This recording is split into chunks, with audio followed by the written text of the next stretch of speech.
और इसलिए गणेश चतुर्थी के दिन ये नव प्रस्थान नए भारत के सारे सपनों को चरितार्थ करने वाला बनेगा। इसलिए भी ये सत्र छोटा है, लेकिन बहुत मूल्यवान है। बहुत बहुत धन्यवाद।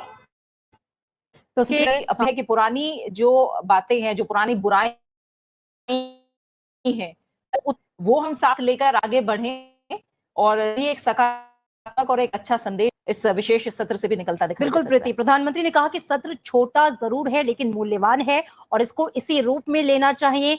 उत्साह, उमंग और उल्लास के वातावरण में सब इस जो स्पेशल सेशन है इसमें आए, क्योंकि ये कई मायनों में इतिहास है और इस इतिहास के साक्षी आप भी बनिए संसद टीवी के साथ। कुछ ही पलों में संसद की कार्रवाई का सीधा प्रसारण आप देखेंगे संसद टीवी पर। फिलहाल हमें इजाजत दीजिए। नमस्कार। नमस्कार।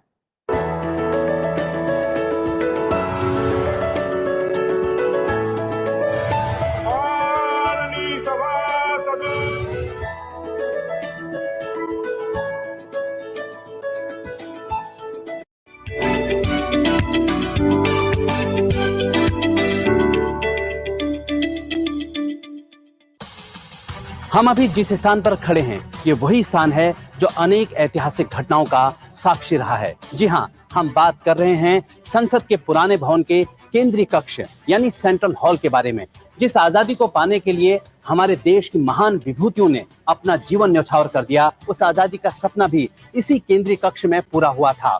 यानी 15 अगस्त 1947 को ब्रिटिश शासन द्वारा सत्ता का हस्तांतरण इसी केंद्रीय कक्ष में हुआ था और उसके कुछ समय बाद भारतीय संविधान की रचना संसद के पुराने भवन के इसी केंद्रीय कक्ष में हुई थी। 9 दिसंबर 1946 से 24 जनवरी 1950 तक संविधान सभा की तमाम बैठकों का गवाह यह कक्ष रहा है। अभी तक दोनों सभाओं यानी राज्यसभा और लोकसभा की संयुक्त बैठकों का आयोजन इसी कक्ष में होता आ रहा है। इसके साथ ही लोकसभा के प्रत्येक आम चुनाव के बाद प्रथम सत्र के आरंभ होने पर और प्रत्येक वर्ष पहला सत्र आरंभ होने पर राष्ट्रपति केंद्रीय कक्ष में संसद की दोनों सभाओं की संयुक्त बैठक को संबोधित करते हैं। सेंट्रल हॉल में कुल 436 सांसद एक साथ बैठ सकते हैं।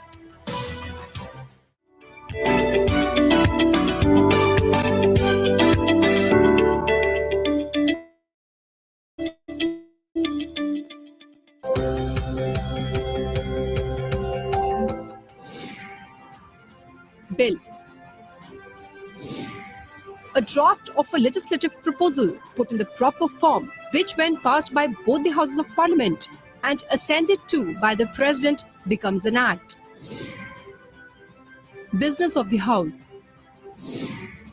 The relative order of all the items of business in the house of a legislature to be taken up on a particular day.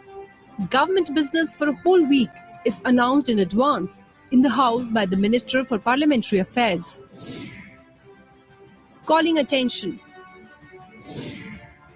A procedure whereby a member calls the attention of a minister to a matter of urgent public importance. The minister makes a brief statement thereon and thereafter the members seek clarifications. Legislative business. Introduction, consideration and passing of a bill piloted by a minister or a private member in the House.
माननीय सभासदों, माननीय सभापति जी,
oath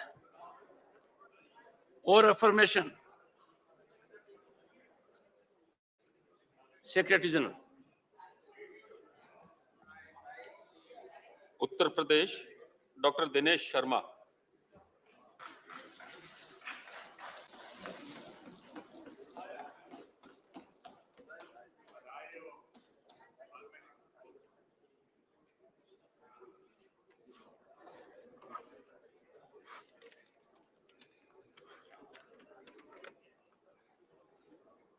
मैं doctor Dinesh Sharma, जो राज्यसभा का सदस्य निर्वाचित हुआ हूं, ईश्वर की शपथ लेता हूं कि मैं विधि द्वारा स्थापित भारत के संविधान के प्रति सच्ची श्रद्धा और निष्ठा रखूंगा। मैं भारत की प्रभुता और अखंडता अक्षुण्ण रखूंगा तथा जिस पद को मैं ग्रहण करने वाला हूं, उसके कर्तव्यों का श्रद्धापूर्वक निर्वहन करूंगा।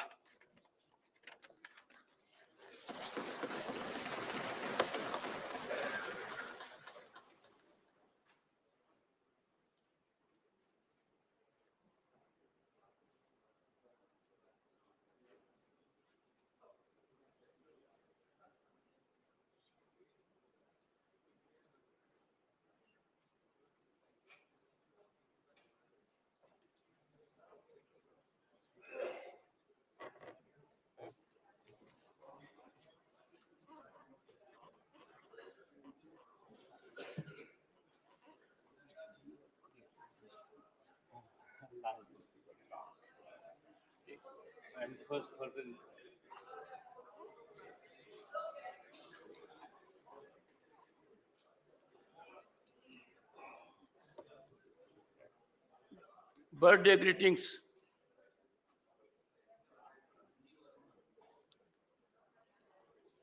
Honorable members,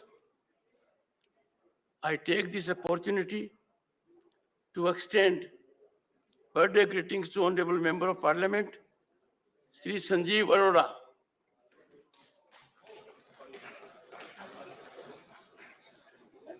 Sri Arora has been a member of this August House since April 2022. He is an industrialist by profession with a passion for social service.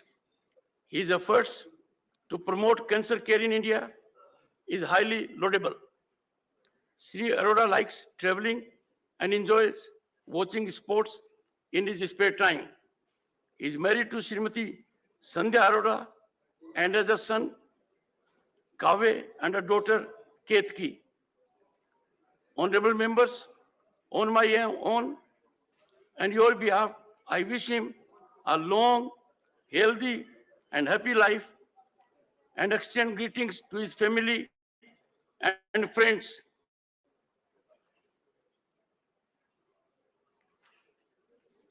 Honorable members, I have to inform members that the panel of vice chairpersons has been reconstituted with effect from 13th September 2023 with the following members: Srimati Kanta Kardam, Srimati Sumitra Balmik,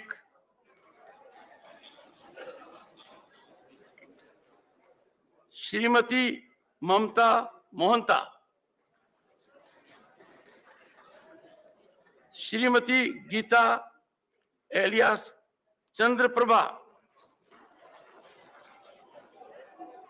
Shri Akhilesh Prasad Singh, Shri Narayan Das Gupta, Shri V. Vijay Sai Reddy, and Dr. Santanu Sen.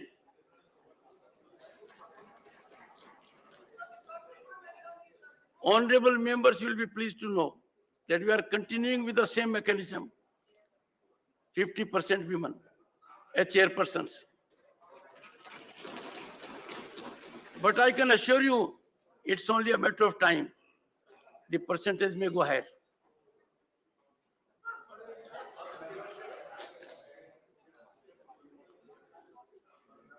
Honorable members, it gives me immense pleasure to congratulate the entire nation at the successful conduct of G20 New Delhi Summit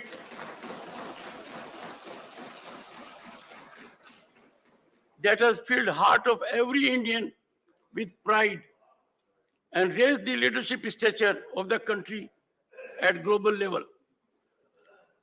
I laud the Prime Minister's vision that made it truly people's G20.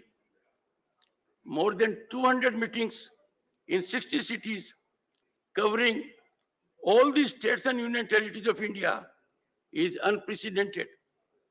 At the same time, the G20 New Delhi Leaders Summit with 42 delegations was one of the largest in size, scale, and scope. This has provided opportunity to the world to experience richness of diversity, democracy, and talent of India. India's G20 presidency has proven to be inclusive, ambitious, action-oriented, decisive, and people-centric. The outcomes of the G20 Leaders Summit are transformational and would contribute to the reshaping of the global world order in the decades ahead.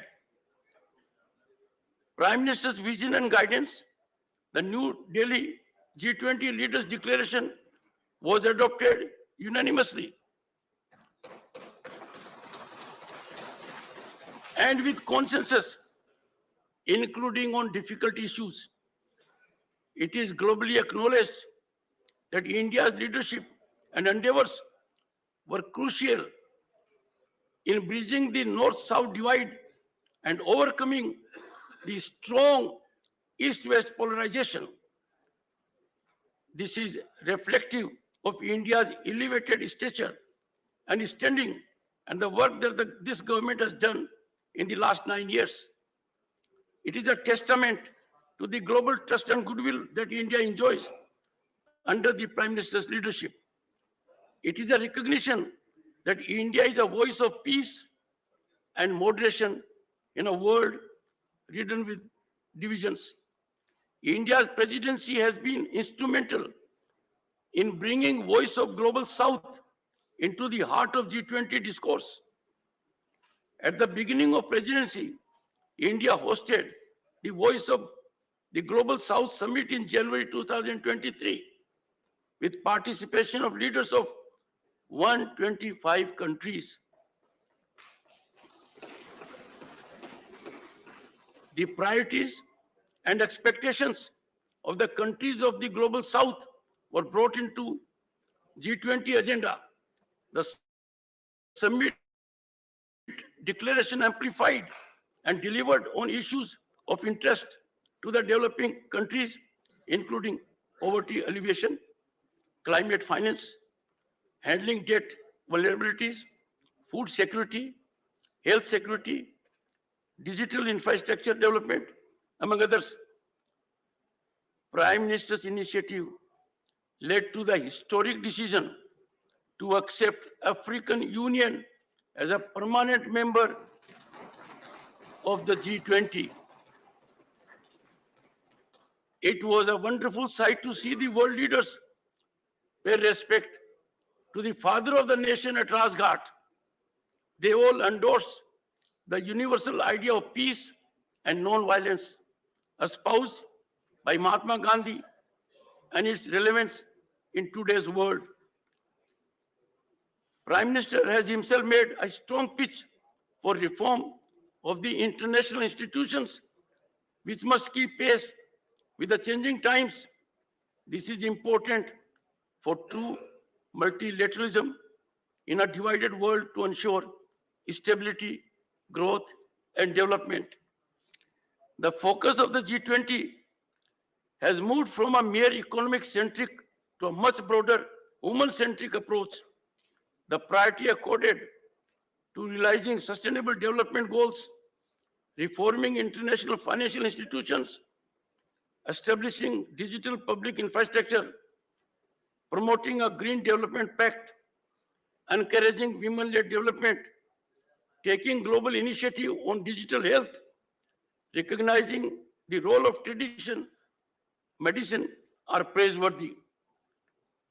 The energizing of the international economy, availability of greater resources for development, expansion of tourism, global workplace opportunities, stronger food security through millet production and consumption, addressing the skill gaps and mobility, mapping global value chains, supporting MSMEs, and a deeper commitment to biofuels are among the prominent outcomes of the G20 summit that will benefit the entire nation. The launch of India Middle East Europe Economic Corridor and the Global Biofuels Alliance during the summit are significant. These initiatives have sowed the seeds for a connected future in which India will continue to play an important role. India's climate leadership was visible with the adoption of high-level principles on life for building pro-planet people and recognition by the developed world to substantially scale up investment and climate finance to meet climate goals. India's presidency achieved new milestones in setting up new G20 working groups on women and disaster risk reduction, as also a new G20 engagement group on startups. the Deccan high-level principles on food security, Gandhinagar roadmap on land initiative, Goa roadmap on tourism, Chennai high-level principles on blue and ocean economy, and the Kashi cultural pathway will provide global guidance in various sectors for times to come and make our people proud.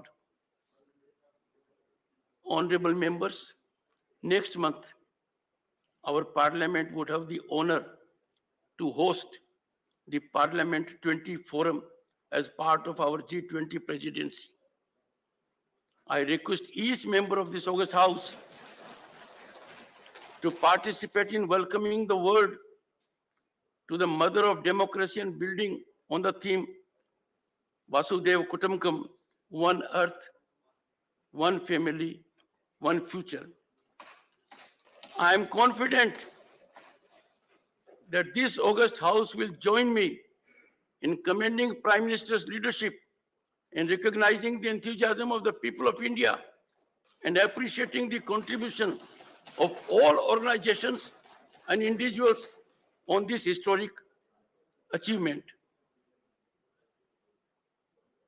Papers to be laid on the table, Secretary General.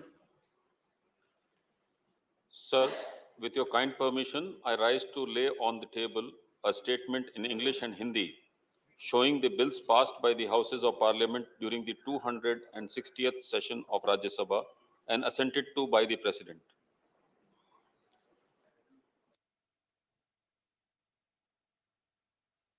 Honorable members,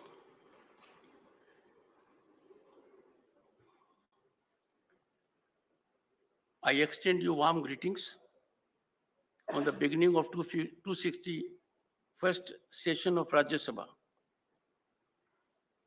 Honorable members, this session makes available a befitting opportunity to reflect and introspect on parliamentary journey of 75 years, starting from Rajya Sabha, achievements, experiences, memories, and learnings.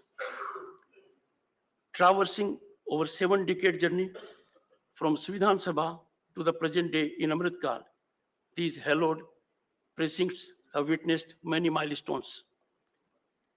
Honorable members, this journey had historical moments from Tryst with Destiny at midnight of 15th August 1947 to unfolding of innovative forward-looking GST regime at midnight of June 30, 2017, and now this day. Deliberations in the Constituent Assembly in various sessions spread over 3 years exemplified decorum and healthy debate. Contentious and highly divisive issues were negotiated in a spirit of consensus. There is enough takeaway from this for us all. Healthy debate is hallmark of our blossoming democracy. We must eschew confrontational posturing. Weaponizing disruption and disturbance as a strategy would never secure sanction of the people. We all are constitutionally ordained to nurture democratic values and must so justify and vindicate the trust of the people. We owe it to the nation to optimally utilize the opportunity and time to subserve public interest. Honorable members, this is also an occasion to recall and glorify our tenacious freedom fighters. They were the pioneers in true sense to fight for democratic rights. Our erudite constitutional forefathers, they were far-sighted visionaries who, after much deliberations and discussions, provided us a constitution which has stood the test of time. Our statesmen and politicians have time and again respected and abided by constitutional ideals and have democratized the Constitution itself by taking its essence to the masses. The civil service, the bureaucrats who have been steadfast day in and day out in ensuring that the state machinery works in a free and fair manner. And finally, It is the masses whose deep faith and unflinching belief in the parliamentary democracy sustained it and thwarted the worst possible attempt to deny democratic values. The success of our democracy, honorable members, is thus a collective, concerted endeavor of we, the people of India. Expectedly, the honorable members, during the course of the day, would address the House and enlighten the people at large as regards our 75-year journey and unfold vision for years ahead. Honorable members, use of wit, humor, sarcasm, and even acerbic comments inside Parliament are important, inalienable facet of a vigorous democracy. These days, we don't get to hear such light-hearted exchanges. Hopefully, we'll see the revival of wit, humor, and scholarly debates. The hallowed precincts of Parliament for years have witnessed highs and lows, which we need to reflect and deliberate so as to take our Bharat to its rightful place in 2047, when it celebrates centenary of independence. I now invite the Honorable Leader of the House, Shri Piyush Goyal, to initiate the discussion on parliamentary journey of 75 years, starting from Vidhan Sabha, achievements, experiences, memories, and learnings. We wanted special items also be taken in. This is what we said in this. We are welcoming this. We are not trying to discuss. Dr. Keshav, please address the chair. We wanted to say that. No. We just said, I'm not trying to, the moment you ask, I will look it down. No. But anyone who raises will suffer the consequences.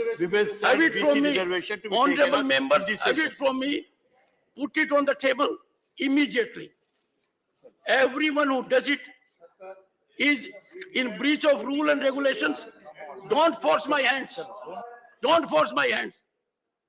Dr. Keshav, this was least expected.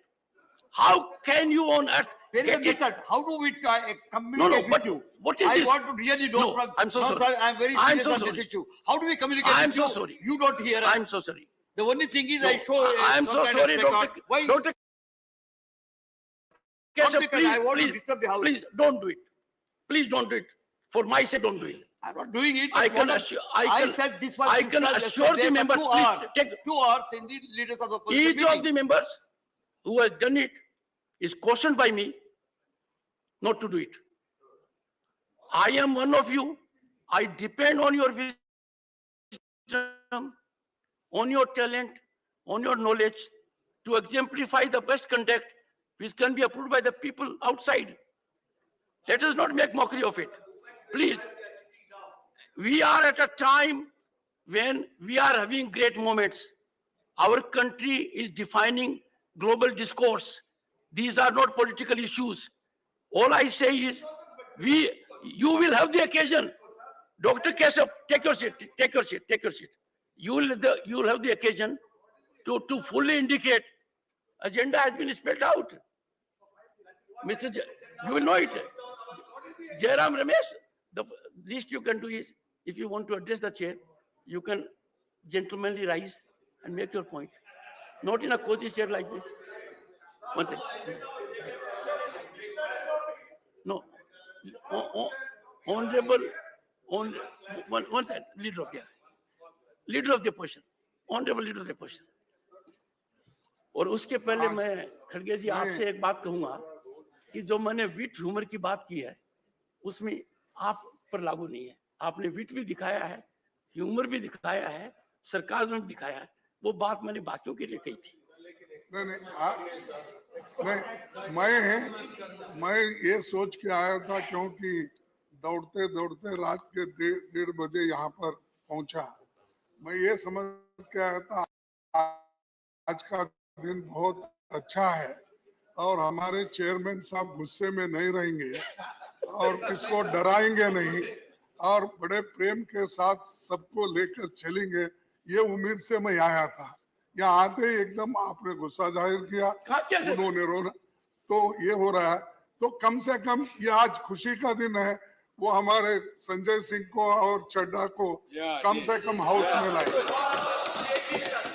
नहीं तो दो member को बाहर, sir 2 member को बाहर रख के अगर पहला दिन इम्पोर्टेंट दिन स्पेशल सेशन रहने, हाँ अमृतकाल नहीं, अमृतकाल तो कहो, मेरे लिए विषकाल तो कहो, लेकिन मैं आपसे यही विनती करता हूँ, बाहर मेंबर्स को रख के नहीं होता, ठीक नहीं लगता। तो आप जरा कृपया ध्यान से आप करेंगे और बड़ा दिल दिखाइए, गुस्सा कम कर दीजिए, कार्रवाई अच्छा चलने दो। Honorable members, we are having discussion on a very important issue, and it will be for 6-hour discussion, and everyone will get an opportunity. Apart from the floor leaders, we have presence of very distinguished members who have seen more than 3 decades of parliamentary performance.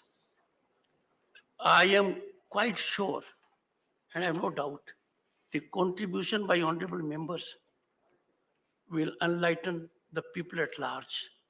And therefore, let us have a scholarly debate dictated only by decorum and contribution. I call upon Leader of the House, Piyush Goyal, to me.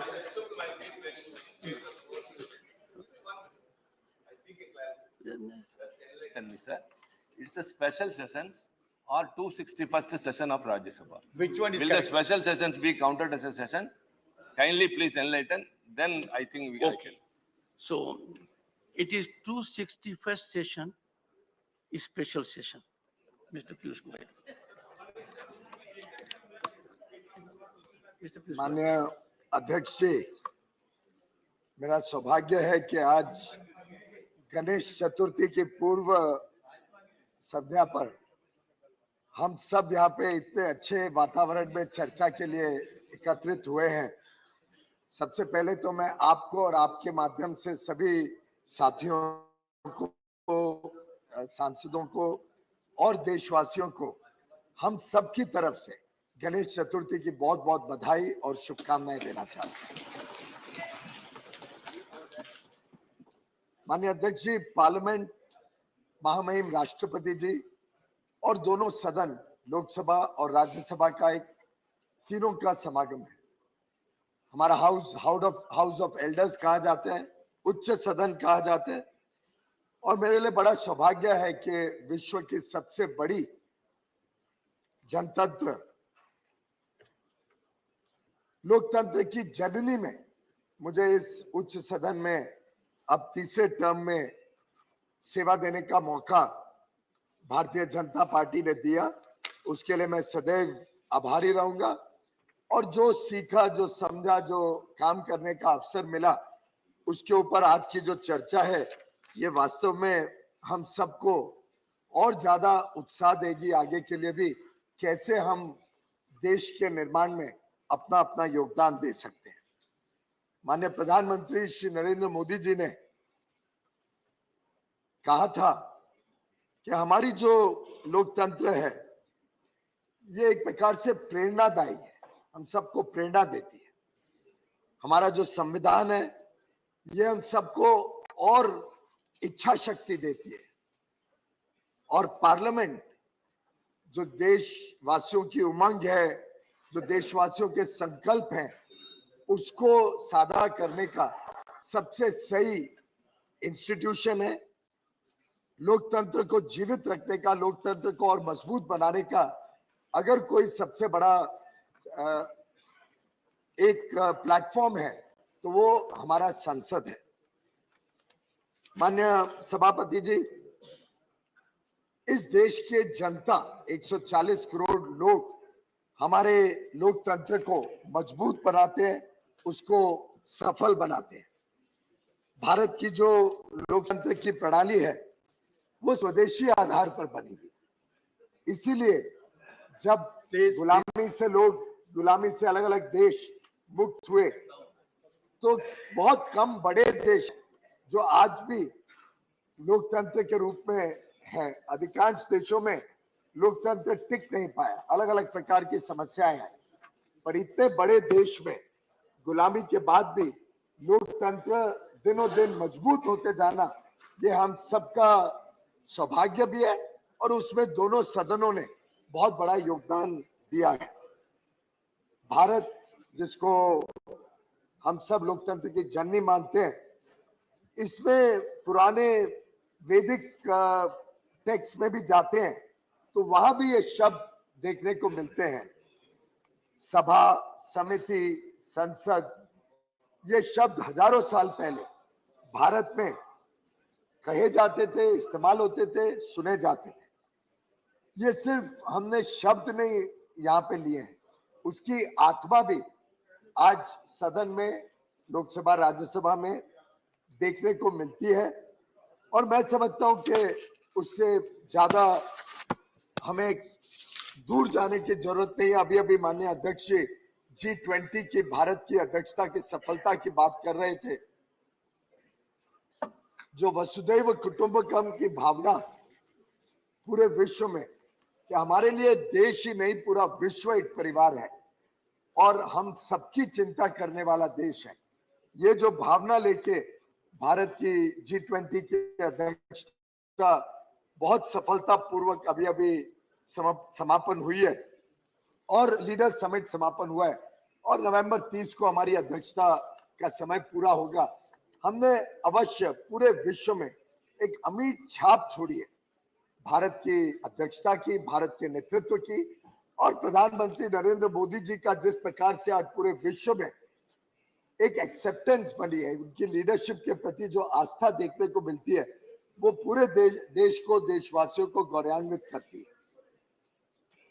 माननीय अध्यक्ष जी, constituent assembly जो संविधान सभा आयोजित हुई थी, उसमें भी जो डिबेट्स हुए थे उसका स्तर बहुत ऊंचा था। बहुत कुछ हमें उसमें पढ़ते हैं तो देखने सुनने को मिलता है।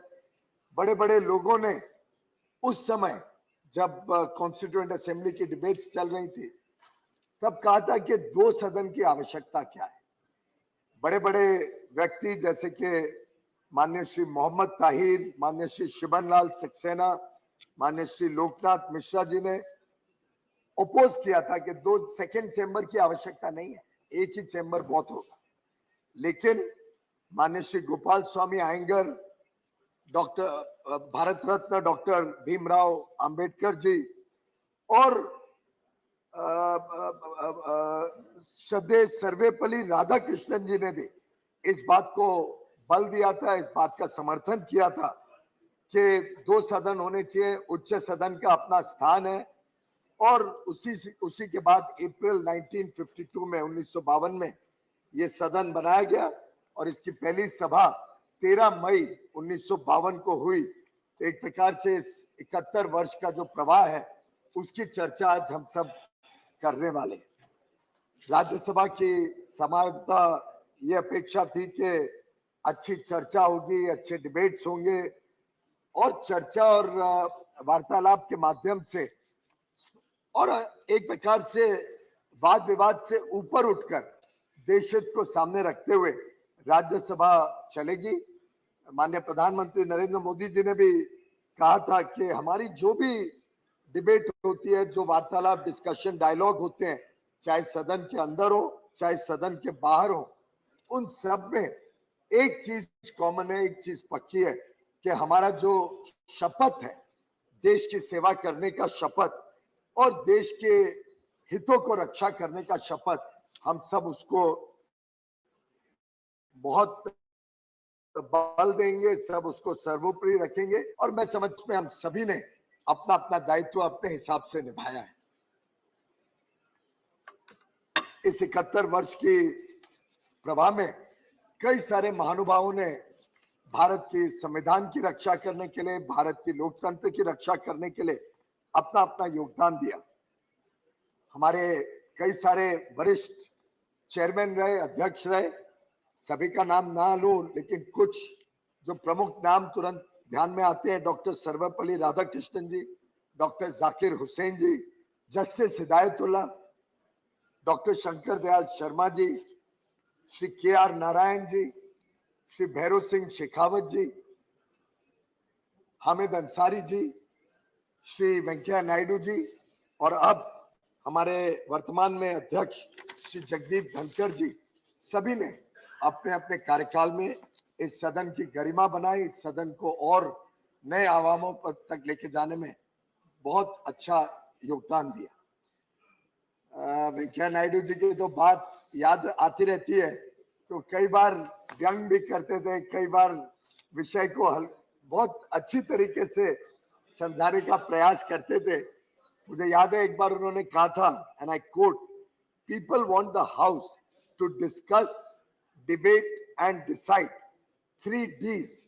They do not want the other D, that is disruption. और मैं समझता हूं कि हम सब ने अपने अपने तरीके से प्रयास किया है कि सदन अच्छी तरीके से चले और सदन में अच्छी चर्चा के माध्यम से हम देश की सेवा कर पाए। बड़े बड़े बुद्धिजीवी, बड़े बड़े जनता के प्रतिनिधि, कई सारे हमारे मेंबर जो नॉमिनेट होते हैं, बहुत वरिष्ठ महानुभावों ने इस सदन की गरिमा बढ़ाई है और अपना अपना छाप छोड़ी है कि कैसे उनके समय में इस सदन ने काम किया। आज भी हमारे जो नॉमिनेटेड सदस्य हैं, एक से बढ़ के एक अलग अलग क्षेत्र में उन्होंने बहुत देश सेवा की है, बहुत बड़ा योगदान किया है और मैं समझता हूँ ये भी इस सदन की एक विशेषता है कि अलग अलग प्रकार से, चाहे वो खेल की दुनिया से हो, चाहे आर्टिस्ट हो, फिल्म की दुनिया से, म्यूजिक की दुनिया से, ड्रामा की दुनिया से, अलग अलग बड़े बड़े महानुभाव ने इस सदन में की गरिमा बढ़ाई है। माननीय अध्यक्ष जी, इस सदन ने बहुत सारे बड़े फैसले भी लिए हैं जो जिंदगी भर और देश के लिए बहुत अहम भूमिका निभाते हैं और शायद सदियों सदियों तक याद रखे जाएंगे। कई सारी डिबेट्स, बड़ी अच्छी इंटरेस्टिंग डिबेट्स भी सदन में हुई हैं, चाहे वो अटल जी, अडवाणी जी, सुषमा जी की डिबेट्स हो यहाँ पे, चाहे वो डॉक्टर करण सिंह जी या VP सिंह जी, चंद्रशेखर जी या हमारे वर्तमान में सदस्य पूर्व प्रधानमंत्री डॉक्टर श्री देवे गौड़ा जी की हो। अलग अलग बहुत महत्वपूर्ण डिबेट्स में बड़े बड़े महानुभावों ने भाग लिया है। कई बार बड़ी फियर्स डिबेट्स होती थी, वाद विवाद भी बढ़ जाता था, लेकिन साधारणता बहुत गंभीर वाद विवाद में भी मौका लेके ये रहता था कि कैसे ना कैसे हम सब मिलके काम करें। एक बार एक बहुत गर्मा गर्मी की डिबेट में माननीय अटल बिहारी वाजपेयी जी ने एक आह्वान दिया था कि हम सब राजनीतिक दल मिलजुल के काम करें, अपने अलग अलग जो सोच है, विचारधारा है, उसको रखते हुए भी हम रास्ता ढूंढ के इसमें से आगे चलें और देश हित और जनहित के लिए हम अपना अपना काम करें। मुझे याद आते हैं माननीय अध्यक्ष जी, एक सदस्य थे CP कम्युनिस्ट पार्टी के श्री P राजीव, फिर जाके केरल में मंत्री बने, CPIM के बड़े वरिष्ठ नेता थे, बहुत ही अच्छी तैयारी करके आते थे सब और नई नई चीजें जो लगभग हम में से कई लोगों को ध्यान नहीं था कि इस सदन की भी अधिकार क्षेत्र में पड़ती हैं, ऐसे ऐसे नए नए विषय कई बार श्री P राजीव लाते थे। मैं उनको अभी भी मिलता हूं तो आनंद आता है, चाहे केरल में हो, चाहे कभी वो दिल्ली आए। और इसी प्रकार से अगर हम सब एक दूसरे की आलोचना कर सकते हैं, हम हमारे में मतभेद हो सकता है, पर अगर हम मतभेद से ऊपर उठें और मतभेद को शालीनता के साथ रखते हैं, तो मैं समझता हूं कि जो हमारे पुराने सदस्यों ने यहाँ पे एक हमें उदाहरण के रूप में अच्छी अच्छी बातें दिखाई और वर्तमान में भी सदस्य एक प्रकार से मिलजुल के काम करने के पूरा कोशिश करते हैं, ये देश को तेज गति से आगे लेके जाने में अपनी महत्वपूर्ण भूमिका निभाएगा। माननीय अध्यक्ष जी, डॉक्टर सर्वपल्ली राधाकृष्णन जी ने 1955 में एक बात रखी थी और मैं कोट करना चाहूंगा।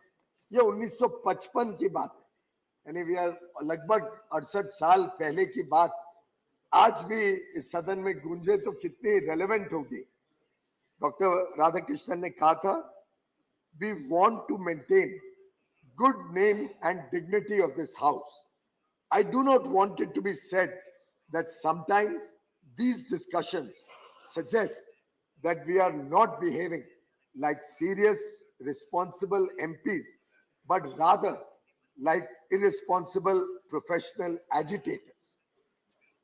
अलग अलग तरीके से अपने वरिष्ठ नेताओं ने हमें बहुत कुछ सिखाया है, समझाया है, लेकिन मेरा विश्वास है कि हम सबकी भावना और हम सबका मन यही बोलता है कि सदन अच्छी तरीके से चल के इस देश में नई नई चीजें कैसे इस देश को और आगे बढ़ाएं। इस अमृत काल में जो माननीय प्रधानमंत्री जी ने हम सबको एक आह्वान दिया है कि भारत एक विकसित देश बने, उसमें हम सबका अपना अपना रोल रहेगा। विपक्ष का भी उतना ही अहम रोल है कि वो नियंत्रण में रखे सरकार को।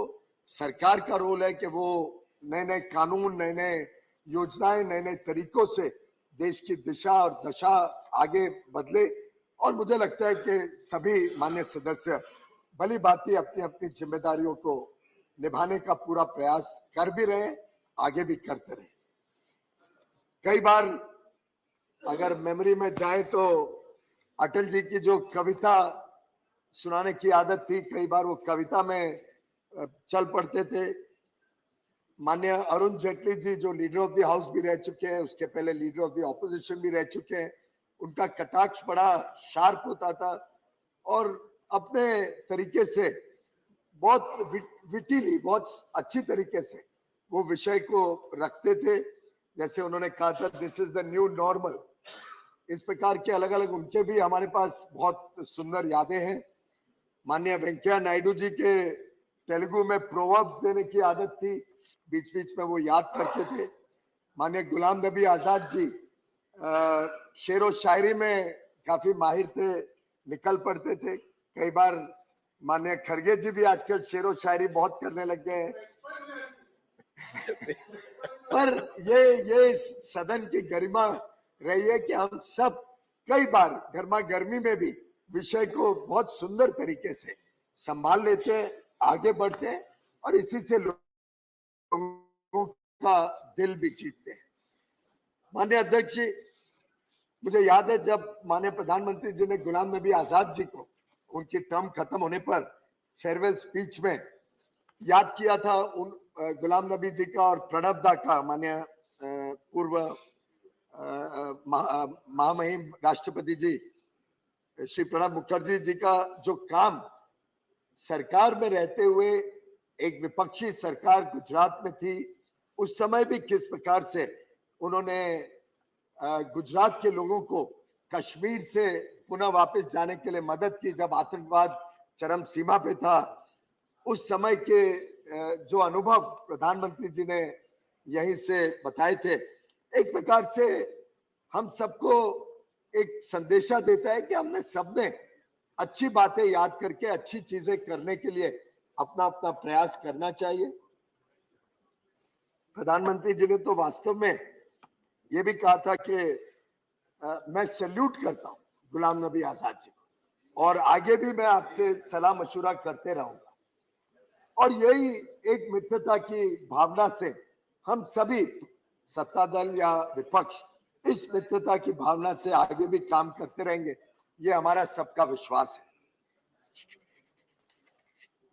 और एक प्रकार से सदन की गरिमा उसी में होगी कि हम देशहित और जनहित को अगर सर्वोपरि रखते हैं तो स्वाभाविक रूप से सदन की भी गरिमा बढ़ते जाएगी और अच्छा काम होते जाएगा। वैसे मुझे याद आता है जब मैं पहली बार मेडन स्पीच देने के लिए उठा था, मैं नया नया सदस्य था, जुलाई 2010 की बात है और माननीय पूर्व प्रधानमंत्री मनमोहन सिंह जी जहां अब बैठे हैं उसी के बाजू में नासिर हुसैन की सीट पे, जहां तक मुझे याद है मैं वहां पे बैठा था और माया सिंह जी हमारी चीफ विप थी, आई बोला कि परसों तुम्हें IRDA और सेबी का कुछ वाद विवाद चल रहा था, डॉक्टर मनमोहन सिंह प्रधानमंत्री थे और प्रणब दा वित्त मंत्री थे, तुम्हें उसकी डिबेट को शुरू करना है। और मैं एकदम हैरान हो गया, 2 ही दिन मुझे सदन में आए शायद तब तक पजामा और जैकेट भी नहीं सिलवाया था जब माया सिंह जी ने कहा कि 2 दिन बाद तुम्हें ये डिबेट शुरू करनी है। और मैं भी थोड़ा परेशान हुआ। मैं उसी दिन रात को मुंबई गया क्योंकि सब्जेक्ट भी मेरे लिए नया था, इंश्योरेंस या के बारे में बहुत ज्यादा जानकारी नहीं थी, सेबी तो समझता था, फिर भी तो वाद विवाद समझने के लिए पूरे 2 दिन, उस दिन से लेके अगले दूसरे दिन तक दिन रात रिसर्च करते रहे और पूरी समझी कि क्या ये विषय है, क्या समस्या है, क्या विवाद है। और इसके मुझे फायदा भी हुआ। उसमें मुझे कई चीजें मालूम पड़ी कि जो निजी इंश्योरेंस कंपनियों की पॉलिसीज होती हैं वो कैसे एक तरफा होती थी उस समय। मुझे विश्वास है अब तो बहुत बदलाव आ गया होगा, पर नई नई इंश्योरेंस कंपनीज आनी शुरू हुई थी और एक तरफा पॉलिसीज होती थी। तो उसका मुझे व्यक्तिगत लाभ तो ये हुआ कि मैंने कई मेरी पॉलिसीज कैंसिल कर दी जो निजी कंपनियों की ली हुई थी, जब ध्यान में आया कि कैसे वो हमारे खिलाफ, उपभोक्ता के खिलाफ जाती थी। और फिर मैंने मेडन स्पीच जो दी, उस समय मेडन स्पीच में समय का सीमा नहीं होती थी, तो काम लगभग 30-40 घंटे मेहनत करके पढ़ाई की थी, तो स्पीच भी लंबी चली, लगभग 40-42 मिनट तक मैंने अपनी बात रखी। पर उसका इतना समाधान मिला जब उस समय के माननीय वित्त मंत्री ने उस स्पीच के बाद जब डिबेट पे रिप्लाई कर रहे थे, एक प्रकार से कुछ वाक्य लेके, मैं वाक्य पे तो नहीं पूरा पढ़ना चाहूंगा, पर उन्होंने जिस प्रकार से मुझे अप्रिशिएट किया, जिस प्रकार से मुझे एनकरेज किया, वो वास्तव में मेरे लिए, मेरे स्मरण में जिंदगी भर रहेगा। और उस समय उनकी बात में जो भाव था, जो एक प्रकार से एप्रिसिएशन में उन्होंने कहा कि जिस प्रकार से मैंने विषय को रखा था मेरी मेडन स्पीच में और पूरे सब्जेक्ट को स्टडी किया था, वो आगे चल के मुझे पार्लियामेंट की सेवा करने में मदद करेगा।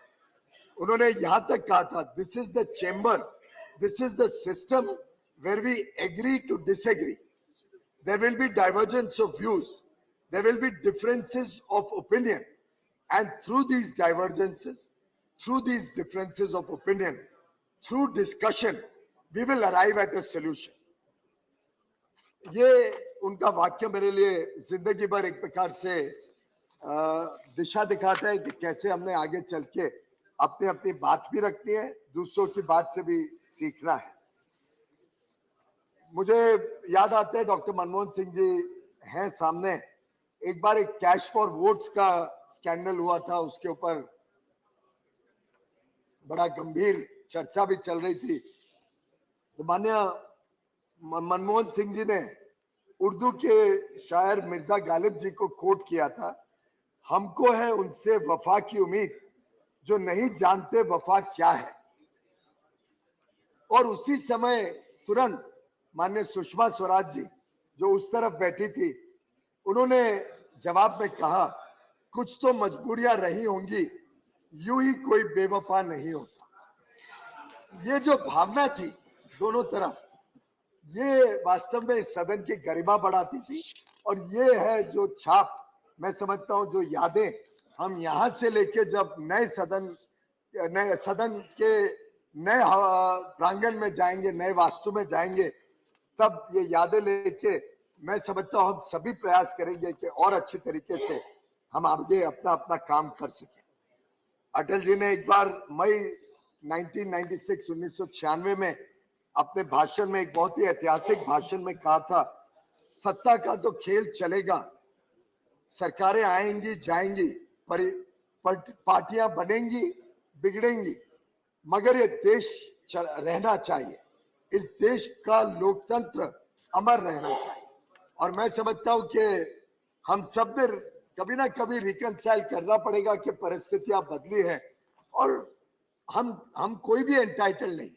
ये जो सेंस ऑफ एंटाइटलमेंट कई जगह पे देखने को मिलता है, कई जगह पे अनुभव होता है, उससे जब देश उठेगा तो मैं समझता हूं हम सही माने में देश की सेवा में और अच्छा काम कर सकेंगे। छोटी छोटी प्रतीक होते हैं, जैसे लाल बत्ती खत्म कर दी गई थी सब मंत्रियों की, छोटे प्रतीक, लेकिन बहुत बड़ा मैसेज देश को कि सेंस ऑफ एंटाइटलमेंट किसी के लिए भी इस देश में अब नहीं चल सकता। 2014 में हमारी सरकार बनी, वो भी एक ऐतिहासिक मौका था कि पहली बार गैर कांग्रेसी सरकार पूर्ण बहुमत के साथ देश ने चुन के भेजी थी। कई सारे बड़े लैंडमार्क लेजिस्लेशंस पास किए गए हैं सदन में 2014 से अभी तक, जिसका देश की विकास यात्रा में और सामाजिक समरसता, समाज को और आगे लेके जाने में बहुत बड़ा योगदान है। मैं समझता हूँ कोई भी इस बात को इनकार नहीं कर सकता कि 9 वर्ष का समय एक बड़ा ट्रांसफॉर्मेटिव, देश के बदलाव का समय रहा है। आज भारत विश्व की 5वीं सबसे बड़ी अर्थव्यवस्था बनी है माननीय प्रधानमंत्री नरेंद्र मोदी जी के नेतृत्व में, माननीय वित्त मंत्री निर्मला जी के नेतृत्व में, और हम सब ने एक प्रकार से उस प्रवाह में 100 वर्ष लोकतंत्र के मनाएंगे। माननीय अध्यक्ष जी, जब हमने 5 अगस्त 2019 में आर्टिकल 370 और 35A को समाप्त करने का एक बड़ा ऐतिहासिक निर्णय इस सदन में लिया, सही माने में एक प्रकार से देश को जोड़ने के लिए, देश को एक बनाने के लिए, जिस देश में हमारी सबकी इच्छा थी कि एक संविधान रहे, एक ही कानून व्यवस्था रहे, कानून व्यवस्था सभी के लिए सामान्य रहे, और जो लाभ देश के अन्य इलाकों में लोगों को मिलते हैं वो हमारे कश्मीर के भाई बहनों को भी मिले, उसके लिए एक बहुत अहम कदम इस सदन से शुरू हुआ था और फिर यहां से लोकसभा में गया। 5 अगस्त 2019 का वो दिन इस सदन के लिए एक बहुत ही यादगार और ऐतिहासिक दिन सदैव रहेगा।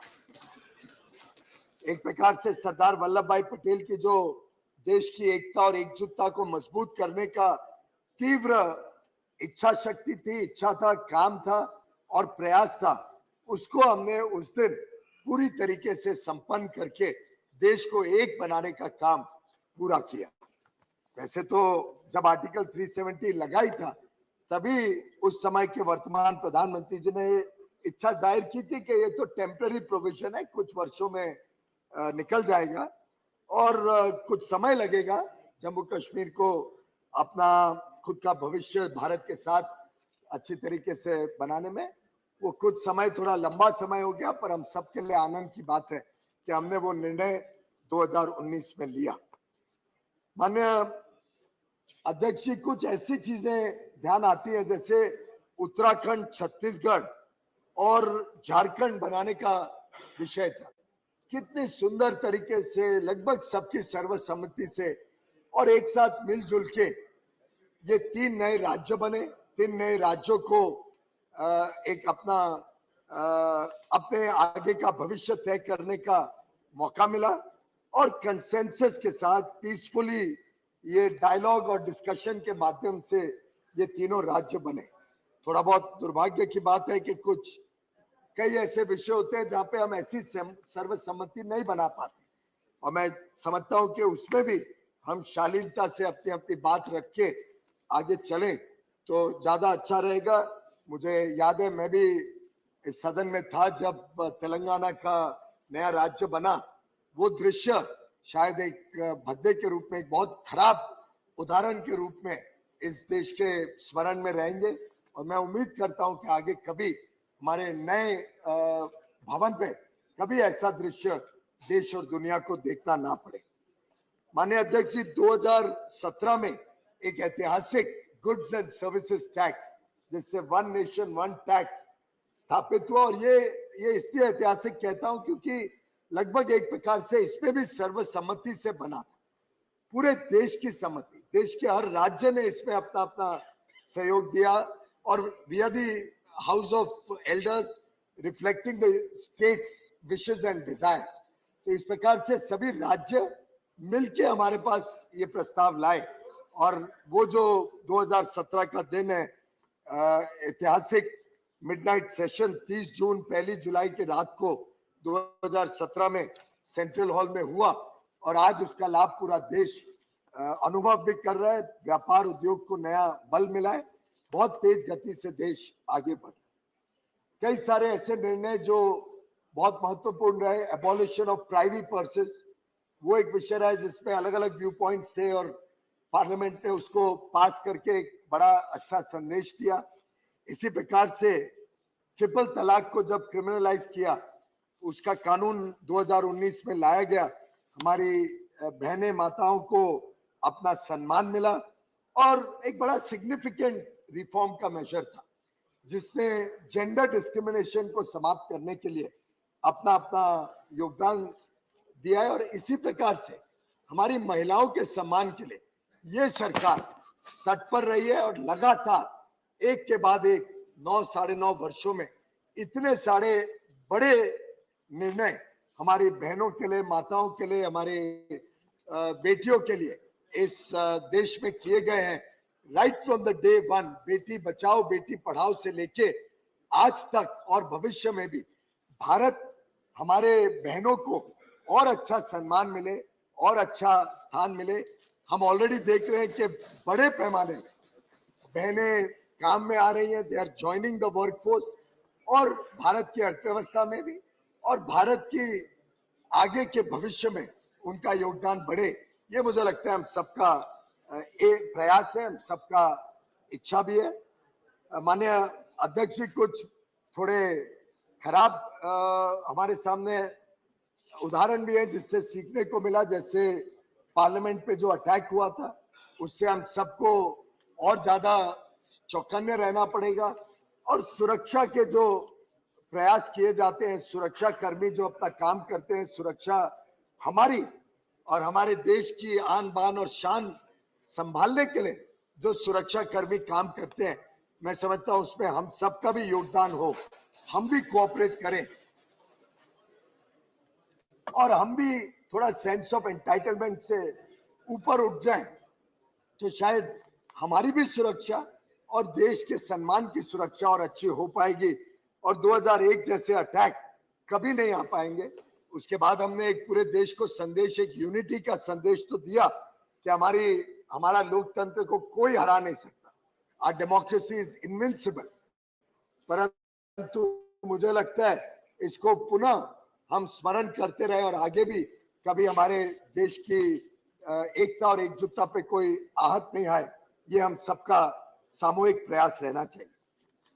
माननीय प्रधानमंत्री नरेंद्र मोदी जी के नेतृत्व में आज भारत एक बहुत आत्मविश्वास के साथ बहुत तेज गति से विकास की प्रवाह में आगे बढ़ रहा है। इसमें कई सारे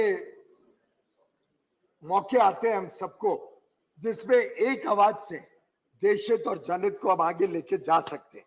और मैं समझता हूं जो हमने पुराने लेसन सीखे हैं, उससे हमें आगे के भविष्य को बनाने में और अच्छा बल मिलेगा।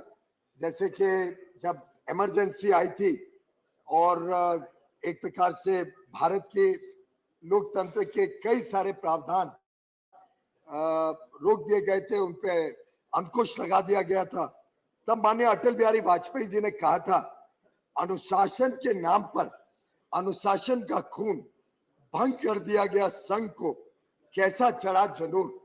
और मैं समझता हूँ ये एक बहुत वेकअप कॉल था पूरे देश के लिए।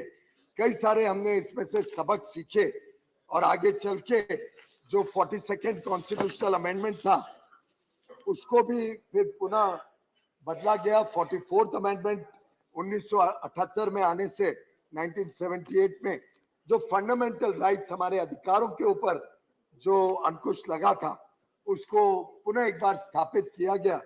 और बाद में तो कई सारे मौके आए जिसमें सदन में भी और कोर्टों में भी भारत की जो बेसिक प्रिंसिपल्स हैं हमारे आजादी के, हमारे संविधान के, उसको कोई आहत ना पहुंचे, उसके लिए कई सारे कदम हम सब ने और देशवासियों ने उठाए हैं। माननीय अध्यक्ष जी, कई सारे ऐसे कानून थे जो पुराने गुलामी के समय से चले आ रहे थे। हम एक प्रयास कर रहे हैं कि उन कानूनों को भी बदला जाए, उनको कंटेम्पररी, आधुनिक बनाया जाए, आज के बदले हुए परिप्रेक्ष्य में कैसे वो रेलेवेंट हो, उसके लिए प्रयास सभी सरकारें करती हैं। कंपनीज एक्ट पहले 1956 में था, तो पूरी तरीके से लाइसेंस राज को बल देता था, उसको बदला गया 2013 में और कई सारे मेजर्स लिए जिससे उद्योग व्यापार को और बल मिल सके। उसमें भी समय समय पे कई सारे और बदलाव 2014 से 2022 तक लाए गए हैं, जिससे आज ईज ऑफ डूइंग बिजनेस को और ईज ऑफ लिविंग को हमने अपनी प्राथमिकता बनाते हुए देश को आगे बढ़ाने का काम किया। जो नई पार्लियामेंट की बिल्डिंग बनी है, ये भी अपने आप में देश के लिए एक बहुत गर्व की बात है, हम सबके लिए गर्व की बात है। ये हम सबका सदन,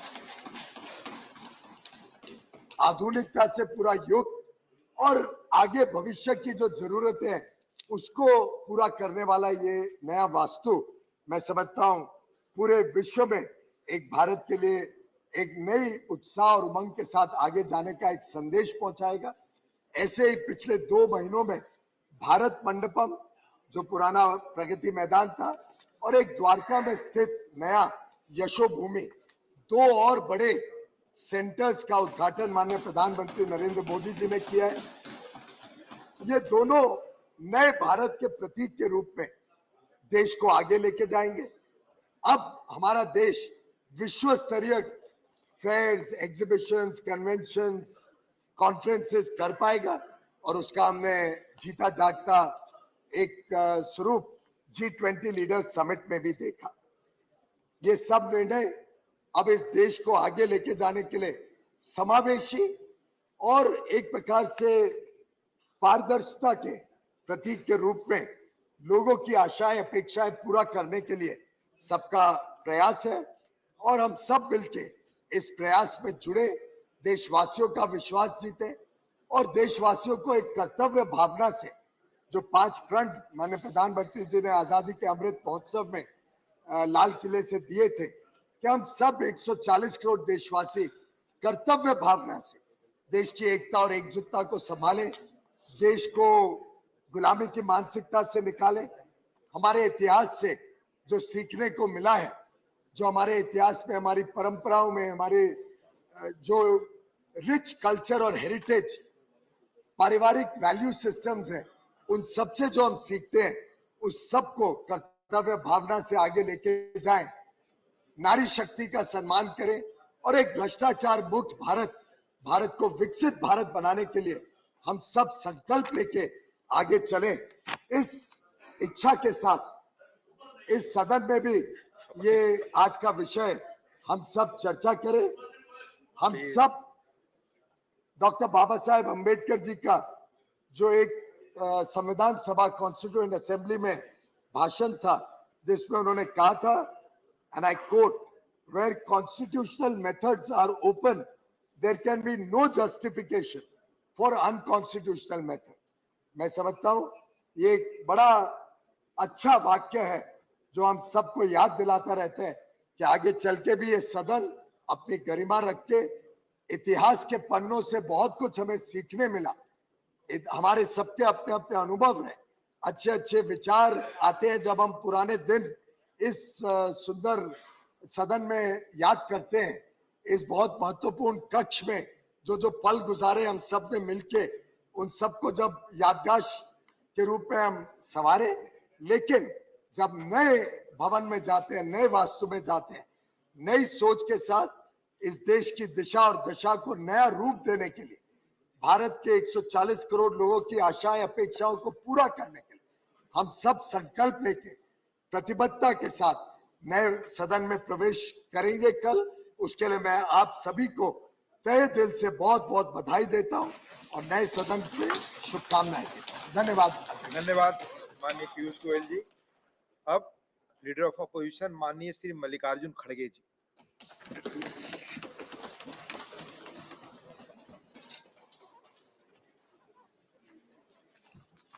सर,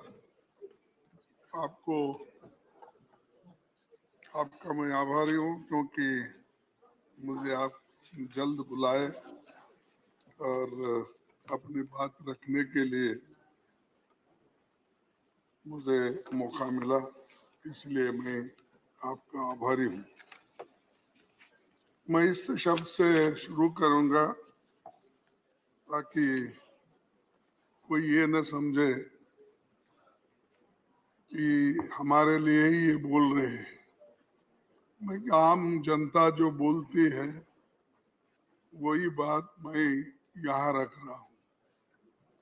और संविधान, आगे ये भी बोलूंगा कि संविधान कैसा बना और संविधान के तहत हम कहाँ तक चल पाए और संविधान ने कितनी हमको आजादी दी है, उसका हम कहाँ तक किस ढंग से अच्छी तरीके से देश को बनाने में हम इस्तेमाल कर रहे हैं, ये बहुत बड़ी बात है।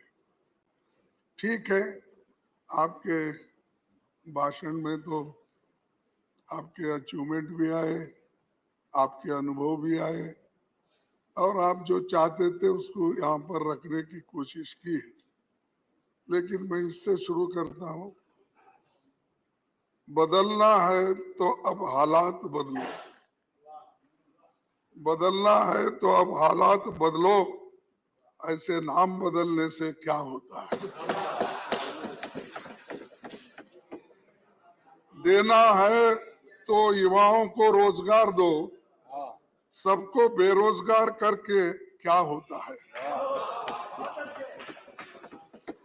दिल को थोड़ा बड़ा करके देखो, लोगों को मारने से क्या होता है। दिल को थोड़ा बड़ा करके देखो, लोगों के मारने से क्या होता है। कुछ कर नहीं सकते तो कुर्सी छोड़ दो। बात बात में डराने से क्या होता है। बात में डराने से क्या होता है। अपनी हुक्मरानी पर तुम्हें गुरूर है, लोगों को डराने से धमकाने से क्या होता है। बदलना है तो अब हालात बदलो, ऐसे नाम बदलने से क्या होता है और यहाँ से वहां जाने से और क्या होने वाला है। सर, तो सबको गर्व है देश पे और इसीलिए मैं कहूंगा कि जो संविधान आजादी के बाद बनी और इस संविधान के तहत हम सभी को चलना है और देश के लिए हम कुछ करना है। और इसमें मैं एक ही बात कहूंगा कि इस पार्लियामेंट्री जर्नी में 75 साल जो संविधान सभा का ये जो संविधान करके हुआ और उसके अचीवमेंट, एक्सपीरियंस, मेमोरीज, लर्निंग्स, इस पे ही हमको बात करना था। तो मैं इसी पे थोड़े शब्दों में बोलूंगा कि एक मेरी भी जर्नी 50 साल में असेंबली और पार्लियामेंट मिलके 52 साल हिस्सा है मेरा भी, लेकिन मुझे यहाँ ज्यादा समय नहीं मिला, मेरे को वहीं पर रखना पड़ा, बेंगलुरु में ही था। यहाँ बहुत से नेताओं के भाषण सुनने को मुझे कम मौका मिला, सिर्फ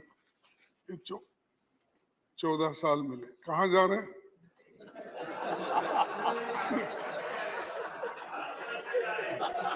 नहीं, बड़ी गड़बड़ी में जा रहे थे तो मुझे लगा, बड़ी गड़बड़ी में जा रहे तो मुझे लगा, तो इसलिए पूछा था।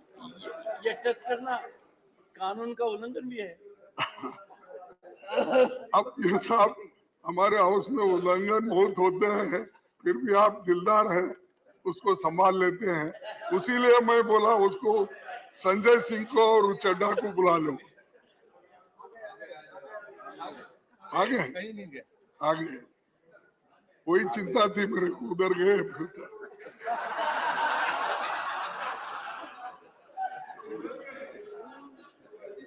सर,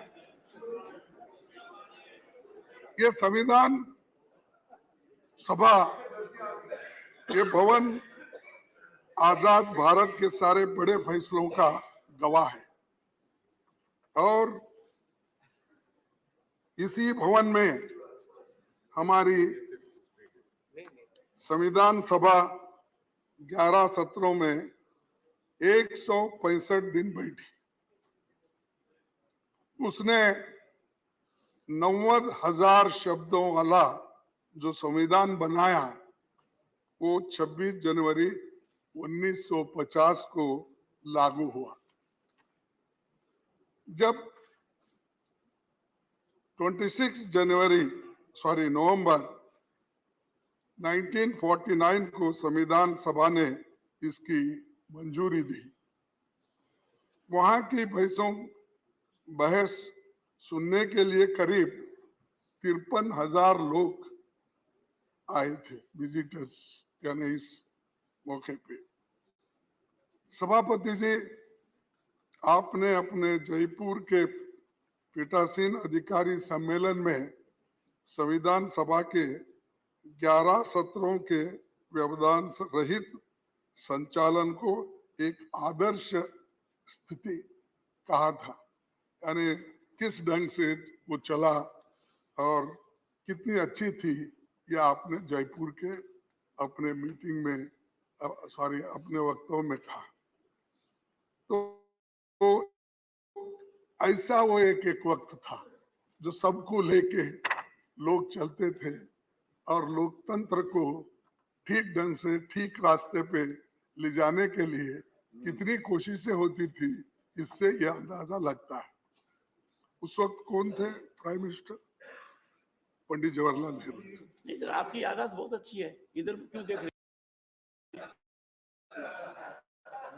मैं इधर ये टैक्टिकल है। मतलब ऐसे लगता है कि बहुत अच्छा स्क्रिप्ट किया हुआ है। साहब मेरे आपको याद दिला रहे थे साहब, सर, आपको याद दिला रहे थे जरा। नहीं,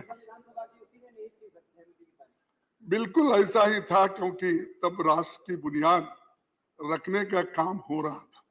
बुनियाद रखा, और बुनियाद के अंदर जो पत्थर जाते हैं वो दिखते नहीं, और जब वॉल पे आप नाम लगाते हो वही दिखते हैं।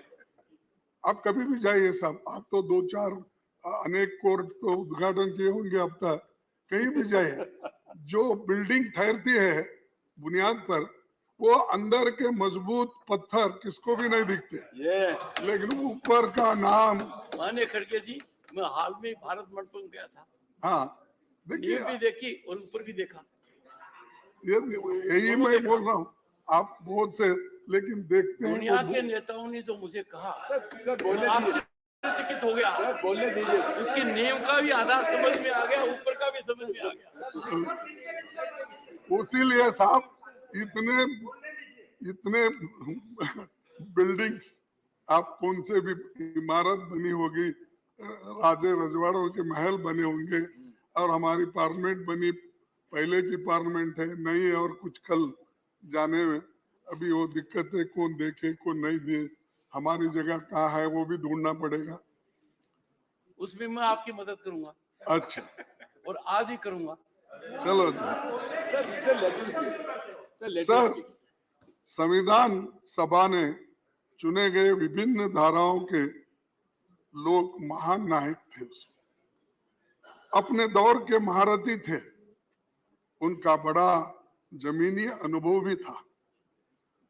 स्वतंत्रता, समानता, न्याय, मानवीय गरिमा और लोकतंत्र उनकी नसों में समाया था, क्योंकि उसके लिए ही तो वो लड़ रहे थे।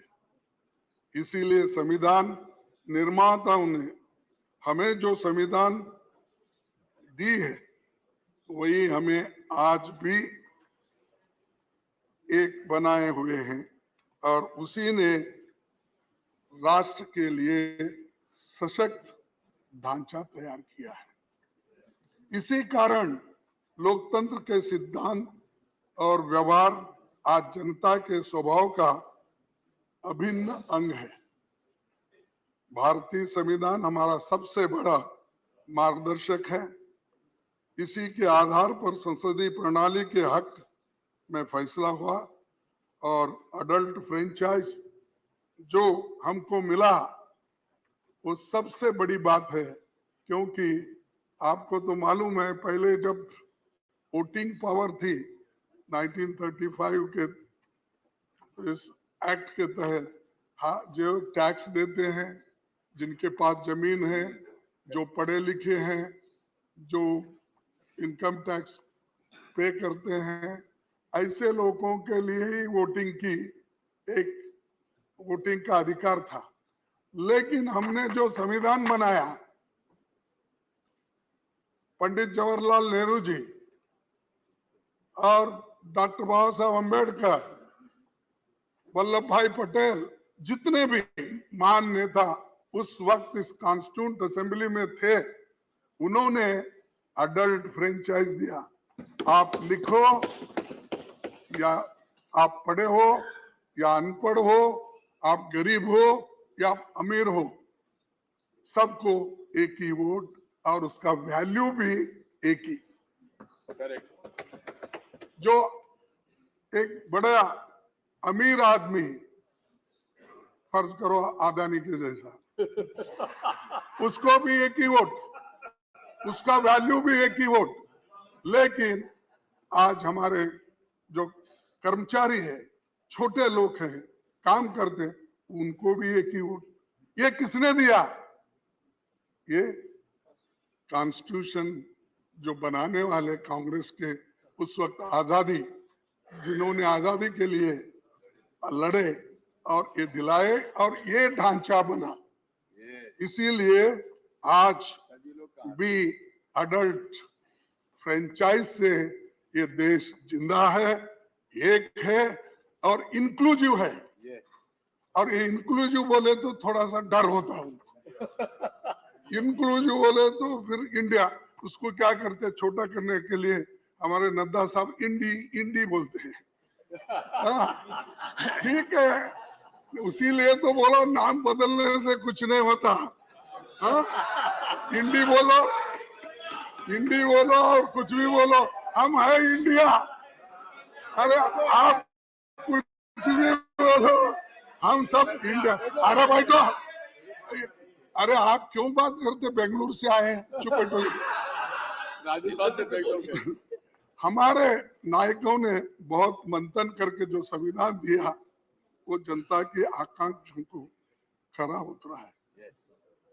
बाबा साहब संविधान सभा के अपने अंतिम भाषण में उन्होंने ये कहा था, मैं ये कोट करना चाहता हूं, अगर आपकी इजाजत है।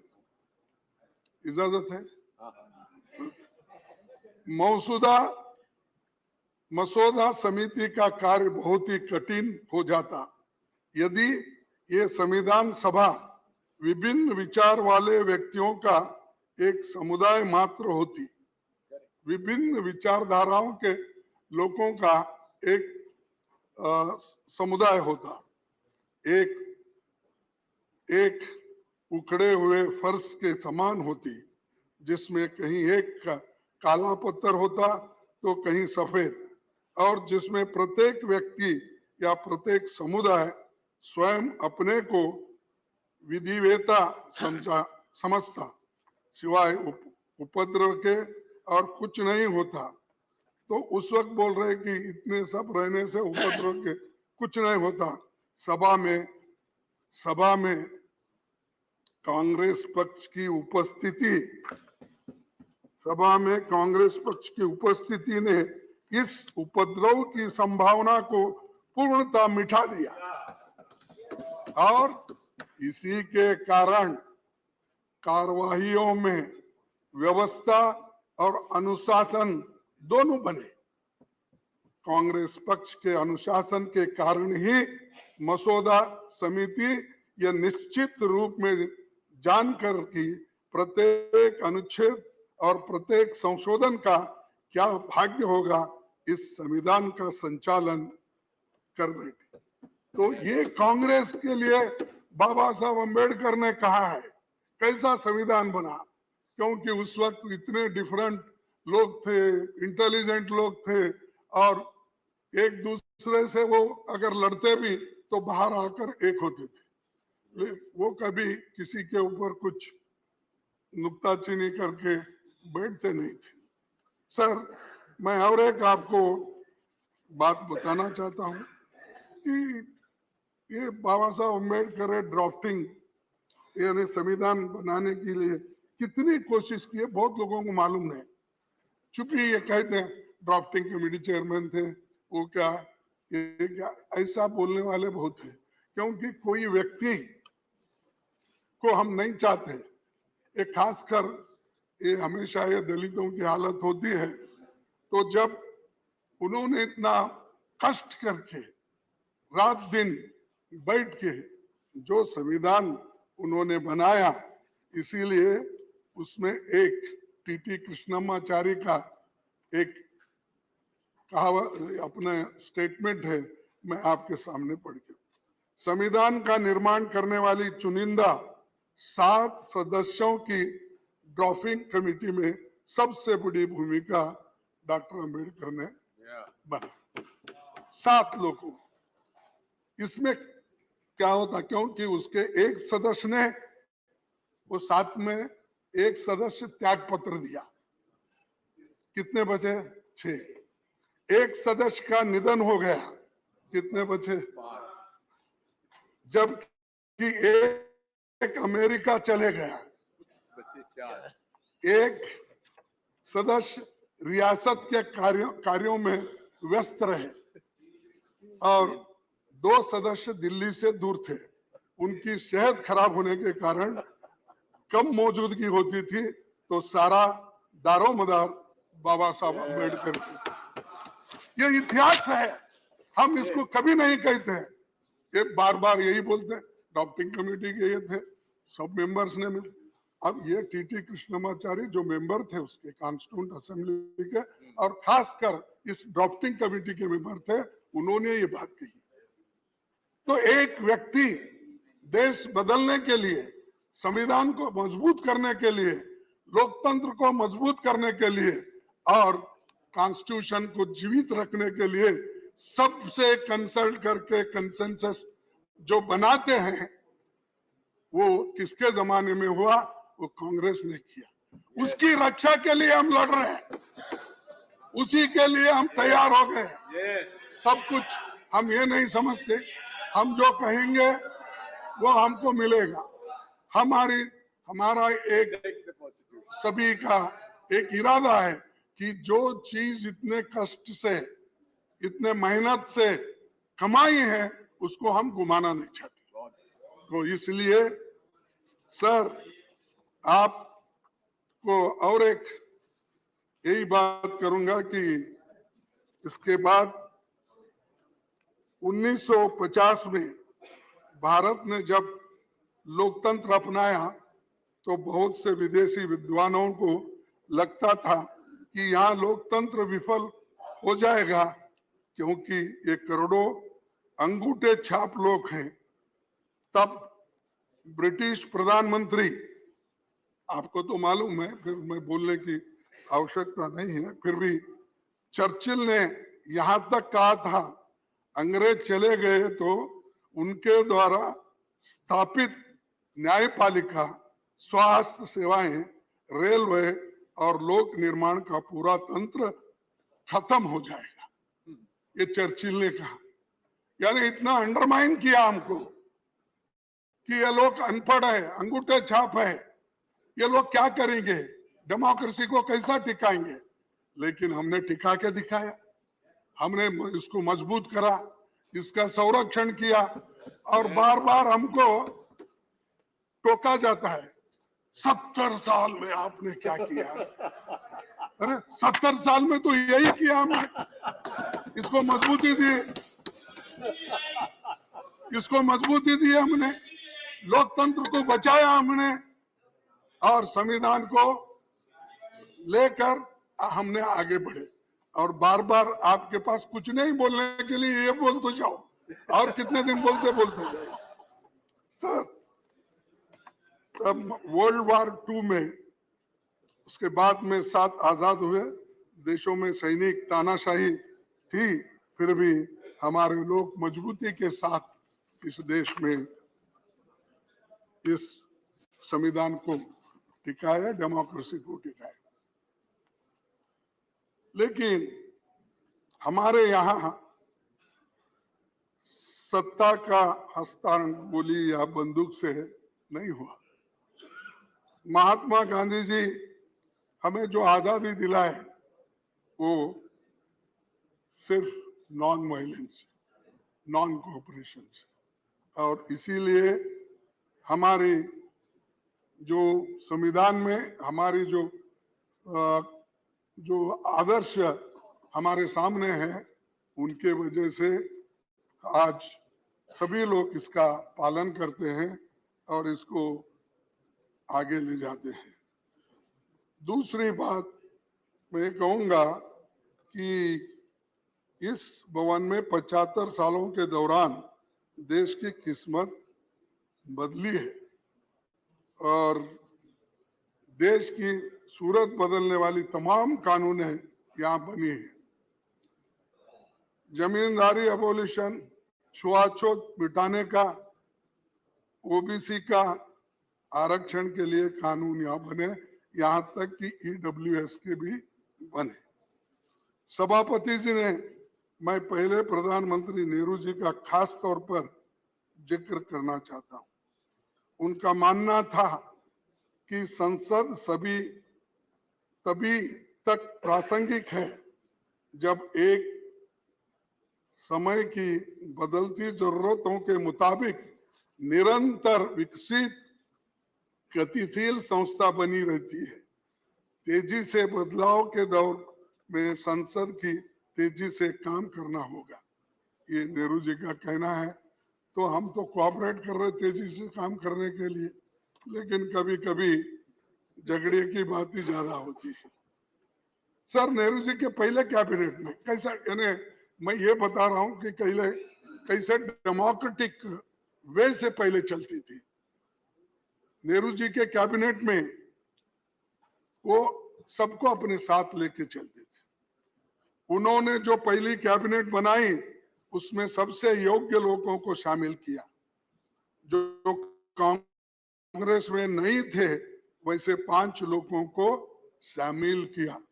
साहब, उन्होंने तो 5 अपोजिशन के लोगों को शामिल किया, उनसे सहमति नहीं होती थी उनको किया। आप तो हमारी छाया भी नहीं देखना चाहते। उन्होंने पहली कैबिनेट बनाई थी, बाबा साहब और श्याम प्रसाद मुखर्जी साहब समेत 5 दूसरे धारा के विचारधारा के लोग थे। अब हो सकता है सर, ये कब तक चली सर? हाँ, ये परंपरा कब तक चली? नहीं, देखिए, जब तक नहीं, उसके बाद में तो हर पार्टी, हर विचारधारा के लोग अपना अपना फ्लैग लेके निकले ला। जब झंडे अलग हो गए, लेकिन इसको बुनियाद डालने के लिए, सहन करने के लिए, सबको लेके जाने के लिए ये काम उन्होंने किया। अब तक तो चल रहा है, लेकिन एक कि आप अपोजिशन को सहन नहीं करते, उन्होंने सहन करके अपने कैबिनेट में लिया। हाँ, बाबा साहब अम्बेडकर को देखो, नहीं, अरे सुनो जी, तुमको क्या इतिहास मालूम है? मैं बताता हूँ। जब कोई भी पार्टी बनाते हैं तो अलग अलग पार्टी में होते हैं, तो वो बाद में बहस करता हूं मैं आपसे। आओ, मेरे पास में सब सबूत है। सर, नेहरू जी के बारे में बहुत बातें बोलते हैं अपोजिशन के लोग, खासकर बीजेपी के लोग।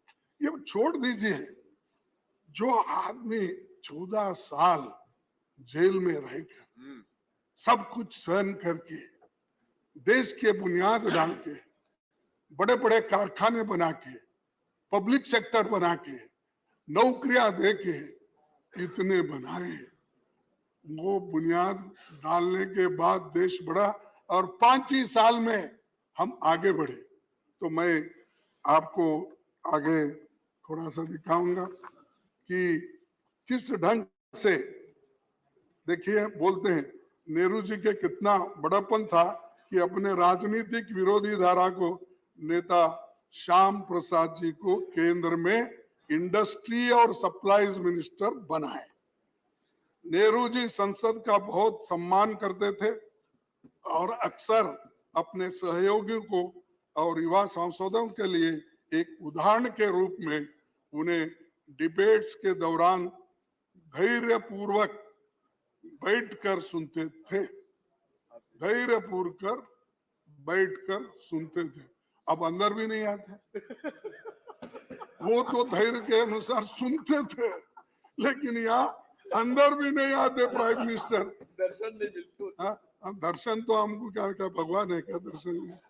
तो हमारे को या कम से कम डेमोक्रेटिक तरीके से आने के लिए बोलो, थोड़ा गोयल को भी रिलीफ मिलेगा। नहीं तो हर बात को डिफेंड करना पड़ता है, वो गोयल जी उठना पड़ता है। थोड़ा उनको जरा बिठा के प्राइम मिनिस्टर जरा बोले, अरे हम भी बोलेंगे हमारे प्राइम मिनिस्टर आए हैं, देखेंगे इस बार बहुत दिन हो गए उनको देख के। तो अगर कोई पूछेगा तुम्हारे प्राइम मिनिस्टर कैसे है, बोले तो हम मैं क्या बोलूं, अपोजिशन लीडर हूं। तो ये सर, ये इसलिए कह रहा हूं कि एक संसद को जानकारी। अरे क्यों भाई, आपका तारीफ किया मैं।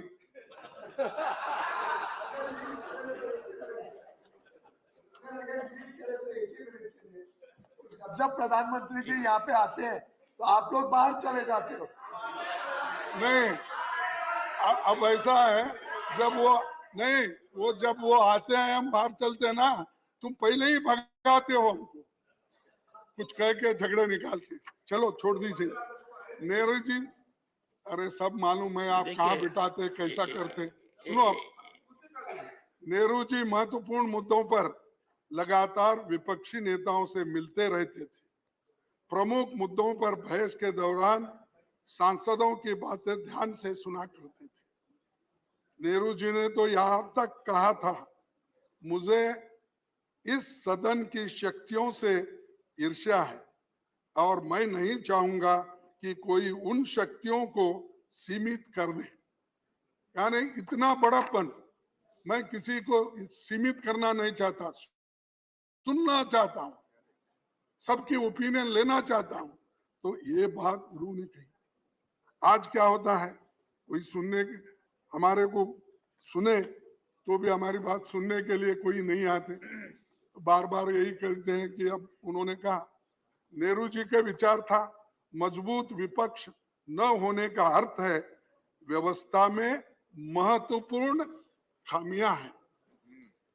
अगर मजबूत विपक्ष नहीं है तो वो ठीक नहीं है, नेहरू जी का कहना। अब जो मजबूत विपक्ष है तो उसको ईडी, सीबीआई कमजोर कैसा करना, कमजोर कैसा करना इधर है। अगर कोई है भी है, इमीडिएटली उसको लेना, कमजोर करना, फिर वॉशिंग मशीन में डालना, क्लीन होके बाहर आना, वहीं पर परमानेंट है। सर, लेकिन आज क्या हो रहा है ये सब देख रहे हैं। संसद में पीएम साहब कभी कभार आते हैं, जब आते हैं तो इवेंट बनाकर चले जाते हैं। मणिपुर साहब, आपको तो मालूम है 3 मई से आज तक दंगे चल रहे हैं, आज तक लोगों को मार रहे हैं, घर जला रहे हैं, आज एक मर गया। तो कितने इसके बारे में एक स्टेटमेंट दो। हमने इतनी कोशिश की साहब, जरा कोशिश तो मैंने की थी। नहीं, आपने की थी तो मेरी तरफ से थी सब। नहीं कि हर हालत में चर्चा हो, नहीं आधी रात तक चर्चा हो, बोलने दिए सर। नहीं आप, अरे भाई तुम क्यों ये उनको इरिटेट करते हो। सर, आप तो कोशिश किए, लेकिन आपके बातों को भी वो नहीं मानते। ये मुश्किल है ना। आप हमको बोलते हैं, उसीलिए हम बार बार आपके तरफ देखते हैं। तो जब हम आपके तरफ देते तो फिर आप उनके तरफ देखते। तो इसलिए खड़गे जी, मैं मजबूर नहीं हूँ, मजबूत हूँ। आप मजबूत, मेरी बात को मानते तो लोकसभा से पहले चर्चा होती।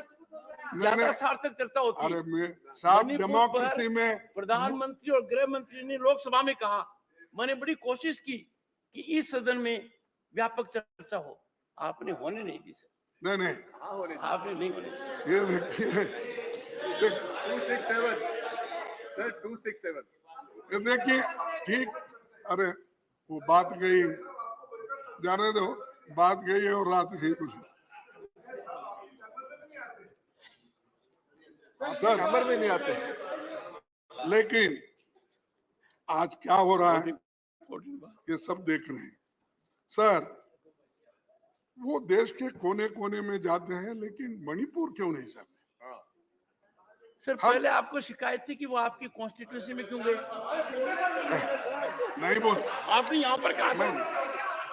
मैं नहीं बोला। माननीय खड़गे जी, आपने इस सदन में कहा था कि वो मेरे कॉन्स्टिट्यूंसी में क्यों जाते हैं? नहीं साहब, वो आने दो मेरे कॉन्स्टिट्यूंसी में।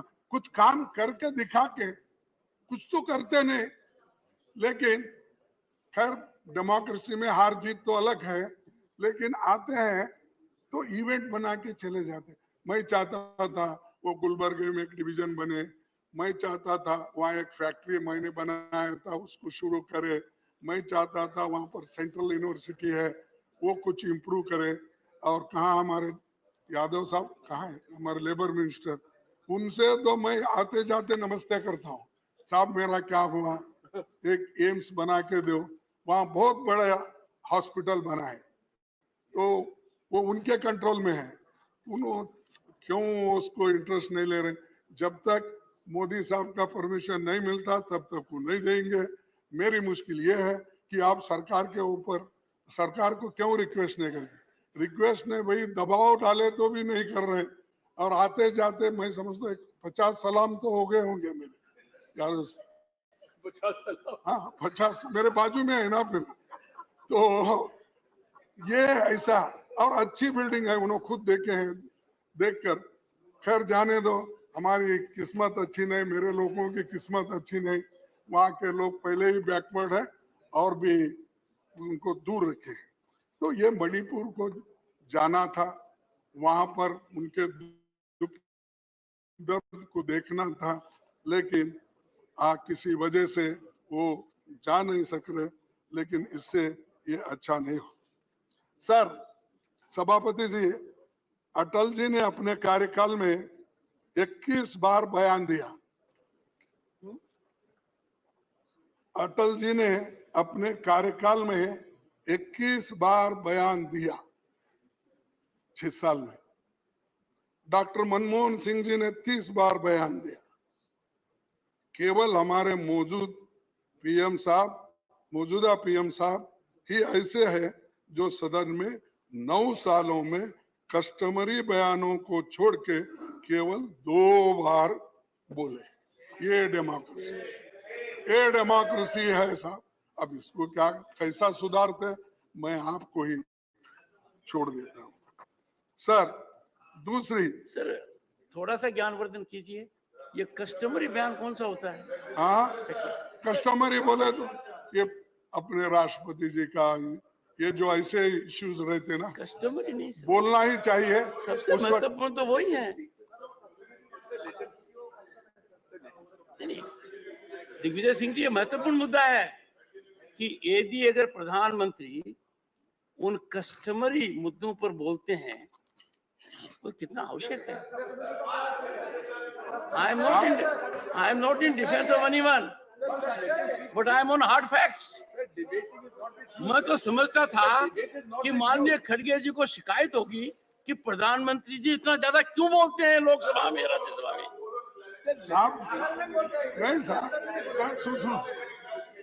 नहीं साहब, I will ask the secretariat नहीं to have full update on this and inform leader of the opposition in next 3 days. आप अपने स्टाफ को पूछिए, अटल बिहारी वाजपेयी 21 बार बयान दिए। बयान देना अलग है, कस्टमरी जो उत्तर देना, हर चीज पे जो राष्ट्रपति के इस पे भाषण देना, वो अलग है। तो ये 21 बार बयान जो वाजपेयी साहब ने दी, अलग अलग ओकेजन पे दिए सो है। वैसा ही मनमोहन सिंह जी ने 30 बार दी, ये अलग अलग ओकेजन में दी। ये बात मैं बोल रहा हूँ, वो भाषण देते नहीं, बोलते नहीं, बाहर बहुत बोलते हैं, इतना बोलते हैं वो हजम ही नहीं होता हमको, इतना बार बोलते हैं। साहब, वो आपने बोला कि मैंने तो चांस दिए तो भी आप लोग नहीं बोलते, चर्चा नहीं करते। सर, हमने पहले 267 में 7 बार इसके इस सदन में 267 में 7 बार चर्चा हुई, क्वेश्चन आवर सस्पेंड करके 10 बार चर्चा हुई। कितने सालों में? हाँ, कितने सालों में? कितने सालों में? देखिए, देखो, मैं कह रहा हूं ये सदन में जो हुआ है, लेकिन आप एक बार भी नहीं कर रहे। मुझे कटघरे में खड़ा कर रहे हैं, इसलिए आपसे संरक्षण मांग रहा हूं कि जो फिगर दे रहे हैं, आपके हाथ में जिन्होंने फिगर दिया है, उनसे पूछिए कि कितने दशक में ये हुआ है। नहीं, मैं डेट वाइज, मैं बहुत नरम दिल का आदमी हूं, फिगर दे दूंगा।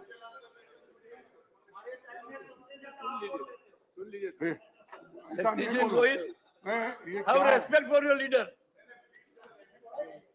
ये चुप बैठो भाई, तो आपको चेयरमैन साहब को ऐसा नहीं सताना चाहिए। सर, पहले तो आप उकसाते हो और फिर उनको डांटते हो। नहीं, वो ऐसा बीच में वो आपने पहले वाली बात भी बहुत सही कही थी। I became कानून बनाने के when leader of opposition declined to see me in the chamber at my request. Yes, I noticed.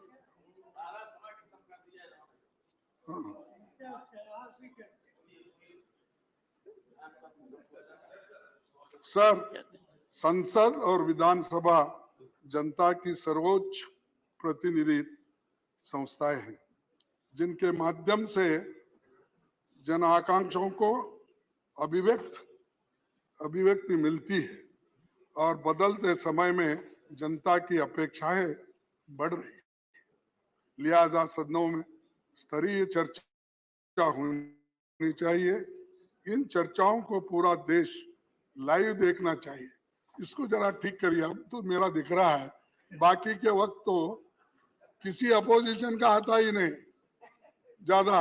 वो जरा क्या कंट्रोल हमारे गोयल साहब करते हैं और फोन करते हैं, मुझे मालूम नहीं, लेकिन वो बोल दीजिए, कम से कम हमको तो बाहर चांस नहीं मिलता, यहाँ तो चांस मिलता है, तो जरा दिखाते दीजिए। जनता के सवाल उठा सकते हैं। अब जब भी हमारे ये अभी तेलंगाना के नेता उठा रहे थे, ऐसा उठते रहते हैं, हम डांटते रहते हैं, लेकिन वो जो कहते हैं कम से कम यहाँ अगर रजिस्टर हुआ तो बाहर भी मालूम होता है, भाई हमारी बात कोई रखे। अब उसी लिए ऐसी चीजें संवैधानिक ये मुख्य है, और संवैधानिक तरीके से हम जो काम करते हैं उसको आपका प्रोत्साहन मिलना चाहिए, और सरकार का भी हमको देने का ये कोशिश होनी चाहिए। और ये संसद लोगों के हितों तथा अधिकारों का संरक्षक है, और आप हमारे गार्डियन हैं, और अगर हमारे ऊपर कुछ अन्याय हो रहा है, फौरन आप हमारे अपने को संरक्षण देने वाले आप भी हैं। नहीं तो हम इतने कम लोग हैं, उतने सब लोग अगर हमको मारते पीटते रहेंगे तो फिर बाद में आपके पास कौन रहेगा, हमें रोना पड़ता। तो इसीलिए जरा आपका संरक्षण जरूरी है। और मैं ये कहूँगा, कोरोना के महामारी में भी बहुत कुछ कमियां थी, फिर भी हमारे देश में उसको भी ठीक ढंग से निभाने की कोशिश हो गई।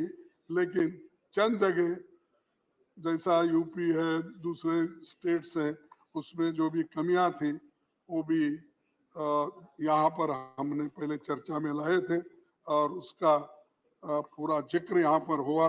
पहले का जो 33 दिन का था 20 में, फिर उसके बाद 21 में 58 दिन था, फिर 22 में 56 दिन था। ये कोरोना के जो बड़े बड़े जो भी ये थे वो तो खत्म। सर सभापति जी, दुनिया भर में वैसे तो 19वीं सदी में निर्मित 2 दर्जन संसद भवन उपयोग में लाए जा रहे हैं। भारत में लोगों की दिल दिमाग पर 144 खंभों वाली ये गोल इमारत छाई हुई है। यही देश की आजादी के बाद से 75 सालों में सारे महत्वपूर्ण फैसले यहाँ पर हुए। इस इमारत की वास्तुकला पर भारतीय परंपरा की छाप है, लेकिन इसको नफरत से नहीं देखना चाहिए, क्योंकि इस सदन में नेहरू जी बैठे थे, अंबेडकर बैठे थे और बहुत से नेता, बड़े बड़े वल्लभ भाई पटेल, ये सब बैठे हैं। इसलिए भूल ही जाना, उधर ही जाएंगे, ऐसा शुरू हो गया। कल लेके जा रहे शायद, हमको अभी मालूम नहीं मुझे। सर सभापति जी, संसद का सबसे बेहतरीन कामकाज पहली लोकसभा में मैं बता रहा हूँ 1952 से 1957 के बीच सिर्फ 5 साल में माना जाता है कि जिसमें 677 बैठकें हुई, 319 विधेयक पारित हुए 5 साल में। और उस दौरान कानूनों पर हुई बहसें जिज्ञासा और केंद्र बनी हुई। संसद का मुख्य काम कानून बनाना है, लोगों को सशक्त बनाना है, इसीलिए ये नीतियां यहाँ पर तय होती थी और सभी लोग एक मत से ऐसे नीतियों को सपोर्ट करते थे। सर राज्यसभा और लोकसभा में एक से एक अनुभवी संसद आज भी है, पहले भी थे, और उसके लिए सबको जरा बोलने की आजादी भी मिलनी चाहिए, क्योंकि अगर बोलने की आजादी नहीं मिली, सिर्फ हम लोग, हो सकता है मेरी भी गलती हो सकती है, नहीं बोल के नहीं बोलता, लेकिन मेरी गलती, एक छोटा गलती को, मेरे छोटे गलती को आप बहुत बड़ी सजा देते हैं, और वो इतना बड़ा गलतियां करते हैं, सारा देश देखता है, सब उधर माफ कर देते हो। तो इसीलिए मैं कृपया करके दोनों बैलेंस करके चलिए, दोनों बैलेंस करके अगर चलेंगे तो हमको भी एक मौका मिलेगा बार बार आपको कहने का, विनती करने का, ये सब चीजें होती। सर और एक कानून बनाते समय बिलों की स्टैंडिंग कमेटी में छानबीन के लिए नहीं भेजा जाता, तो कम से कम ये तो करना चाहिए सर, ये तो आपको हक है। नहीं नहीं नहीं, इस बिल में खामियां हैं, इसीलिए इसको स्टैंडिंग कमेटी को भेजना चाहिए। और इसके लिए सभी लोग, मैं आपको उदाहरण के तौर पर चंद चीजें बताऊं। कमेटियों को भेजे जाने वाले बिल्स का प्रतिशत 2009 और 14 के दौरान 71% था, 71% था। वहीं 16वीं लोकसभा में 2014 से 2019 के बीच घटकर 27% हो गया, रह गया। और 2019 के बाद इसमें इतनी गिरावट आ गई, 13% रह गया। साहब कहा 71%, और फिर पूछते हैं आपने क्या किया, क्या किया? यही किया हम, 71% स्टैंडिंग कमेटी को भेजा छानबीन करके, और आपने क्या किया? 13%, 27%। ये है, इससे बिल कैसे स्क्रूटनाइज होंगे? जैसा दिल में आया वैसा हो जाएगा, फिर बाद में हम पछताएंगे, फिर सुप्रीम कोर्ट बोलेगा इसको छानबीन करके नहीं लाए, और वहां के सभी एमपी और राज्यसभा के मेंबर, लोकसभा के मेंबर शायद अनपढ़ होंगे, समझते नहीं, वैसा ही भेज दिए। तो उधर से एक टिप्पणी हमको सुप्रीम कोर्ट से, बाकी के जनता लोग ये कहते हैं कि भाई हमारे बारे में ये सोचते नहीं, सोच कर कानून नहीं बनाते। लेकिन आप गड़बड़ी में इतने कानून भेज देते हो, वो बुलेट ट्रेन से भी फास्ट आता है, बुलेट ट्रेन से भी फास्ट बिल पास होते हैं। तो इसीलिए सर मैं अभी 5 मिनट लूंगा, फिर आपको बोर नहीं करूंगा। आपने देखा समय खत्म हो गया 5 मिनट से। आज आलम यह है कि सरकार विधेयकों को सीमित समय में पारित कराने से लेकर सदनों की बैठक कम से कम कराने की कोशिश की चाहिए। इस कारण कानून की गुणवत्ता वैसी नहीं रहती जो व्यापक विचार मंथन या छानबीन से गुजरे कानूनों की होती है। आज आलम यह भी है, 2021 में भारत के प्रधान न्यायाधीश ने कहा कि बिना व्यापक बहस के जल्दबाजी में संसद में कानून बनाने से गंभीर खामियां रह जाती है, कई पहलू अस्पष्ट रह जाते हैं। वही बात मैंने कहा। और ये इसके हालत ये नहीं होती थी कि लोग यहाँ पर बॉर्डर पे किसान हमारे बैठ नहीं सकते थे। 3 कृषि कानून ऐसी जल्दबाजी में किए कि वो तीनों कानून फिर बाद में एजिटेशन होने के बाद ठहरना पड़ा। तो ये ऐसे करने से किसान भी है आज हमारे ऊपर नाराज है कि पार्लियामेंट ऐसा क्यों करती है। और एक सर 30 जनवरी 2011 को तत्कालीन विपक्ष नेता अरुण जेटली जी ये बात किए थे। संसद का, क्योंकि हमारे को बार बार वो बोलते हैं आप गए भाग गए नहीं सुने, ये बोलते हैं, लेकिन हम जब अपनी बात रखने की कोशिश करते हैं, हम ये नहीं कि किसी से झगड़ा करना, डिस्टर्ब करना, शांति के साथ जब अपनी बात को नहीं रख सकते तब लोग हमारे इरिटेट होते हैं कि हम इतनी कोशिश करके लोगों के मुद्दों को आपके सामने रखना चाहते हैं, मौका नहीं मिल रहा। ये होता है, किसी से दुश्मनी नहीं है, हम सब एक ही है और सभी मिलकर ही देश के भलाई में सोचते हैं। तरीके अलग अलग होंगे। सर राज्यसभा में इस जगह बैठते थे तत्कालीन नेता विपक्ष अरुण जेटली ने 30 जनवरी 2011 को कहा था, संसद का काम है चर्चा करना, लेकिन कई मौकों पर जब मुद्दों का अनदेखी होती है तो अवरोध पैदा करना लोकतंत्र के हित में होता है। मैं और एक बार पढ़ू सर, आगे पढ़ो। अच्छा, होती है, अवरोध पैदा करना लोकतंत्र के हित में होता है, लिहाजा संसदीय अवरोध को अलोकतांत्रिक नहीं कहा जाता, नहीं कहा जा सकता। तो ये उन्होंने जो सिखाया वही काम जब हमारे तरफ से होता है हमारे को ठोकते जाते हैं। तो सर ये जो अवरोध पैदा करना लोकतंत्र के हित में होता है, लिहाजा संसदीय अवरोध को लोकतांत्रिक नहीं कहा जा सकता, ये उनकी बातें हैं। और मैं ये भी आपको कहूंगा कि उस हाउस में सुषमा स्वराज भी यही बात कही थी, संसद को न चलने देना भी अन्य तरीकों की तरह लोकतंत्र का एक रूप है। तो ये सारे चीजें वहीं से आए और मैं आपसे ये विनंती करूंगा कि खास करके दिग्गज नेताओं को यहाँ पर जो उनके बारे में उनको जो समय देना चाहिए।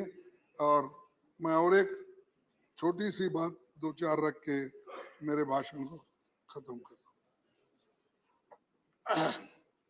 विपक्षी नेताओं के कई प्रमुख तथ्यों को सत्ता पक्ष की मांग पर कार्रवाई से बाहर निकाला जाता है और उसके लिए ही मैं आपको पहले आते ही विनती किया, छोटी मोटी चीजें जब होती है, आप तो ऊपर हैं हम सबसे, हम नीचे हैं, तो हमारे ऊपर पहला हाथ आप ही का आता है क्योंकि हम नीचे रहने से।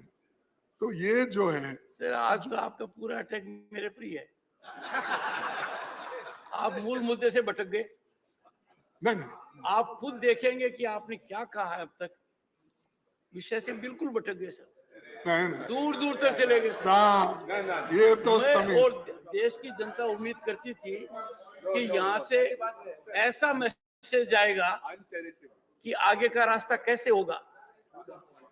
जैसे देखो साहब, एक सेकंड, आपने खड़गे जी कहा, कौन बोल रहे हैं? You must learn to be decorous. He has yielded. He has yielded. पहली बार सदन में कुछ डेकोरम हो रहा है तो परेशानी क्यों होनी चाहिए?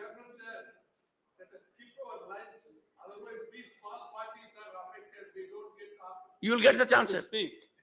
You are a very senior member. You will get the chance. Good idea. It's a good idea. But that I will do at 1 o'clock. That I will do at 1 o'clock. खड़गे जी, मैं माननीय सदस्यगण को अपील करूंगा, और लगातार मैंने ये बात कही है और गहन चिंतन और मंथन के बाद कही है कि कब तक हम पास्ट प्रेसिडेंट को लेकर हाउस को डिस्टर्ब करते रहेंगे, कब तक हम डिस्टर्बेंस को जस्टिफाई करते रहेंगे। आप अंदाजा लगाइए खड़गे जी, मेरे पर क्या बीत रही होगी जब आप बोल रहे थे कि मुझे बोलने नहीं देते हो। मैं इतना आकलन करता हूं और दुखी होता हूं कि जहां पार्टिसिपेशन हो सकता था वहां आप लोग थे नहीं।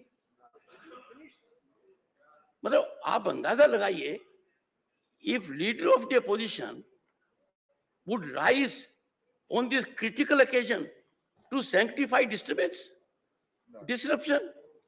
आपने खुद कॉन्स्टिट्यूंट असेंबली को कोट किया है, वहां तो कभी नहीं हुआ।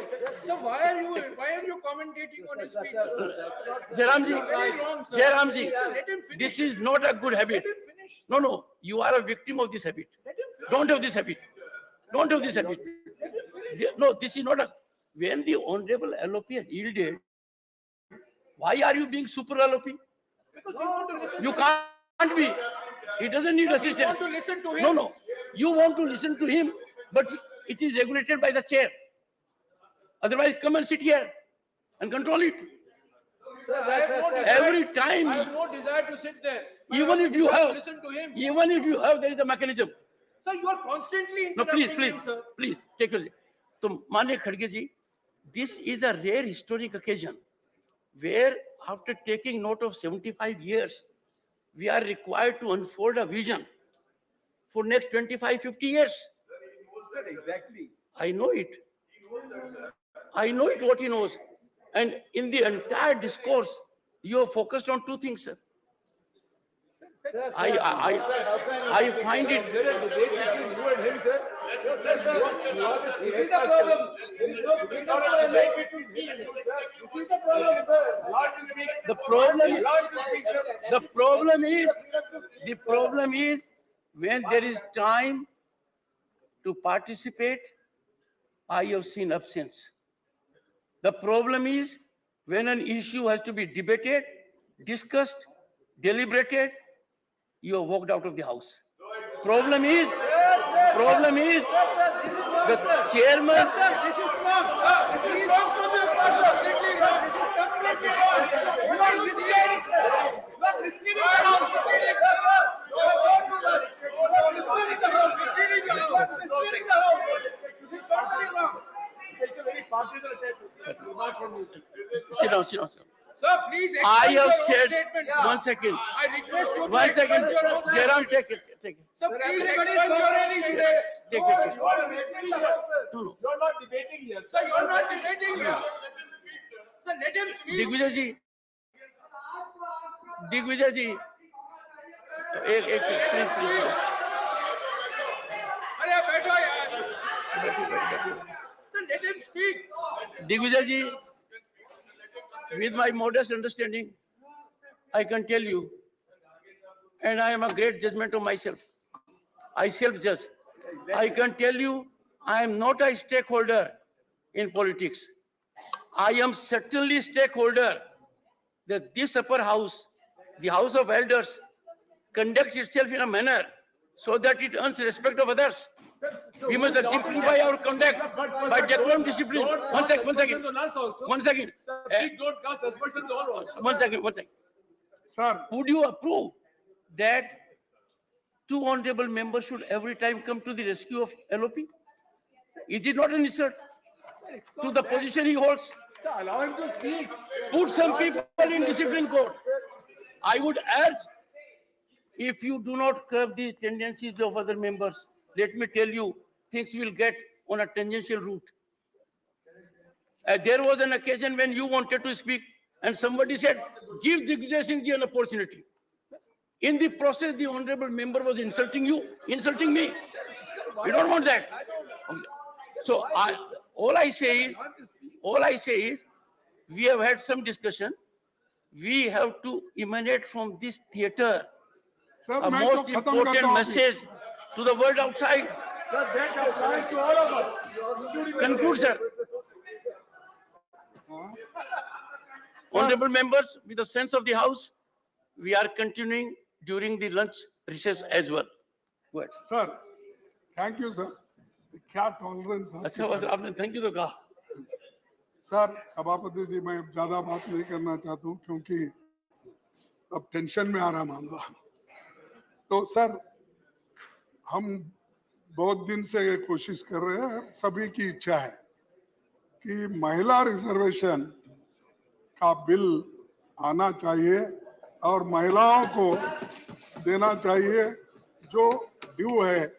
आज तक हमने सब कोशिश की, लेकिन अब मैं समझता हूँ जब आप ये मुद्दा उठाएंगे तो जरूर आपके बात को मान्यता वो दे देंगे. तो मैं ये आंकड़े इसलिए देता हूँ थोड़े से. सर, सभापति जी, दुनिया बदल गई है. इस समय राज्यसभा में 10% और लोकसभा में 14% महिला सांसद है. विधानसभाओं में महिलाओं की भागीदारी 10% है. 1952 में नेहरू जी के प्रधानमंत्री काल में पहली लोकसभा में केवल वो भी 5% सांसद महिलाएं थी, लेकिन 70 साल के बाद भी आज 14, 15, 10 के अंदर ही है महिला थी. तो अमेरिकी, मैं और भी आंकड़े देता हूं कि महिलाओं को दूसरी जगह भी ऐसा ही हो रहा. अमेरिकी संसद में 2%, ब्रिटेन में 3% महिला सांसद थे. आज अमेरिका की संसद में 28% और ब्रिटेन में 33% महिला सांसद आज है. तो इसीलिए मैं आपसे गुजारिश करूंगा कि इस महिलाओं का जो बिल है इसको आप ये कर दीजिए. और दूसरी चीज, अनएम्प्लॉयमेंट की बात चल रही कि क्योंकि इस 75 साल में हम जब बात करते हैं, इधर इधर अनएम्प्लॉयमेंट इतना बढ़ रहा है, इतना बढ़. 8 करोड़ लोग एजुकेटेड वो आज रास्ते पे है. और इन्फ्लेशन तो सब बढ़ रहा है, आपको मालूम है. वो कोई टमाटर डाल के आए तो आपने बहुत उसको डांटा. वो हकीकत थी 400 रुपए, 500 रुपए. शायद आप मकान में नहीं पूछे शायद कि आजकल टमाटर की, प्याज की, तेल की, दाल की क्या कीमत है. वो हिसाब आप नहीं पूछ रहे क्योंकि पूरा जिम्मेदारी उनको वहां छोड़े और बाकी का जिम्मेदारी आप यहाँ लिए. इसीलिए जरा मुश्किल होगा. लेकिन ये जरूरी है, इन्फ्लेशन कंट्रोल करना इम्पोर्टेंट है, नहीं तो डिस्ट्रॉय हो जाएगा डेमोक्रेसी. अनएम्प्लॉयमेंट अगर बढ़ती गई तो डेमोक्रेसी नहीं रहेगी. इसीलिए मैं आपसे विनती करता हूं कि इन चीजों को कुछ उत्तर दे. सिर्फ हमने वो किया, ये किया, ये ठीक है. G2 ठीक है. G2 क्या G20 सर? नहीं, क्योंकि वो जीरो में कमल का फूल ही दिखता था. अब देखिए साहब, वो आप देखिए, वेरी गुड। हाँ आप देखिए वो कभी भी एडवर्टाइजमेंट। खड़गे जी, आपका स्तरीय नहीं है, आपका हाँ। स्तर नहीं है, आपका स्तर नहीं है। तो मेहरबानी करके G20 की मजाक मत उड़ाइए। G20 बहुत अरे बड़ा मजाक समूह नहीं है। भाई, लेकिन सर शायद माननीय leader of the opposition Congress के अध्यक्ष भी है, उनको तो सिर्फ 2G दिखता है, 1G एंड सन जी। अरे ये देखो सर, मैं ईमानदारी के साथ कहता हूँ, देश की जब बात आती है उसमें हम सब लोग एक है, उसमें कोई फर्क नहीं। लेकिन तुम बार बार वो गुत्ता मत लो, तुम भी पैट्रियट हो। पैट्रियट हमारे लोग हैं, जान हमारे लोग दिए, मर गए हमारे लोग, मजा आप उठा रहे हो और हमको सिखाते हो। सर आखिरी एक बात कह के आज आप बहुत एजिटेटेड हो। मैं खत्म करता हूँ। नहीं, आज आप बहुत एजिटेटेड हो। हाँ? आप बहुत गुस्से में हो आज। नहीं ना ना सर, हमारी वतन परस्ती के अनगिनत तारीखें हैं, हमारी वतन परस्ती के अनगिनत तारीखें हैं, बेशुमार किस्सा है। हो भी क्यों ना वतन से मोहब्बत, हो भी क्यों ना वतन से मोहब्बत, ये तो हमारे ईमान की हिस्सा है। तो धन्यवाद सर, आपने इतना टाइम दिया। आपने खड़गे जी, आपने आज पढ़े शुरू में और आखिर में, और पहले भी पढ़ा था तो माननीय वेंकैया नायडू जी का फेयरवेल था, और आपने कहा मौसम कैसा होगा, कितना सताएगा। नहीं नहीं, उसी का आपका एटीट्यूड देने के बाद रियली मौसम फिर जो पीछे का पहले का जो था वो आ गया। Honorable members, Honorable LOP has reflected. I would again appeal to everyone. It is not a time for us to be agitated. We have to send a message from this place how our Bharat will move for next several decades. And therefore, when we make light of certain things like G20, G20 can't be reduced to G2 and then Lotus. One second. The world order has been defined. For the first time, G20 has been so impactful that global order has been defined. Inclusion of African Union is being globally applauded. कहीं वो मत डालना, मैं इसलिए मैं जो वहाँ photo डाले हैं उनकी बात कर रहा हूँ। G20 का मैं भी G20 में शामिल हो गया, लेबर मिनिस्टर के हैसियत से 10 G20 मीटिंग में गया, अमेरिका गया, इटली गया, ऐसा कभी नहीं देखा होगा आपने। ब्राजील गया। लुला का जो उस वक्त आज आपने हैंड ओवर किया लुला को, वो पहले प्राइम मिनिस्टर थे, तो मुझे मालूम है कैसा रेस्पेक्ट देना। देश के बारे में मैं पहले ही बोला, देश के विषय में देश का जब भी कोई ये आता है, हम पहले लोग हैं उसके लिए सर के ऊपर रखते हैं। माननीय खड़गे तो जी, इसीलिए आप ये मत बोलिए, जो लिखा हुआ बोर्ड है वो बोल रहा हूँ। नहीं देखिए माननीय खड़गे जी, मेरे को भी सौभाग्य मिला दुनिया के नेताओं से चर्चा करने का, and how proud I felt.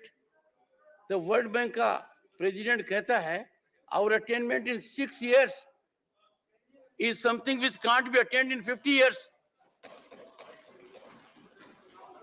Shri Mohammad Nadimul Haq. Sir, thank you very much for giving me the chance to speak on this issue. 4 minutes. Time allotted. So thank you for limiting. Thank you for limiting me also, sir. Sir, the word federal is not mentioned in the constitution even once. Yet it is the spirit and soul of this country. Remember that this is not the house of elders It is the Council of States. Do not do anything that will hurt federalism. Do not do anything that will compromise the states. Do not assault federalism. Federalism is our nation's precious asset. So depriving the state of funds is a threat to democracy. Let me give you an example of my state, Bengal.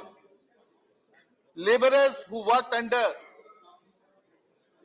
Manrega from 2021 till now have not been paid their wages, amounting close to 4,000 crore rupees.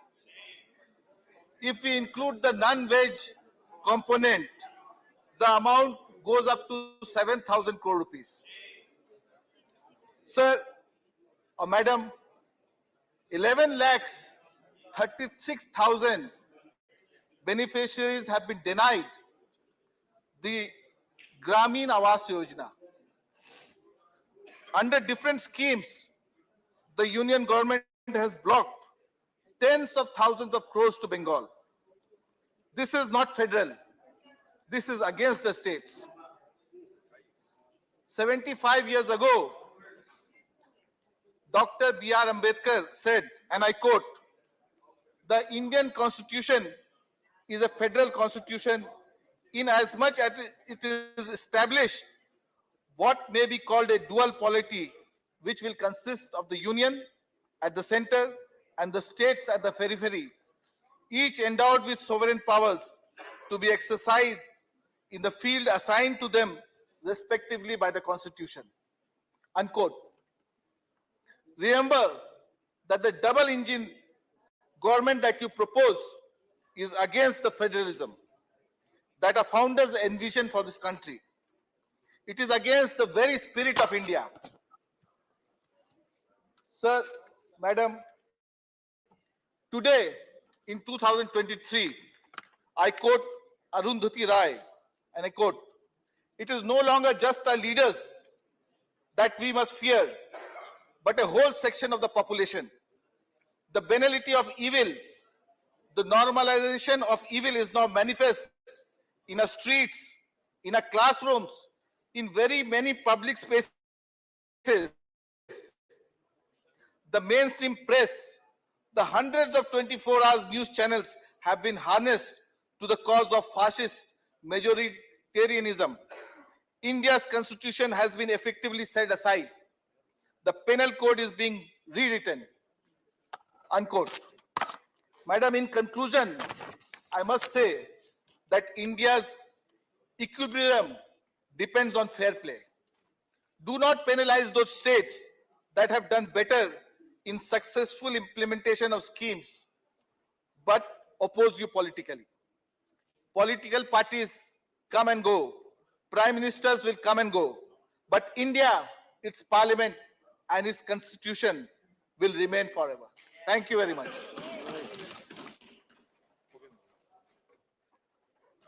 Shri R.K. Rajesh Kumar.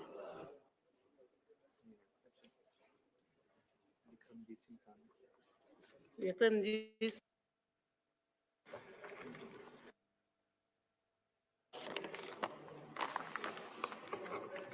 Sakrim Patra। Going through a change, ma'am. We'll come in the second sequence. We'll come little later in the sequence. We come little later in the sequence. Shri Amar Patnaik ji.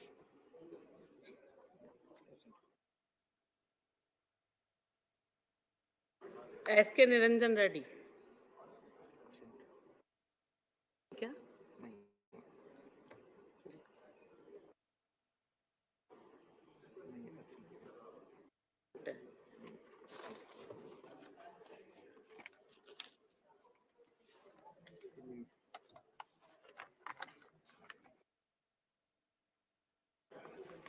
Ramnath Thakur absent. Shakti Singh Goyal. Thank you ma'am. Sir क्या lunch करना? मैं आज ये बात करना चाहूंगा कि हम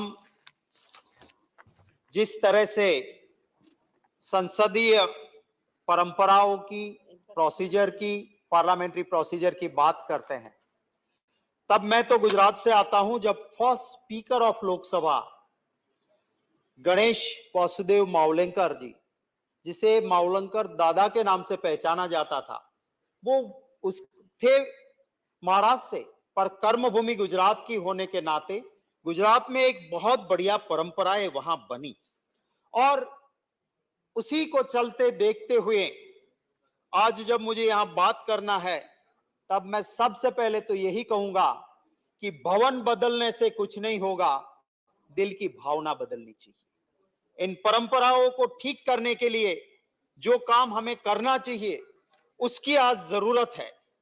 लोकतंत्र में सर्वोपरि सबसे अच्छा दुनिया में माना जाता है लोकतंत्र को, कि democracy is the best system. फिर भी हम क्या कहते हैं कि राम राज्य हो तो अच्छा। ये क्यों कहते हैं हम? क्योंकि वो एक ऐसा राजा था जो लोगों की आवाज सुनता था। एक धोबी की आवाज निकली प्रशासक के खिलाफ, राजा के खिलाफ, तो राजा ने उसको देशद्रोही नहीं माना। राजा ने यह नहीं कहा कि ये धोबी, उसके वहां ईडी, सीडी, सीबीआई भेज दूं। राजा ने कहा कि राजा शक से परे होना चाहिए। हम बात करते हैं राम राज्य की। क्यों बात करते हैं? क्योंकि वो शासक, वो राजा ऐसा था कि झूठे बेर एक शबरी मां के आए तो महिला सम्मान में वो शासक विश्वास रखता था। वो झूठे बेर उस मां शबरी के उन्होंने खा लिए।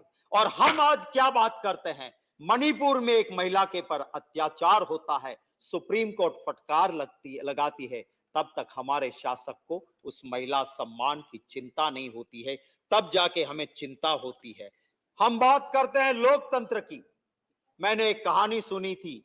वो कहानी ये थी कि एक गांव में एक शासक था, बड़ा ही डिक्टेटर था, पर वो पूरे गांव को इकट्ठा करता था और फिर कहता था मैं ये करना चाहता हूं, और गांव के लोग हाँ बोलते थे। एक दिन उसी गांव का एक आदमी का बेटा जो बाहर के राज्य में पढ़ने गया था, वो आया और उसने सुना कि बड़ी अच्छी बात है, हमारे राजा तो, हमारे शासक पूरे गांव को पूछते हैं और फिर तय करते हैं, मैं भी आऊंगा।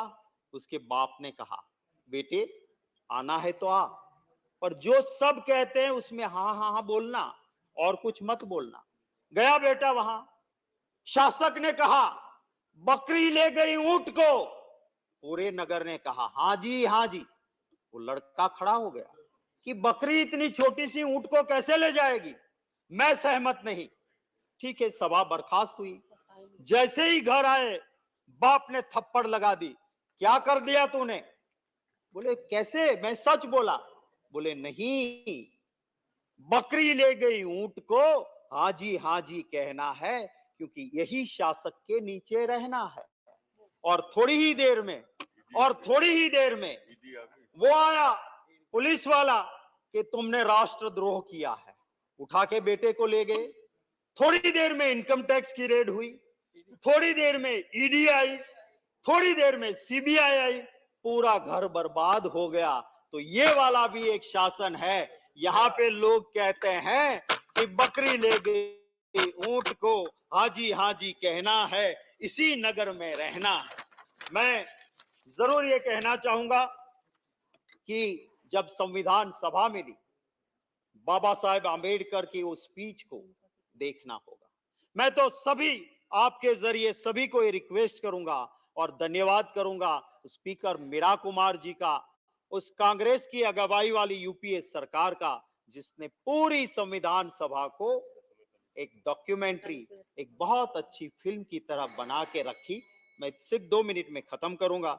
मैम, ये जो आंबेडकर जी ने जब ये बात रखी संविधान सभा के अंदर और कहा कि हमने जब ये संविधान सभा शुरू की, मैं मेंबर बन के आया था ये समझ के कि कुछ दलितों की 2 बात कर लूंगा। मुझे ताजुब हुआ जब मुझे ड्राफ्टिंग कमेटी का मेंबर बना मुझे और ताजुब हुआ जब मुझे ड्राफ्टिंग कमेटी का चेयरमैन बनाया गया, और जब ये सारी चीजें पास हुई तब मुझे और ताजुब हुआ। पर मैं इन सब चीज के लिए इंडियन नेशनल कांग्रेस पार्टी की डिसिप्लिन को मानता हूं, उसको श्रेय देता हूं।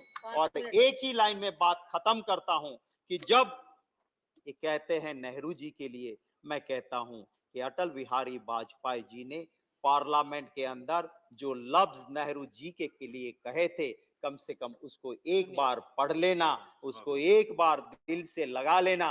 वो बोलने वाले विपक्ष के नेता थे वाजपेयी जी, जिन्होंने कहा था नेहरू जी के लिए, उसको कम से कम याद कर लेना। तो फिर आपको नेहरू जी के खिलाफ बोलने की कभी भी दिल से इच्छा नहीं होगी। मुख्तर सी जिंदगी है, अजीब अफसाने हैं, यहाँ तीर भी चलाने हैं और परिंदे भी बचाने हैं। वक्त की पाबंदी है, इसलिए लंबी बात नहीं करते हुए मेरी बात को यहीं खत्म करता हूँ। Doctor M.K. थम्मेतुरई। Madam Deputy Chairman, 3 minute है आपका। I raised to participate. 3 minute. 3 minutes I can, what can I say? I don't know. Madam, as some members expressed, this is not the elders' house. This is a Rajya Sabha representing the states representatives. We are come over here to see the federalism has to be established. That is the history. For that only this house is there. I served as 5 times Lok Sabha member there, and also 2 times Deputy Speaker of Lok Sabha and presiding officer also 15 years I done that. That the history is there. I want to say, sir, first of all, madam, in this house, our founder, Dravidian party leader, Per Anna, came here and sat in this house. He fought, he's a single member at the time, Dravidian party came at the time. Then 2 Lok Sabha members at the time. Now, afterwards, the development took a different way. My leader, Purachitalavi Amma, created history, Indian history, bringing 50 members of the parliament, 37 member Lok Sabha member, 13 Rajya Sabha members, like that 50 members we have developed in this history. In parliament, 37 Lok Sabha member, the highest member we got the Dravidian party, then 13 members here Rajya Sabha, that total 50 members we started. When we Anna started for number 1 and like that history took place. Madam, when Anna was here, he fought for the federalism under the language issue. Because here the language is one of the important issues we are discussing. Every time the federalism is not respecting the regionalism, especially for Tamil Nadu, we are all fight for our language. Where Anna said, we want Tamil has to be made as the official language of this country. That is the spirit of the thing. Not only Tamil, whatever the 8 scheduled languages, all the language must be the national language of this country. That is what he raised here. We don't know what is going to implement and going to achieve. Madam, at the same time, I want to make some other points. Then afterwards, our democracy has developed. We have 1967 onwards, our only Dravidian parties are ruling Tamil Nadu, but National Party cannot enter. That is the situation is taking place. Because the regionalism is also important. That is why we are representing in the Rajya Sabha the rights of the states. The states are treated some kind of stipend treatment, and they are not yet able to get sufficient benefit. During my present General Secretary of ADMK, Edappadi Palaniswamy, was the Chief Minister. He raised many occasions. We wanted more funds from the state, but we could not get. But in spite of that, he ruled very well and got the good name. 4 years, he established a good government in Tamil Nadu and became a appreciated by everyone. Why I am telling? Because even though we are now some limited members in the Rajya Sabha, we are still fighting for our Tamil Nadu people, for Kaveri issue, like the important issue which is suffering now, the Kacheti issue. They, in spite, without approval of the Parliament, of the both houses, the 1972, 74, 75, at that time, the Congress people only given the Kacheti to the Sri Lanka government. Still, it is part of our India. It is not approved by this Parliament. We are fighting for that. ADMK is fighting for that. Our Amma, I went to the Supreme Court and filed the situation filed at the time. This Kacheti is a part of our India because our Tamil fishermen is suffering that there this kind of rights we have to fight, and this history we are going fighting, madam. Madam, and also, apart from that, now we are facing so many problems, but the Parliament also raised regarding, for example, take a pandemic situation. At that time, we all united together how to solve this problem. Our Prime Minister, Narendra Modi ji, successfully has done so many wonderful things. And also state government, Palisamy, during this period, implemented a lot of schemes to save the people of India. Because central government also gave a lot of assistance to the state government at this cooperated with us, with the help of our Honorable Prime Minister Narendra Modi ji and Palisamy, done excellent work at the time as a democratic way, because the history shows how the Parliament is functioning and how we are playing the game for the welfare of the people. Therefore, even though the building is, we are seeing that sometimes they say it is built by British people. It is not. It is our Indian property we are having here. Even though we were moving from this building to another building, the site is also on the same area where the British people established our building. It's not somewhere not removed from this place to any other place. Therefore, convenience sake only we are moving to that place. I am appreciating our Modi ji has come forward to establish a new building to accommodate more members and also with the good facilities. For that, we are going to move that building, not any other sense. Therefore, democracy in the 1975 years, we have come journey. We have so much journey, so many obstacles we had, so many times we have tried so many issues. The Parliament also. At the same time, madam, I am very grateful that you have given sufficient time also. But still, I am going insisting that federalism must be protected and giving the more rights to the states, not only Tamil Nadu, other states also. And also a request, whatever Anna raised the issue, make all Tamil my language and other Telugu and other Malayalam and other Marathi, other all languages, especially the official language of the country. That is the spirit we have to see for whatever we got for freedom. This is the highest of our parliamentary system. In the journey, we are risking to respect the states and culture of the various states, where Narendra Modi ji always pricing Tamil and other things. Same way, we are requesting the Parliament has come forward to see that the languages, all the languages of the A schedule must be said, languages of the national, that is one of the things. That is the spirit of the democracy and also federalism.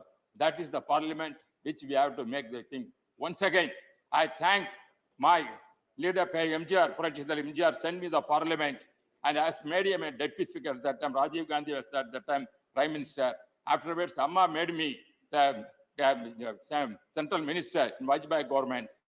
And afterwards, and Modi ji and also Amma made me deputy. Once again, 2014. And this kind of experience I had made for throughout life. I had the opportunity to serve this Parliament and hope that this spirit of the Parliament democratic system has continued. We know because whatever the opposition people raised in democracy, there must be some kind of opposition will be there. The ruling party also, they want to say, implement the programs. Therefore, both has to come together. There must not be any difference between them. Because government, the ruling party has to say to implement, that is why they elected, they have to implement program. Opposing can raise it as a discussion, must not disturb the things. Therefore, this kind of democracy has to continue. The Parliament, 75 years after freedom we have done, as I said once again, as our forefathers thought that federalism must be very important, because we are speaking, it is Rajya Sabha. It's not an elder's house. It is not, I'm not an elder man. He may be elder man, he's not elder man. There are young people also there. It's not the elderly house. This is the Rajya Sabha. State representatives are here.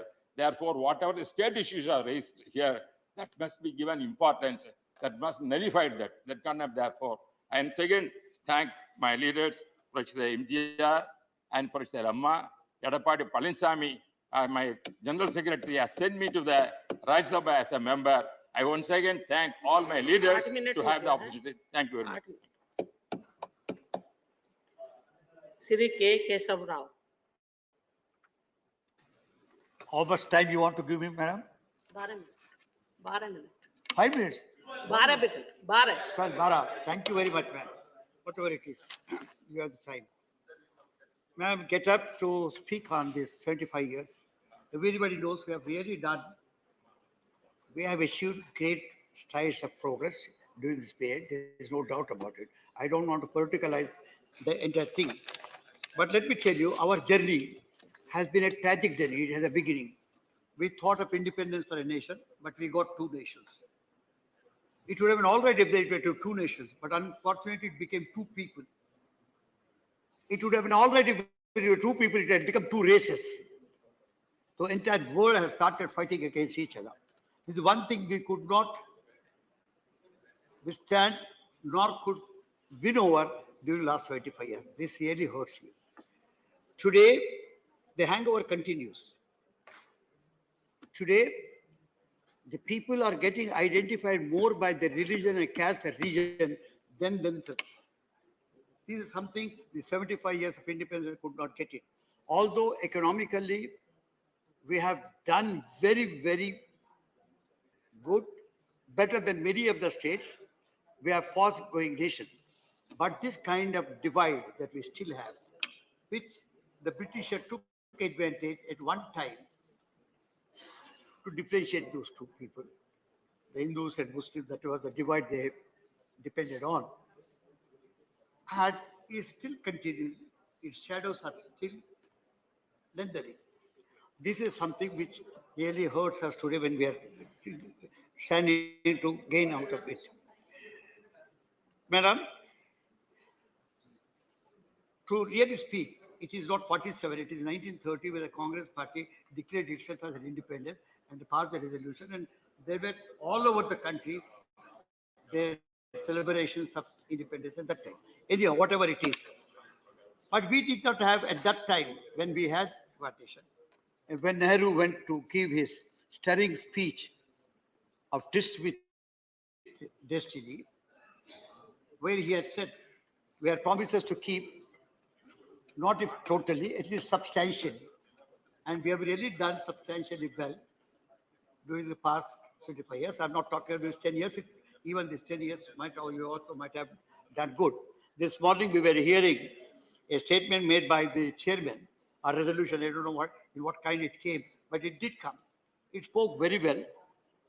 The wording was good.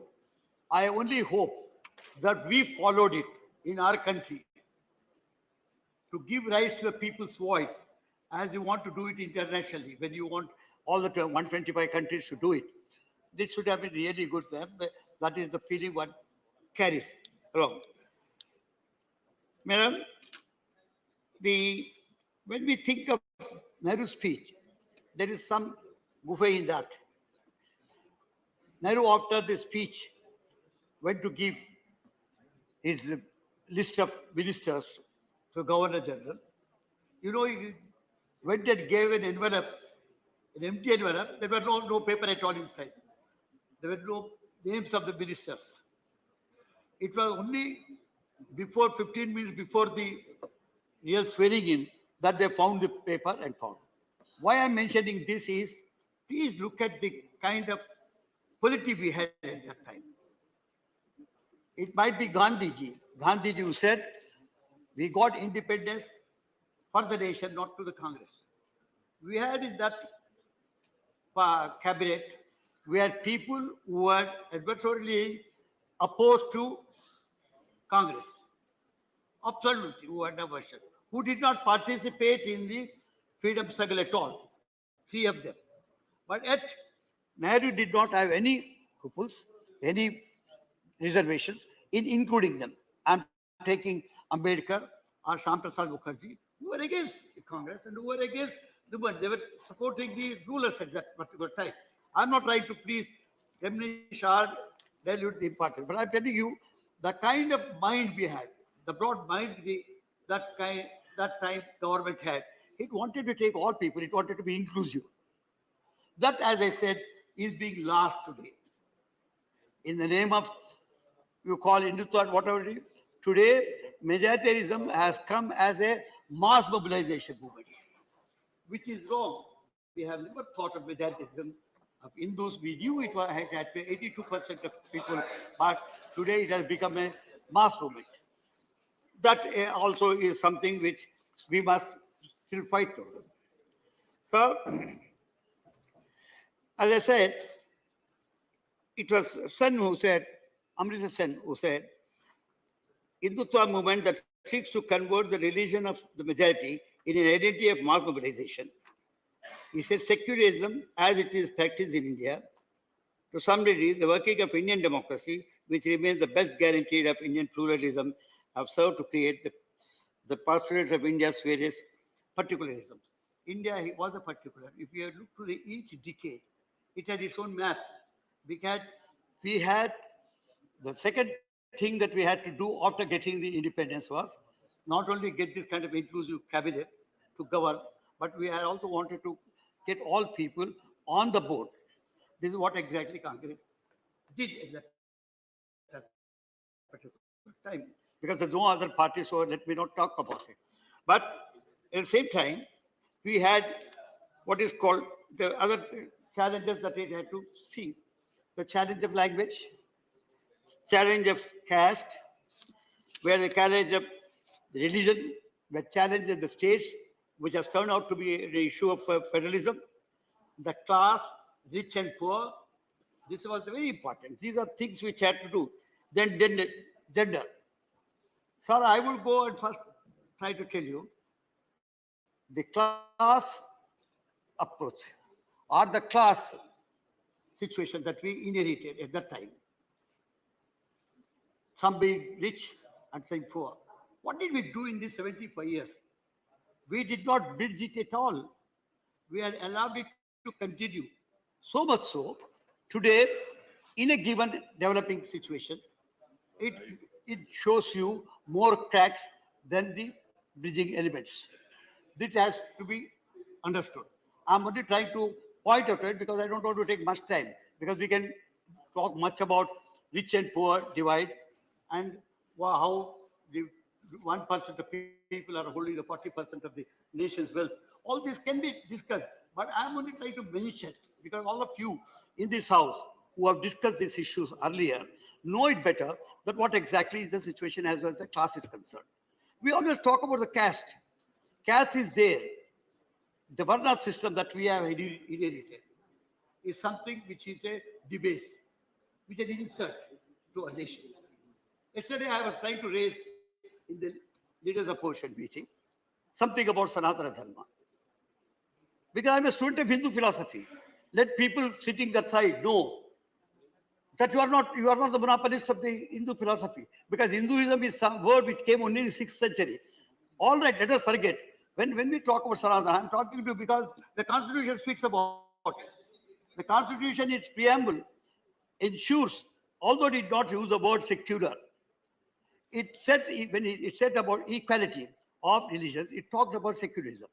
But I should congratulate again later this government, this nation, for bringing the 42nd Amendment, wherein they made it specific, a secular, a socialist secular nation.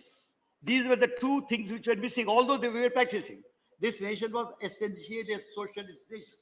We must understand at least 64% of people were really poor. 36 below the poverty line.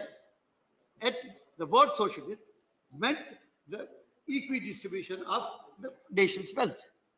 This exactly we realized, and we brought in an amendment to the Constitution itself in its preamble. This is another great achievement that we have done. Having brought that, did we do anything? Did we walk the talk? We did not. The system did not allow. Today, unfortunately, when we are trying to talk about 75 years of journey, I tell you for the last 10 or 12 years or even 15 years, let me say 91, when we thought of liberalism, even we had given, if not total goodbye, we have started diluting the importance of looking to poor and looking to the development from the socialistic angle. We had a socialistic view from the awardee session when Congress moved the social pattern of society.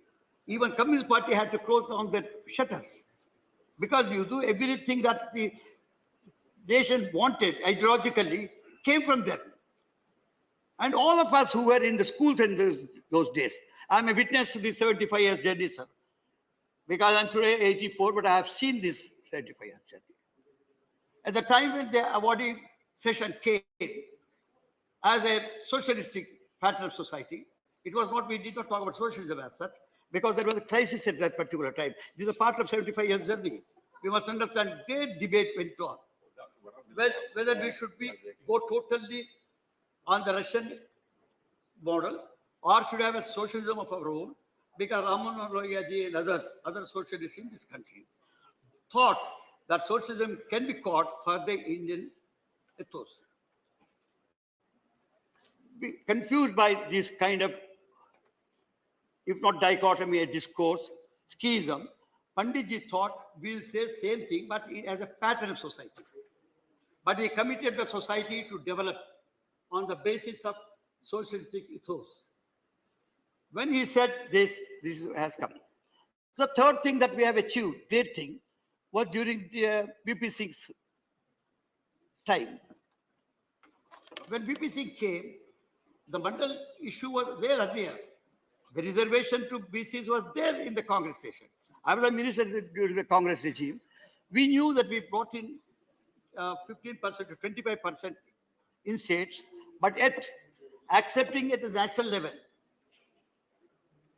as these people whom you under Varna system considered as something lower, I would not like to say, because I resist the very word Varna. So VP Singh is the one person who has brought this. This is something goes to the credit and goes as a feather in the cap of the Indian achievements. So when we come to one unfortunate part, is time over? Yeah, 12 minutes. So we come to the part of religion. Today, as I said earlier, today we are trying to be identified more by our religion rather than by our nation. Usozi, the great Italian writer, said, Italy we got, but Italians we not yet got it. Not that Nehru is the person who has made all of this. We were Indians. They were cynics at that time when we got our independence, like Stetchi, like Churchill, like Kipling, many Dubé, who are not, name them, you get them. All of them thought that India will not be able to sustain democracy at all. It will go back to the age of barbarism, age of privation of the middle classes, and this kind of thing. But India not only sustained, not only democracy lived, but lived so well that other nations are looking to us for democracy. It is because we had a democratic tradition from the millennia.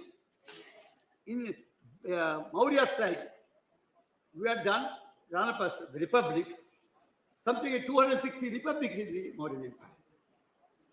What we talk today as caste was a jati at that time. We had something like 3,000 jatis at that time. But there was no kind of clash as we find today. This is how we have not been able to manage. This is a recent phenomenon. Let me also tell you. We had real communal tension. We had a communal violence. But the present, it has become some kind of pride. As I said, majoritism has become an issue for mass movement, mass mobilization. So once it comes, please conclude. It really troubles you most. Sir, when I come to Hinduism, I'm not trying to take on the the fundamental Hinduism, because there's nothing like fundamentalism at all in Hinduism. Take it from me. Hinduism is a way of life. Anything that transcends time and space is called truth. What you say today, if after 100 years people believe the same thing, and anywhere else in the world is the same thing, it remains a truth. That is, Gandhi reduced very aspect of God as a concept and said truth is God. This is what Hinduism is all about. It is only because, not because I should believe in Rama or I should believe in Krishna. That's now the DMK, ADMK man was telling me. In Madras, we had a movement which totally opposed it. Today, we have people who don't believe. You have, if Hinduism is all that big, there wouldn't have been the need for Judaism. If Judaism is all that big, there wouldn't have been a need for Christianity. If Christianity is all that big, there wouldn't have been a need for the Islam. If Islam is all that big, there wouldn't have been a need for the Sikhism. So all this some time and space taking. They included truth. That is what exactly Hinduism has done. I consider this as one of the greatest thought processes. Hinduism is one of the great thought processes which takes everybody to. I am a Charvaka in if I believe in God, I'm a Hindu, sir. Your time is if over. I don't believe in God, I'm Charvaka, sir. I'm a Hindu, sir. If I believe in somebody who really is good, I'm a Buddha, I'm a Hindu, sir. If I'm Jaina, all of you are the Buddha, sir. Karnataka, yesterday I was studying the leaders of opposition. They have got their funds.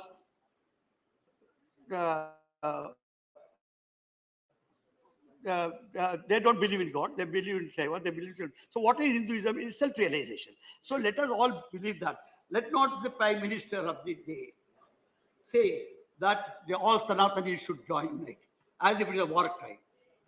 I think at this age, this is not something which is good to come from a people, because we accept all religions. Yesterday, Mr. Chidambaram was saying something. Mr. Chidambaram was saying, he was quoting Madhavacharya, 16th century saint, Indian saint. When he said, Sarva Dharma Samahava, so same thing, it is quoting Madhava or other saints. But all the believers in Hinduism believe that all are there. That is why we say, Ekam Sat Vipra Bahuda Vadanti. People may call it by different names, but truth is only one. We believe in it. Unlike others, I'm not trying to criticize other religions at this time. They believe that mine is there. There is no Mr. Christ or no Mr. Muhammad or no Mr. Zoroaster or no Mr. Confucius. We had a Hindu thought process as such. So this, I don't know, we are losing track. We must get onto that. We must build a nation, Indian nation as such.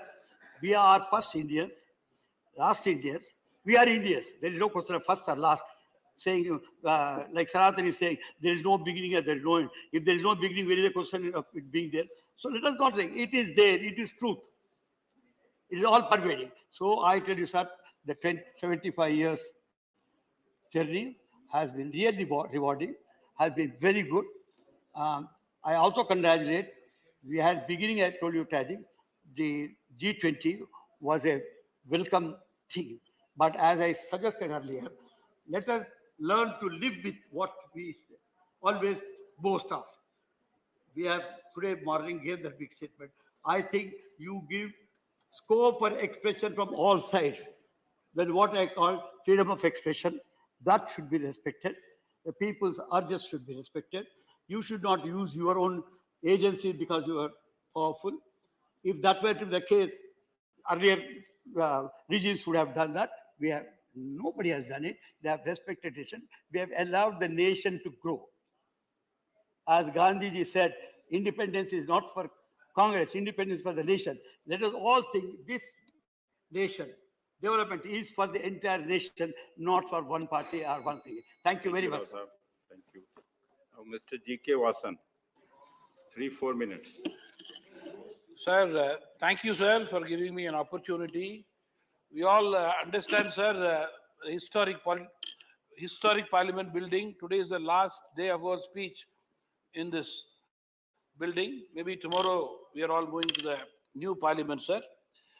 This is the time to salute and respect our leaders who fought for our independence and got independence for us. This is the 75th year of our independence, sir.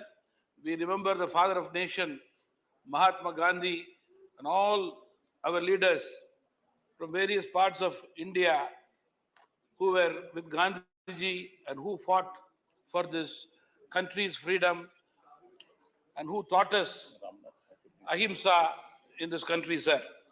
Sir, we also have to be very proud that we are the largest democracy in this country, sir.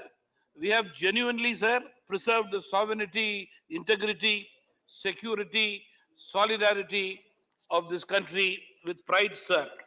We have made remarkable progress in the 75 years in the field of education, agriculture, healthcare, industrial growth, economic equality, and even in scientific space research, sir. Above all, as Indians, we are all proud today that our nation is looked upon by foreign countries for our helping hand and support even in international problems today, sir. This is the parliament where legends have spoken, sir, in various subjects for the interest of this great nation, sir.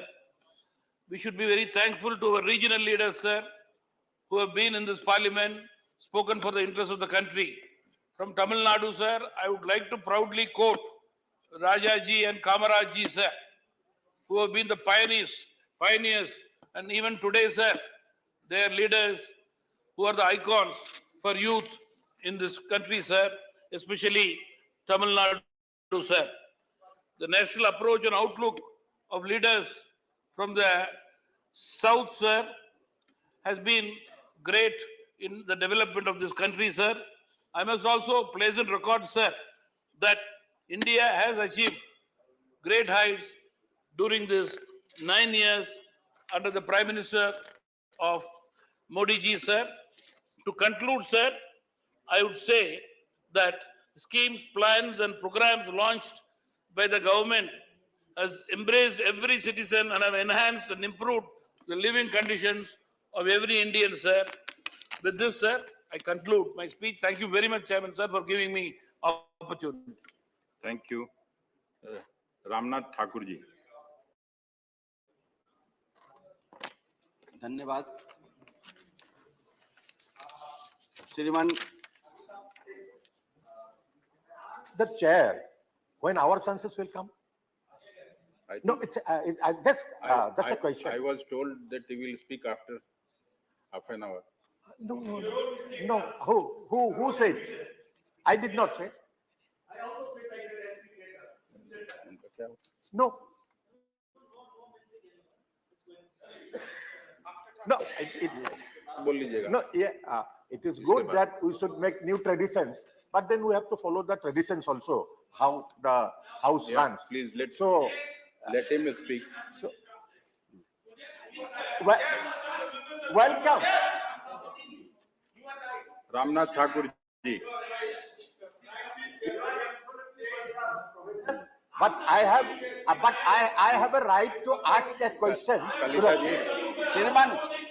Kalita ji. Shriman. No, I appreciate your support. Shriman. But then in the process, our terms are not coming. This is no discrimination. Shriman. Yeah.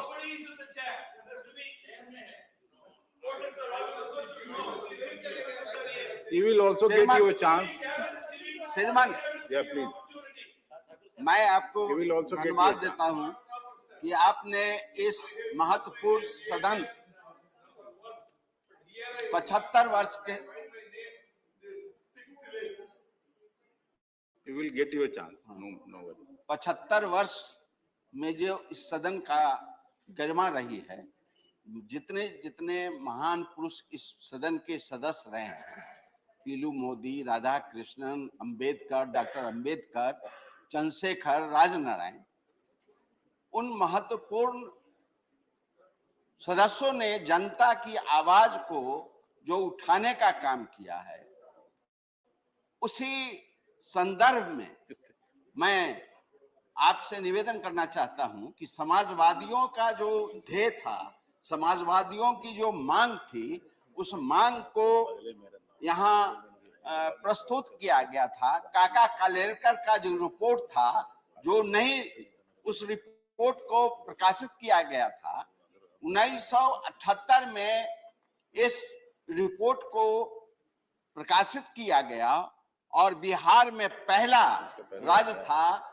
जननायक कर्पूरी ठाकुर जी ने आरक्षण लागू करने का काम किया। 1990 में मंडल आयोग के इसी सदन में जो दबाव पड़ा था, इसी सदन की बात है, जो दबाव पड़ा था, उस दबाव के चलते मंडल आयोग लागू हुआ। मैं कहना चाहता हूं कि बिहार का मॉडल जो था वो जातीय गणना का पूरे देश में होना चाहिए था। बिहार ने इसको लागू करने का काम किया। महिला को गैर बराबरी 2005 से जो नगर निकाय में, पंचायत में जो आरक्षण दिया गया था, उस आरक्षण को बिहार ने लागू करने का काम किया। श्रीमान, हम आपसे निवेदन करना चाहते हैं कि नए भवन में जो हम लोग शिफ्ट हो रहे हैं, जा रहे हैं, तो क्यों नहीं सरकार महिला को 33% आरक्षण दे करके इसमें लागू करे। मैं तो समझ रहा था कि जो विशेष सत्र बुलाया गया है सरकार के द्वारा, उस सरकार में ये मणिपुर पर चर्चा होगी, मणिपुर के समस्याओं को सरकार दूर भगाने का अनाउंसमेंट करेगी, लेकिन अभी तक मणिपुर के बारे में कोई काम नहीं हो सका। मैं 2-3 बातें कह करके अपने सुझाव को रख करके आपके सामने रखना चाहता हूं। ये 75 वर्ष में, 9 वर्षों में जो सरकार काम किया है, हम आपके माध्यम से सरकार से निवेदन करना चाहते हैं कि जेलों में जो बंद कैदी है, जिन पर कोई आरोप नहीं है, गरीब हैं, दुखी हैं, वंचित हैं, पैसे नहीं है उनके पास कि अपने को वो बेल करा सकें और केस लड़ सकें, तो हम आज 75 वर्ष के उपलक्ष्य में जो आपने जो ये सत्र बुलाने का काम किया है, तो जेल में बंद हुए कैदियों को छोड़ने का काम करें, यह आपसे हम निवेदन करना चाहते हैं। दूसरी बात, हम आपसे निवेदन करना चाहते हैं कि इसी तरह विशेष सत्र बुला करके या विशेष दिन रख करके महंगाई पर चर्चा होनी चाहिए और उसका निदान करना चाहिए। उसी तरह आपको चाहिए था, जो बेरोजगार है, बेरोजगारी जो बढ़ी है, बेरोजगारों के लिए नौकरी के लिए आपको अनाउंसमेंट करना चाहिए, आपकी सरकार की उपलब्धि बढ़ती। इसीलिए हम आपके माध्यम से एक निवेदन करके अपनी बात समाप्त करना चाहता हूं कि सब लोग देख रहे हैं जहां वो हैं, सब लोग देख रहे हैं जहां वो हैं, हम देख रहे हैं, देखने वालों की नजर देख रहे हैं। इन्हीं चंद शब्दों के साथ हम आपसे, आपके माध्यम से सरकार से निवेदन करना चाहते हैं कि जिन जिन मुद्दों को हमने उठाने का काम किया, सरकार ध्यान दे और उस पर अमल करने का काम करें। धन्यवाद। Doctor John Brittas, 6 minutes. Thank you, sir. So when we are having a discussion with regard to the Amritagal, I would say that I have a 3-dimensional view of the Indian Parliament. I used to watch the Parliament from outside, from above, and now I am being part of this Parliament, sitting below, sir. So when we speak about Parliament, the basic aspect which we need to keep in mind, that is parliamentary democracy. That is very important. Sir, what is the tenet of parliamentary democracy? The fundamental cardinal principle of parliamentary democracy, as Karge Sahib said, accountability of executive to the legislature. Niranjan Saab, आप senior advocate, सही है ना? Have you ever seen an accountability of the executive to the legislature? Have you ever seen? Now, the opposition leader was speaking about the presence of the Prime Minister. I was trying to dissect that. You know what is the presence of the Prime Minister in Parliament?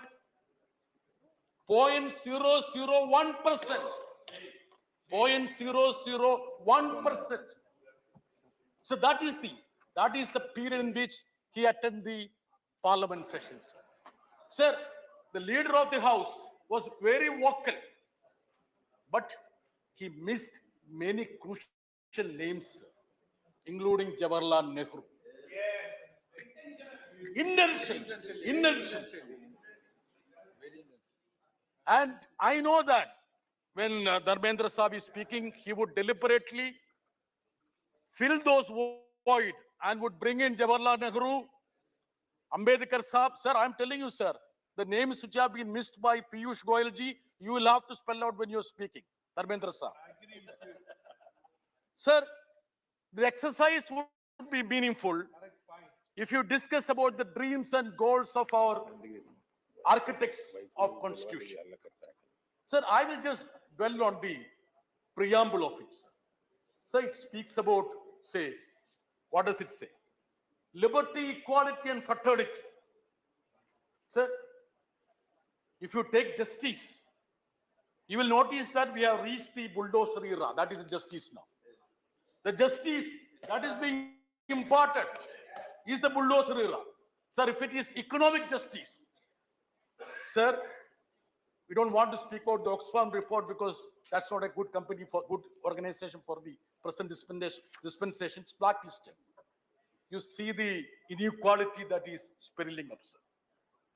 Sir, the liberty that has been assured in, where has it reached, sir? Now it is more manifested in the form of sedition and UAP. That is a liberty which has reached. Sir, another cardinal principle is equality of status and opportunities. This government is honest to say that they don't believe in it, sir.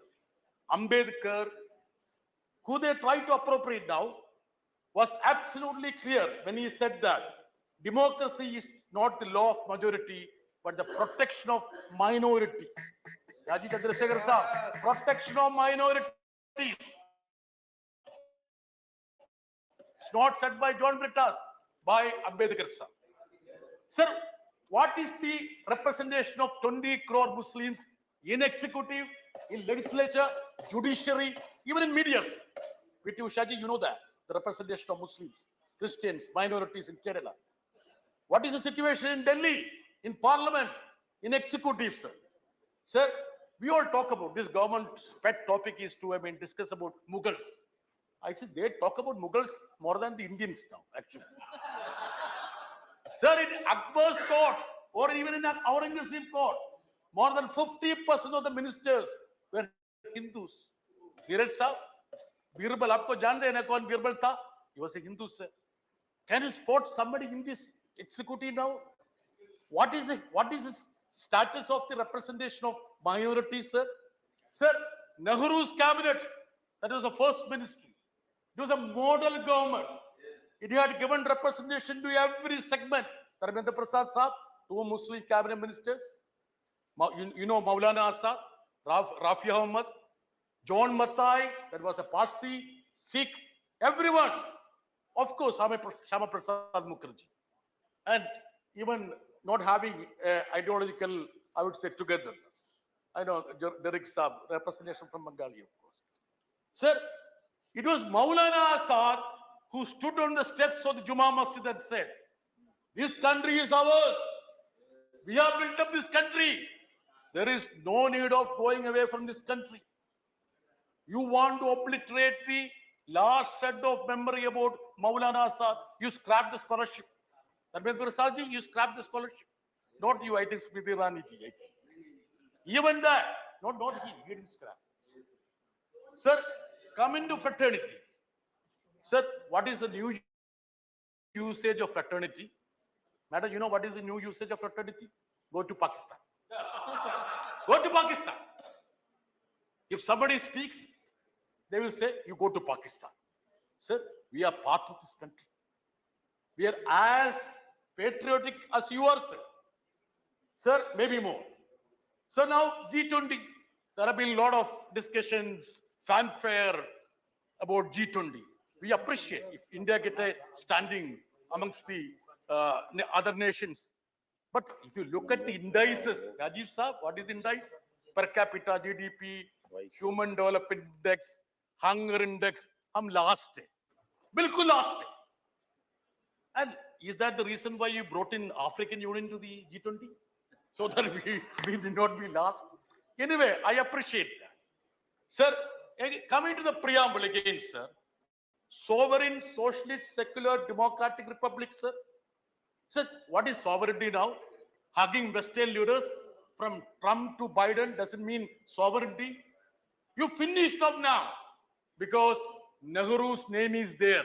You don't want non-alignment movement to be there. Just because Jawaharlal Nehru was instrumental in setting up non-alignment movement. Now, sir, the second word, socialism. What is socialism, sir? Socialism has become Adanism. That is a new word, Adanism. PT Usha, madam. Socialism badal gaya, Adanism ho gaya. Chupchap baith rahe aap. You should be standing up and talking about that. Now, sir, secularism. Another thing, sir. See, secularism. You know, a gentleman sitting in Prime Minister's office had the audacity to say, Dharmendra Prasad sir, Dharmendra ji, suniye sir, Vivek Dev Roy, this constitution has become useless. Only 17 years it can stand. And he said he doesn't understand the meaning of socialism and secularism. A gentleman heading the Economic Advisory Council of the Prime Minister had the audacity to come and say that he doesn't understand the meaning of secularism and socialism. I would have expected a cabinet minister, the stature of Dharmendra Pradhan to say, shut your mouth. Did you say, sir? You should have said it. Sir, now, another word, sir, democracy. See, many of the members think, sir, democracy has turned to be namocracy or modiocracy. Sir, democracy or modiocracy because we don't see the Prime Minister. My daughter was asking, did you get an opportunity to sit with the Prime Minister? I said, no. Very rarely only I get, sir. So, what does it mean, sir? Democracy means accountability of the executive to the Parliament and Parliament being accountable to the people. That is democracy, sir. Sir, republic. I know, where is Rajesh Sinha ji? For Rajesh Sinha and others, you know what is the meaning of republic? Vice Chairman, sir, you know what is the meaning of republic? Arno Goswami. That is the meaning of republic for many of the treasury benches people. Sir, that is the state of affairs of this country. Dharmendra ji, please don't look me like this. Please. You will have, sir. Please conclude. Sir, please. this time you will have to give me, sir. John, Please conclude. I will yield, sir. I will yield. अध्यक्ष जी, अभी मेरे मित्र John बिट्टास अच्छे बोलते हैं और उनकी मुंह से हम लोग नेहरू जी की प्रशंसा सुन रहे थे, अच्छी है। मेरे को लगता है जॉन बिट्टास थोड़ा अच्छा रहता राज्यसभा में जब नमूद्रीपद जी की सरकार को केरला में पहली बार तोड़ दिया गया था, राज्यसभा ने क्या डिबेट किया होगा, उनकी पार्टी ने क्या व्यू लिया था। अभी बहुत तो नसीहत डेमोक्रेसी के बारे में दे रहे थे, अभी उनके बारे में जिस विचार पहली बार कम्युनिस्ट पार्टी के लोगों ने जीते केरला में, उन्हीं की सरकार को जिनकी आज कसीदा पढ़ रहे हैं, उन्होंने उनको बर्खास्त किया, इलेक्टेड गवर्नमेंट को, नमूद्रीपद जी की गवर्नमेंट को बर्खास्त किया। तो उस समय में राज्यसभा में सीपीएम के मित्रों ने क्या बोला होगा, थोड़ा अगर लाइट डालते तो शायद जॉन बिट्टा से हम ये अपेक्षा कर रहे थे। ये mockery, John Brittas, you are very enlightened and very knowledgeable person, don't laugh at your colleagues, you may get box news in the Indian Express, but we expect some good light, good view of yours. When Namboodiripad was dismissed from the Kerala, what was the view of CPM in the Rajya Sabha? Please enlighten us. Thank you, sir. Sir, thank you, Dharmendra ji, for reminding me about the dismissal of EMS Namboodiripad. For such misdeeds, they have been punished. They are sitting here. Precisely that is the reason. Otherwise, do you think that they would have been put here? But you are repeating the same mistake. You are calling us, depicting us as Somalia. Say extreme poverty, let us look at. Extreme poverty in UP and Bihar is 30-40%. In southern states, it is 10%. In Kerala, it is almost zero. Yes, almost zero. Extreme poverty. Sir, it is because, sir, so much of disruption, sir. I want your protection, sir. I want your protection. You have my protection. Yes, sir. Sir, this happened because, Mr. Muralidharan seems to be a Keralite, but his only job is to act against Kerala. Yeah. His only job is to act against Kerala. Sir, when we talk about 75 years of Indian democracy, we cannot forget the name of Mahatma Gandhi. I was surprised that nobody from the treasury bench even referred to Mahatma Gandhi. Just because he held Gita, Quran and Bible close to his chest, he was assassinated. Only because of that. Everybody knows about it. Sir, you are replacing Mahatma Gandhi with Savarkar. That's why, sir, the new parliament has been inaugurated on the birth anniversary of Savarkar instead of Mahatma Gandhi. You should have. If you had some respect, you would have done, sir. Sir, further, sir.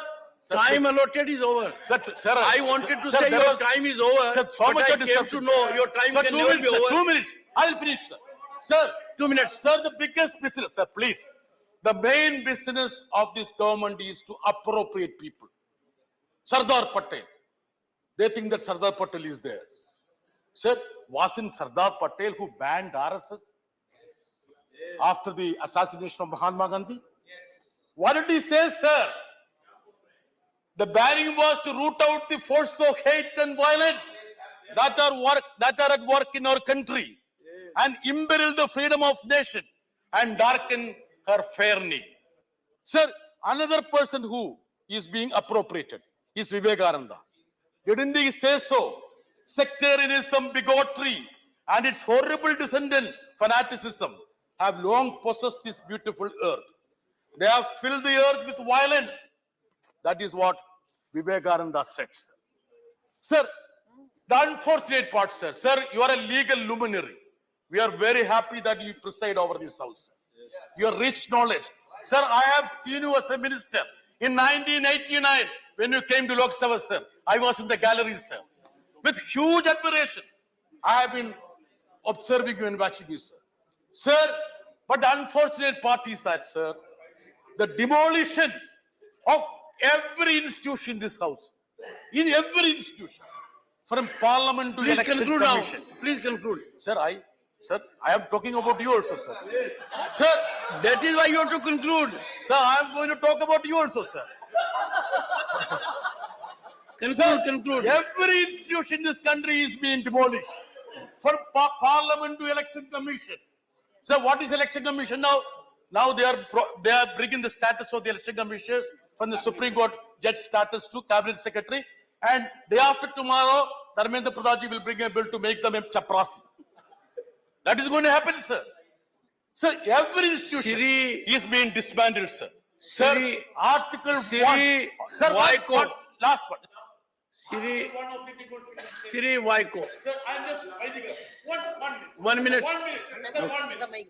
It says that India, that is Bharat, shall be union of states, sir. Sir, federalism, sir. Kerala contributes 1 rupee and get back 25 paise. That is the status of federalism in this country, sir. Yes, it has turned to be like that. The honorable... Sir, I would say that. You told me, once again, Chairman, sir, you wanted us to have some change. The honorable member has made a statement of fact.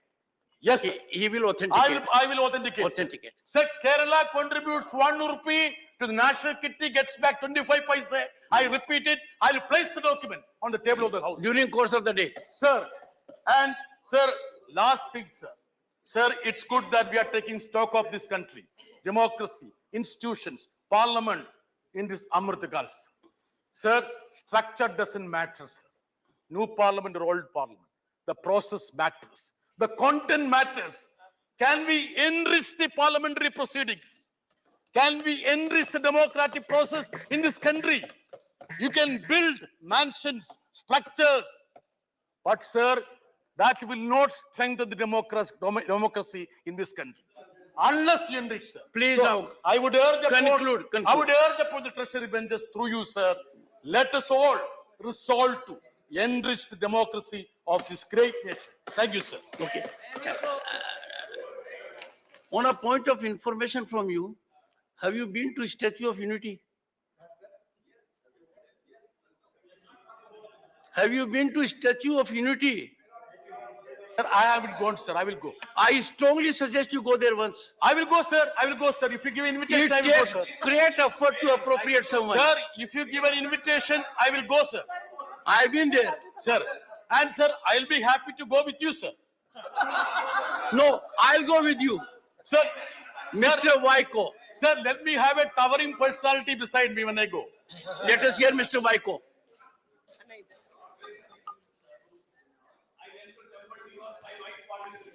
Mr. Chairman, I am extremely thankful for giving me this opportunity to participate in the discussion on parliamentary journey of 75 years. Starting from Constituent Assembly, its achievements, experience, memories, and learning. It was also a long journey for me, having entered Parliament in 1978 as a member of Rajya Sabha. Now it is my fourth term in the Rajya Sabha. Apart from being a member of the upper house, I had the honor to be a member of the Lok Sabha for 2 terms, in the 12th Lok Sabha and the 13th Lok Sabha. There were many swings and waves the nation has witnessed in the last 75 years. But what is shocking me, why the name is changed as Bharat, and when the G20 meeting took place, before the Prime Minister, the name was Bharat, not India. So we are not representing India. Then you call it United States of India. That should be called. All the states should be given equal opportunity. Bharat, where it came from, Bharat, from Upanishads, from Sanadana and Hindu Rashtra. So they are trying to take this country towards Hindu Rashtra. But one thing, I would like to tell them, you never entered our area. Guptas never entered. Mauryas never entered. Nobody entered to Tamil Nadu. But we have come to Ganges. We have come to Himalayas. Sir, I am very sorry. The Prime Minister of India, he is putting Bharat instead of India. So hereafter, we have to call India. Why he is afraid of India? The formation of India has threatened them. The formation of India has threatened them. Therefore, they have put the name as Bharat. Sir, I don't want to take much time because you have given me a privilege to take this time. I demanded installation of Ambedkar portrait in Central Hall of Parliament, allowing army men belonging to Muslim community to offer Jummah prayers on Friday. Sir, secularism is under threat. The Muslims are under threat. The Sanadana forces are threatening them. They are afraid because you leave India, you Muslims India. This is not your country. This is the voice of the Hindu Rashtra people. In this way, the country will be balkanized. I today want you on this particular day, it should be noted that it will become Soviet Union. What happened in Soviet Union, this will happen in India. India will be balkanized into so many states. and therefore I said United States of India. But at least you make a name United States of India. Otherwise, India will not be one when you want to celebrate centenary celebration of independence. But 2047, there won't be any such India. Thank you, sir.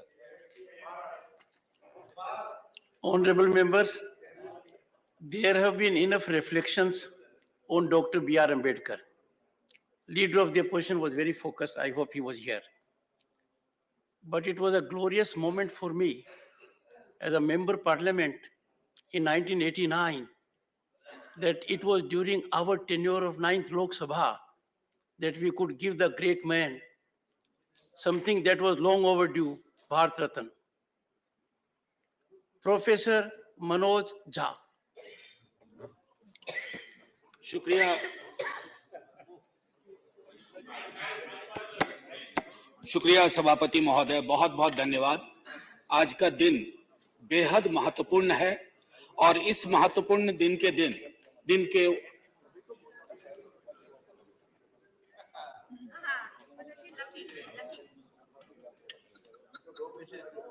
नहीं शुक्रिया madam मेरी शुभकामनाएं स्वीकार करें। मैं यहां से बोल रहा हूं, इधर मैं यहां से बोल रहा हूं। शुक्रिया, बहुत अच्छा अवसर है कि आप यहां आई हैं। कितनी खुशी हो रही है बता नहीं सकता। आज सुबह माननीय सभापति महोदय ने कहा था कि ह्यूमर वगैरह हमारी जिंदगी से चला गया। तो मुझे स्मरण है, ये किताब मैं एक ही किताब लेके आया हूं, ऐसी 5 किताबें हैं कॉन्स्टिट्यूएंट असेंबली डिबेट्स की। तो इसमें सर ऐसी 5 किताबें हैं कॉन्स्टिट्यूएंट असेंबली डिबेट्स। सो माननीय उपसभापति जी, एक मिनट प्लीज। माननीय उपसभापति जी, 75 कैसे बनाया जा रहा है मेरी समझ में नहीं आ रहा है, क्योंकि अगर हम कॉन्स्टिट्यूएंट असेंबली से 75 जोड़े तो 2021 में पूरा होता है, अगर आजादी से जोड़े तो 2022 में पूरा होता है, और अगर पहली लोकसभा से जोड़े तो वो 2027 में पूरा होता है। तो ये 75 की गणना कहां हुई, किस ज्योतिषी ने की मुझे नहीं पता। मेरे हिसाब से 75 नहीं है, लेकिन 75 वाली फील में अपनी बात रखूंगा। हाँ, तो माननीय उपसभापति जी, हुआ यूं कि सरोजिनी नायडू जी को बुलाया गया बोलने के लिए संभवतः 11 दिसंबर 1946 को। कम लोगों को यहां पता होगा कि सरोजिनी नायडू जी बिहार से चुनकर संविधान सभा में आए थे। तो उनको चेयरमैन साहब ने कहा कि अब बुलबुले हिंद, नाइटिंगेल ऑफ इंडिया आएंगी, लेकिन कविता में अपनी बात कहेंगी, प्रोज में नहीं कहेंगी। उन्हें थोड़ा बुरा लगा, मजाक में ही सही। उन्होंने कहा कि आपका ये व्यवहार, आपका ये कहना अनकॉन्स्टिट्यूशनल है। तो उन्होंने कहा नहीं, फिर भी सुनाना होगा। तो उन्होंने एक चीज सुनाई जो मैं पेशे नजर कर रहा हूं माननीय सभापति जी को। सुबह बड़ी बेसब्री से वो कह रहे थे कि ह्यूमर चला गया, तो उन्होंने सुनाया कि बुलबुल को गुल मुबारक, गुल को चमन मुबारक, रंगीन तबीयतों को रंगे सुखन मुबारक। तो ये मैं ये बता रहा हूं कि ये हमारा ध्येय था। अब सुबह चर्चा की, हमारे लीडर ऑफ द हाउस ने बड़ी खूबसूरत चर्चा की और जिक्र किया सर्वपल्ली राधाकृष्णन का। यहां ठीक सामने सर्वपल्ली राधाकृष्णन। उन्होंने एक बात कही थी और मैं वो श्लोक पढ़ना चाहता हूं।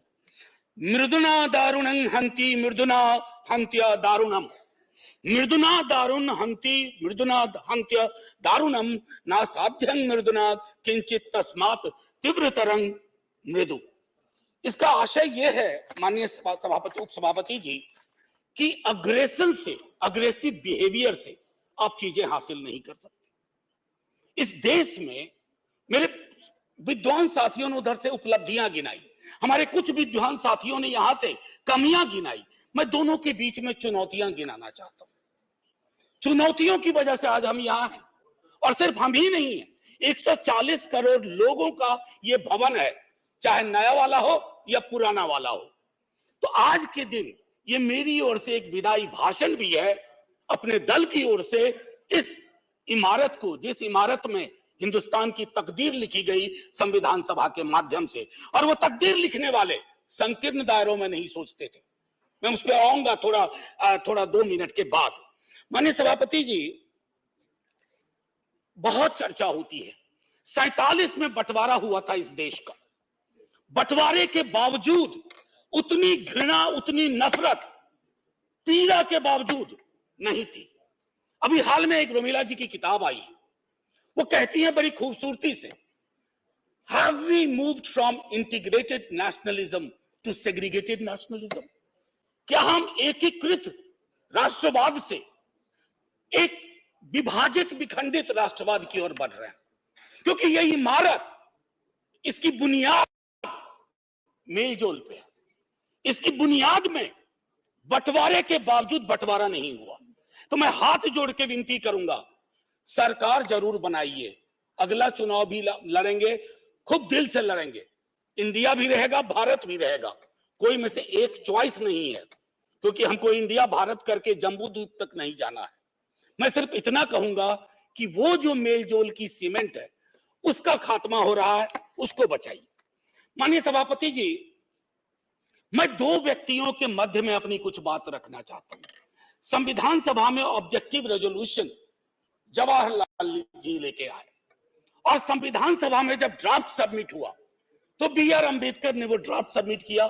तो मैं सिर्फ कहता हूं, ऑब्जेक्टिव रेजोल्यूशन में बहुत सारी बातें थी, ये प्रस्तावना के बारे में, सॉवरेन डेमोक्रेटिक रिपब्लिक के बारे में काफी कुछ बोल चुके हैं, सॉवरेनिटी गिरवी ना चली जाए, मौलिक अधिकारों के बारे में।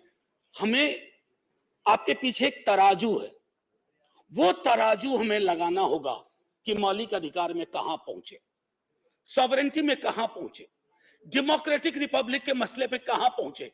High flying words don't cover up our failures, let's not look for that. और एक मसला आया, उन्होंने एक जिक्र किया oath of tennis court.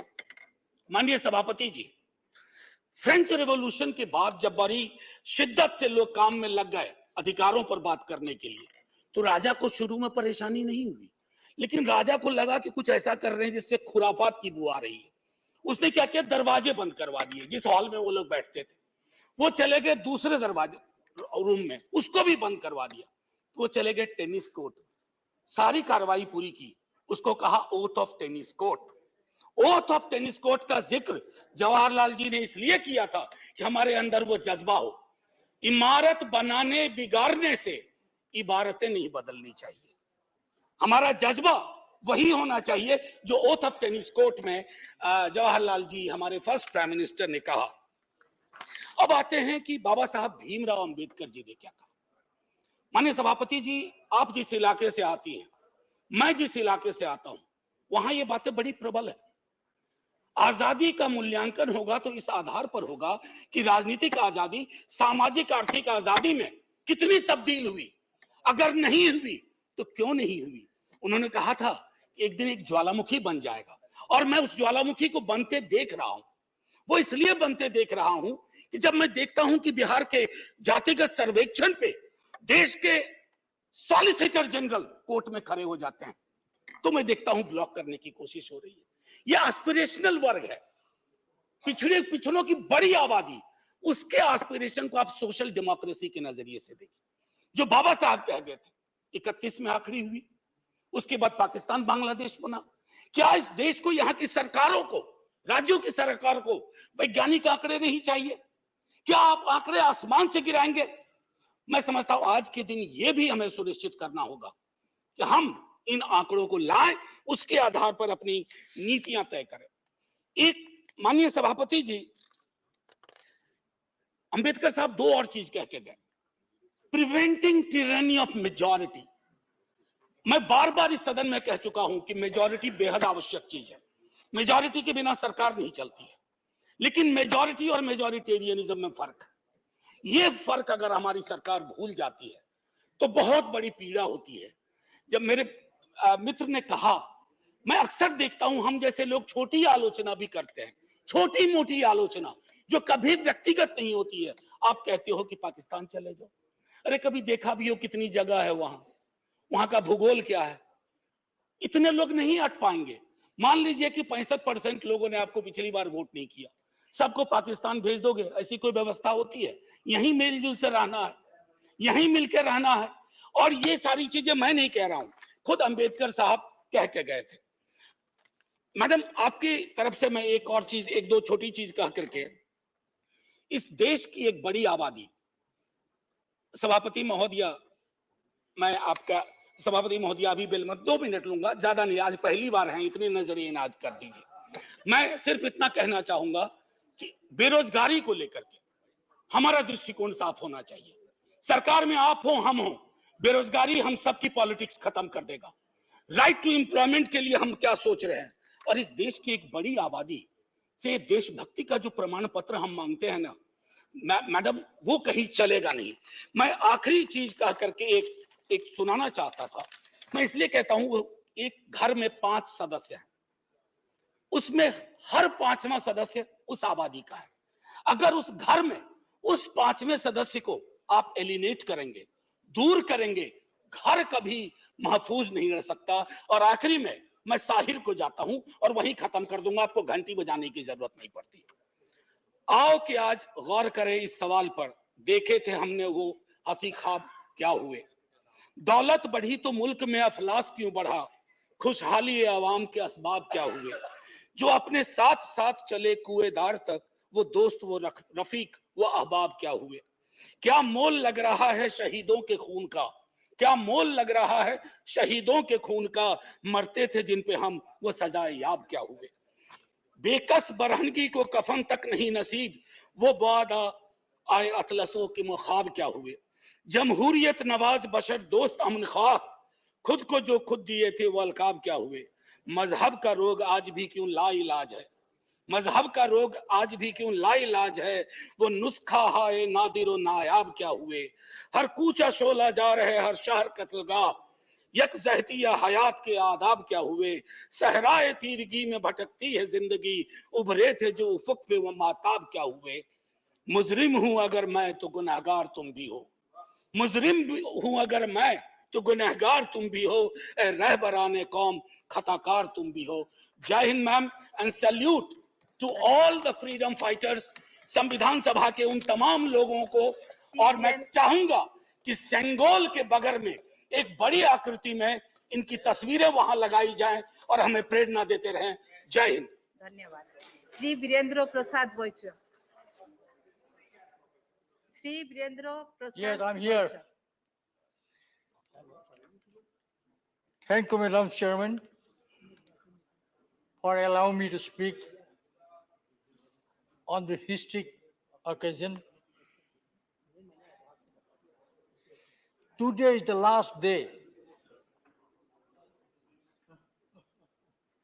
If in our parliament life, we are sitting, with all the members sitting for the last time in this building. Tomorrow, another journey will start. It is privilege for us. We are the person who got opportunity to speak, attend this old parliament, and we are going to get opportunity to speak in our new parliament. I remember, sir, when I was for the first time in my life, I visited Delhi. So I'm from Assam. You know, northeastern region, more than 2,000 kilometers away from the Delhi. Definitely, as a school student, I visited here, and we are traveling all the important parts, spots of Delhi. And in class 8, in my life, for the first time, physically, I seen our Parliament House. And it was from the outside, not from the inside. Sir, in 1996, I was elected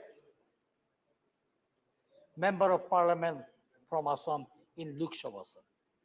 Madam. In class 8, physically I have seen the Parliament House from the outside. And in 1996, physically for the first, I entered this house as a Member of Parliament. And fortunately, I was the took responsibility as a cabinet minister of the country in the year 1996. And it was my privilege to attend both the houses, Lok Sabha and Rajya Sabha, although I was a member of Lok Sabha, but as a minister, I was attended this house also. It is painful, no doubt, from tomorrow we are not here. But we are jubilant also. We are privileged, we are lucky from the next day, tomorrow, we are going to attend a new Parliament House with modern art and technology. The Parliament has a long history. I remember many things. This is the Parliament, this is the building where first Indian financial budget was passed by then Prime Minister Jawaharlal Nehru. Again, I'm speaking, I'm remembering when China attacked my country, my motherland in 60s, then Prime Minister Jawaharlal Nehru given goodbye people of northeastern region from India. This is the sentiment of us. This is the sentiment of. After then, many things was discussed inside this parliament meeting. When China came to near to Tezpur, China came up to Bombila. People of Assam, people of northeastern region, especially Arunachal people, they are crying. We are not equipped to fight against China. And at that time, Assam was given farewell goodbye to then Prime Minister Jawaharlal Nehru. But sir, after 61 session was assembled, at that time I salute great parliamentarian of India, great parliament from Assam, Hem Borua, who had spoke, who had fought for Assam, and who have given one to the government from this house. Sir, this parliament also equally witness of imposing emergency in our country. Because for the first time emergency was declared, evoked in our country. And at that time, parliament was not functioning, parliament was dissolved. Our honorable Prime Minister always says, India is the mother of democracy. Yes, Prime Minister is very right, India is the mother of democracy. But one thing, Shantanu Sanjay, you should remember, but historians said, ancient Greece was the first country of the world who revoked democracy. But this is not correct. This is not correct. In Bihar, first Indian democracy started in Vaishali. It was started in Vaishali, not 500 years ago. It was started 600 years ago. And Vaishali of our country is the first place of democracy started, where in Vaishali town, it was 600 years ago, 707,000 people, locally elected people, selected people, sit together to make a decision, and this is the first democratical decision of our country. Madam, we are going to new house today. This house will be the witness of modern technology, modern art. We hope, we believe in coming house where we are going to tomorrow will bring more important law for our country, for develop our country, and financially to improve our country. Many more discussion will take place. I remember, I have seen very, very important person, dignitaries functioning in this house. Just 2 minutes, then I come. 1 minute ka. Okay, just 2 minutes. I remember K.K. Narayan as a vice president of our country who shared the house. I remember Pharaoh Singh Shekhawat. I remember Hamid Ansari. I remember Venkaiah Naidu ji for their contribution to our parliamentary democracy. Especially, I must speak one thing from my heart. I salute Venkaiah Naidu ji because from this year, always Venkaiah Naidu encouraging all the members of the House to speak their mother tongue. He was a very knowledgeable person. Always he encouraging about the mother tongue. Definitely, Venkaiah Naidu has a great, great contribution to this house. Equally, our present chairman also always given us guidance, speaking about our history, especially in the legal side. He always given us the guidance. Ma'am, I remember, if I'm not speaking, this is not fair. I have got opportunity to witness the speech of Bajpayee, budget presentation of Pranab Mukherjee ji. Wonderful oratory personality of Madam Sushma ji. Learned speaker Arun Jaitley ji. I am learned many, many, many things from these people, sir. Ma'am, I remembering my first day in the life when I was a student of class 8. I have seen this parliament building from the outside. And in the 1996, I entered this house as a member of parliament. And this is the beauty of our democracy. My family don't have any political background. I am not a son of any minister. I am not a son of any MP. I was not a son of any politician. But I am a son of the soil. I am a son of the soil. And this is the beauty of democracy. I am elected from son of the soil of this wonderful parliament. Definitely, if I'm not speaking about my political party, then it will be not fair. I'm getting this opportunity. My political party, Assam Gana Parishad, is a regional political party with a national outlook. And I'm grateful for my country. I'm in my life, I'm working only one party. This is my party. This is Assam Gana Parishad. Still, I am a member of Assam Gana Parishad. And I am really grateful to my party for send me to Lok Sabha, for send me to Rajya Sabha as a member of parliament.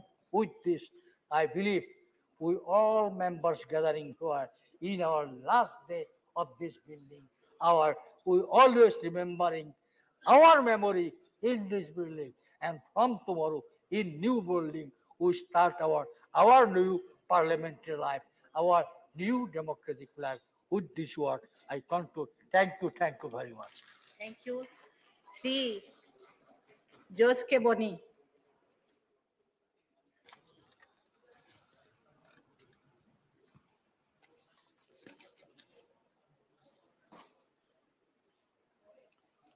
So today we gather here to reflect upon an extraordinary journey, more than 70 years of Indian Parliament. For 3/4 of a century, it has served as a cornerstone of our nation's governance. It is a journey marked by trials, triumphs, and unyielding commitment to the ideal of democratic republic. The framers of our constitution envisioned a vibrant democracy where every citizen, irrespective of caste, creed, or gender, had a voice and a vote. Our parliament was entrusted with the sacred duty of upholding these principles. In last 7 decades, many Latin American and Afro-Asian countries sailed along with us, sank and disappeared. Even the mighty USSR and the entire Eastern European nations collapsed like a palace of cards. But we keep on sailing because on the most of our ship, the flag of parliamentary democracy flutters. We have seen heated debates, fiery discussions, and passionate argument, the very essence of parliamentary democracy. Over the years, it has played a pivotal role in shaping India's destiny. It has been source of progressive legislation, from the eradication of untouchability to the establishment of gender equality, from comprehensive land reforms to the liberalization of our economy. As we celebrate the remarkable journey, let us also acknowledge the challenges we face. Our parliament, like any other institutions, has had its share of ups and downs. It is an undeniable fact that recent years have witnessed instances of undemocratic parliamentary methods and procedures which threaten the very essence of democracy. There have been occasions where legislative debates have been curtailed, opposition's voice silenced, and crucial bills passed without due discussions and scrutiny. The integrity of the Parliament committee and internal part of our democratic system has at times been compromised. Delays in appointments and the politicization of these committees have hindered their effectiveness. Only 25% of the bills were referred to these committees. Such a low referral rate of bills to the committee during the 16th Lok Sabha clearly shows the government is not open to the scrutiny and engagement that the committee offers. The suppression of the dissent, be it from the civil society, academia, or the media, is a matter of deep concern. A thriving democracy encourages diverse perspective and respect the right of dissent. Recent incident involving curtailment of free speech cast doubt on the government's commitment to these democratic values. The robust democracy thrives on open communication and the free exchange of ideas. Curtailing these fundamental rights poses the threat to the health of our democracy. With the inauguration of the new parliament building, let us anticipate a transformative shift in our engagement with this paramount institution. May this symbol of progress empower us all to become the collective voice of the people of our nation, steering our democracy towards a brighter and more inclusive future. May our parliament continue to be the beacon of hope and the voice of the people for generations to come. Thank you. Mr. Praful Patel. Thank you, Chairman, sir. I get up to speak probably for the last. I get up to speak probably for the last time in this very august building. And how can you be so sure? Well, I said probably. And I'm sure we are all filled with a No, sense tomorrow of... we are meeting, Dr. Keshav, therefore I'm saying. And of course, we are Me all... and Praful Patel got together in Parliament as members of 9th Lok Sabha. So we have all assembled here, sir, and obviously this is a feeling and a sense of nostalgia. As you have very rightly pointed out, not only our long association, but my very own long association with Parliament, with many times in the Lok Sabha as well as in the Rajya Sabha, and having completed more than 32 years as a member of Parliament. So, sir, I definitely feel that I share the sentiments of most of my colleagues who have been speaking here. And definitely, 75 years of independence, our country has really come a long way.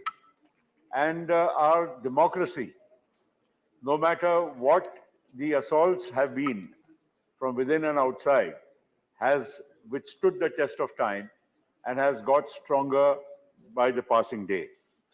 And this democracy, which we pride ourselves in, and which the world also now looks up upon us as something to be cherished.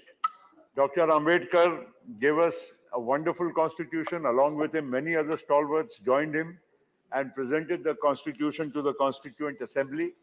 And certainly, our constitution can be rated as one of the finest constitutions drafted anywhere for any country in the world.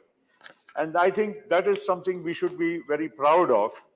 And a country which is so diverse as India, as vast as India, as populous as India, certainly requires a binding force, a glue, and that our constitution has very ably provided us and stood the test of time.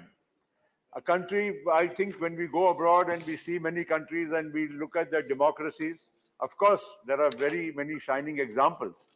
But no country, again I repeat, as populous as India, 140 crore people, speaking so many languages, so many dialects, so many religions, so many states, so many ethnicities, can be remaining together as one is sometimes, I think, really an astonishment for many people in the world. We recently had the G20 summit in India, and I'm sure though we could not participate ourselves, but as government of India, as projected and as seen by us and all the world, I'm sure that every single leader who came to India would have been proud of what India has achieved in its last 75 years.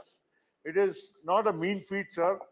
We have ourselves, when we came to Parliament, I remember, we were, you and me and all of us, many who were there in the past, Ram Gopal ji ko bhi yaad hoga, कि हम पहले 25 telephone के connection किसको दें या gas के cylinder हम किसको हम अपने एमपी कोटा से दें, यहाँ से हमारी शुरुआत होती थी केशव राव जी. एंड वो दिन भी हमने देखे हैं कि टेलीफोन का कनेक्शन अगर नॉर्मल कोर्स में हम लगाएं तो 15-15, 20-20 साल के बाद हमको नंबर लगता था. तो उस और गैस के कनेक्शन की भी वही परिस्थिति थी और ये एक मेंबर ऑफ पार्लियामेंट का प्रिविलेज माना जाता था. तो उस जमाने से लेकर आज, हरदीप जी आप पेट्रोलियम मंत्री हैं, आपको मालूम है कि आज कितने बड़े पैमाने पर हमारे देश में न केवल गैस की बात करें या टेलीफोन की बात करें, लेकिन पूरी तरह से हमारे देश की जो आम तौर पर जो प्रगति हुई है, ये एक दुनिया के लिए बहुत बड़ा मिसाल बनी हुई है. और इसीलिए 75 वर्ष जब हम पूरे करते हैं, अमृतकाल की बात करते हैं और इस सदन से नए सदन में जाने की बात करते हैं, तो आज का भारत और भविष्य का भारत कैसा होना चाहिए, आधुनिक भारत कैसा होना चाहिए, इसके लिए निश्चित इस सदन में एक अच्छी चर्चा होनी चाहिए और मंथन होना चाहिए और हर व्यक्ति का यहाँ पर जो सुझाव है उसका एक अहम महत्व होता है. हर संसद सदस्य जो यहाँ पर बैठा है ये सदन में या उस सदन में, उनके अनुभव का पूरा इस्तेमाल करके देश हित में और जनहित में हम लोगों ने उसका इस्तेमाल करके उसका फायदा उठाने का काम करना चाहिए। आज देश में क्या क्या बातें नहीं होती है, आज हम देखते हैं कि कितना विषमताएं होने के बाद, कितनी मतलब गरीबी भी है, अमीरी भी है, सब कुछ होते हुए भी लोग मिलजुल कर प्रेम भाव से रहते हैं। ये हमारे भारत की संस्कृति का बहुत बड़ा अभिन्न अंग है। और तभी हम ये सारी बातों को, कोई भी समस्याएं आती है, बाधाएं आती, उसको पार कर पाते हैं, क्योंकि हमारे देश में सहनशीलता और सबको एक दूसरे के साथ लेकर चलने की हमारे मन में भावना है। और यह हमारे संविधान ने भी हमको दिया है, जो एक व्यक्ति को एक वोट का अधिकार। बहुत लोगों को शायद मालूम भी नहीं होगा, हम अमेरिका के डेमोक्रेसी की बहुत बड़ी बातें करते हैं, लेकिन अमेरिका की डेमोक्रेसी में भी जो काली चमड़ी के लोग थे, जो अफ्रीकन डिसेंट के लोग थे, उनको भी वोट का अधिकार 1960 के दशक में, जब मार्टिन लूथर किंग ने लड़ाई लड़ी, उसके बाद मिला। तब तक उनको बराबरी का अधिकार नहीं था। लेकिन हमारे देश में डॉक्टर बाबा साहेब आम्बेडकर और उनके साथ हमारी कॉन्स्टिट्यूएंट असेंबली ने, हमारे फाउंडिंग फादर्स ने इस देश में सभी को बराबरी का अधिकार हमारे संविधान में 1950 में हमको दिया, जो हमारे आप में एक बहुत बड़ी उपलब्धि रही है, जो और विश्व के कोई बड़े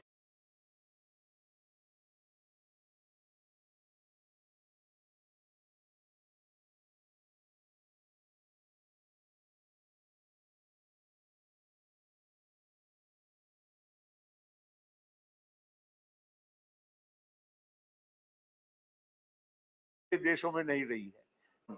लेकिन निश्चित नए भवन में एक आधुनिक भारत की और भविष्य के भारत की, उसकी भी झलक हमको नजर आएगी। एक और हम चंद्रयान पहुंचे, एक और हम हमारे देश में इतना तक हमको नजर आएगी। एक और हम चंद्रयान पहुंचे, एक और हम हमारे देश में इतना तंत्र और विज्ञान का आज उपयोग कर रहे हैं।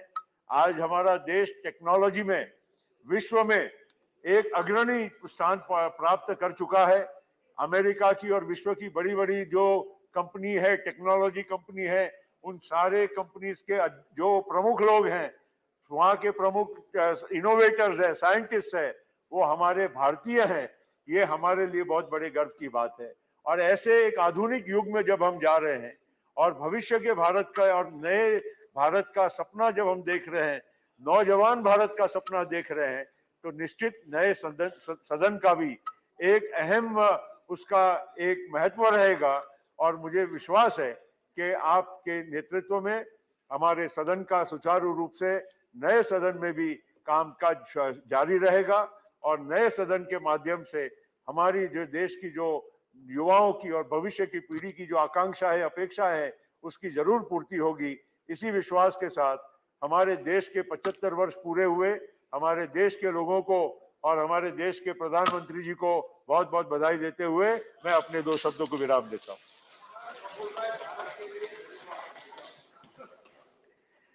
No, the honorable member has put across his points with positivity, and that is what is required. At an occasion like this, we all have to converge to see Bharat blossoms, politics apart. So that's a very important contribution. Sri Bhuvaneshwar Kalita. Thank you, Honorable Chairman, for giving me the opportunity. क्या पता कौन कितनी गलत जगह बैठा हुआ है? Thank you, sir, for giving me the opportunity to speak on this historic occasion of Rajya Sabha, to speak on the parliamentary journey of 75 years, starting from Samvidhan Sabha. Sir, today I remember when I came first to Rajya Sabha in 1984, when Justice Hidayatullah was presiding over that chair, and he was followed by, of course, R. Venkat Ramanji, Sangadel Sharmaji, and today you are in the seat, sir, and I thank you for that, that the Indian democracy and Indian parliament has come over years of development and strengthening the democracy in this country. So today, I congratulate the new Vice Chairman for taking up the chair. Thank you. Today, as we assemble here to reflect upon the parliamentary journey of 75 years, starting from inception of the Rajya Sabha, we embark on a profound exploration of our nation's democratic evolution.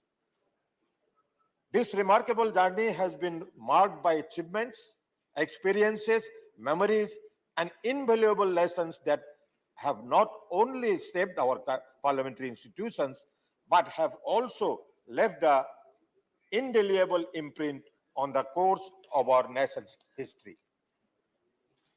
Madam Chair, while speaking on these 75 years of our journey, we must remember about some of the key milestones in the history of Indian Parliament. Madam, 1946, the Constituent Assembly convened for the first time on December 9th. So our journey starts from there. And in 1950, India adopted its constitution on January 26th, a momentous event for Indian parliamentary democracy. Madam, in 1952, the first general elections were held, marking the initiation of our democracy. And in 1956, the State Reorganizations Act has adopted, leading to reshaping of state boundaries.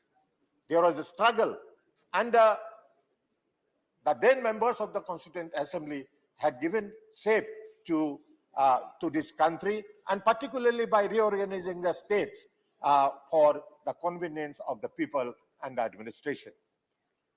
In 1957,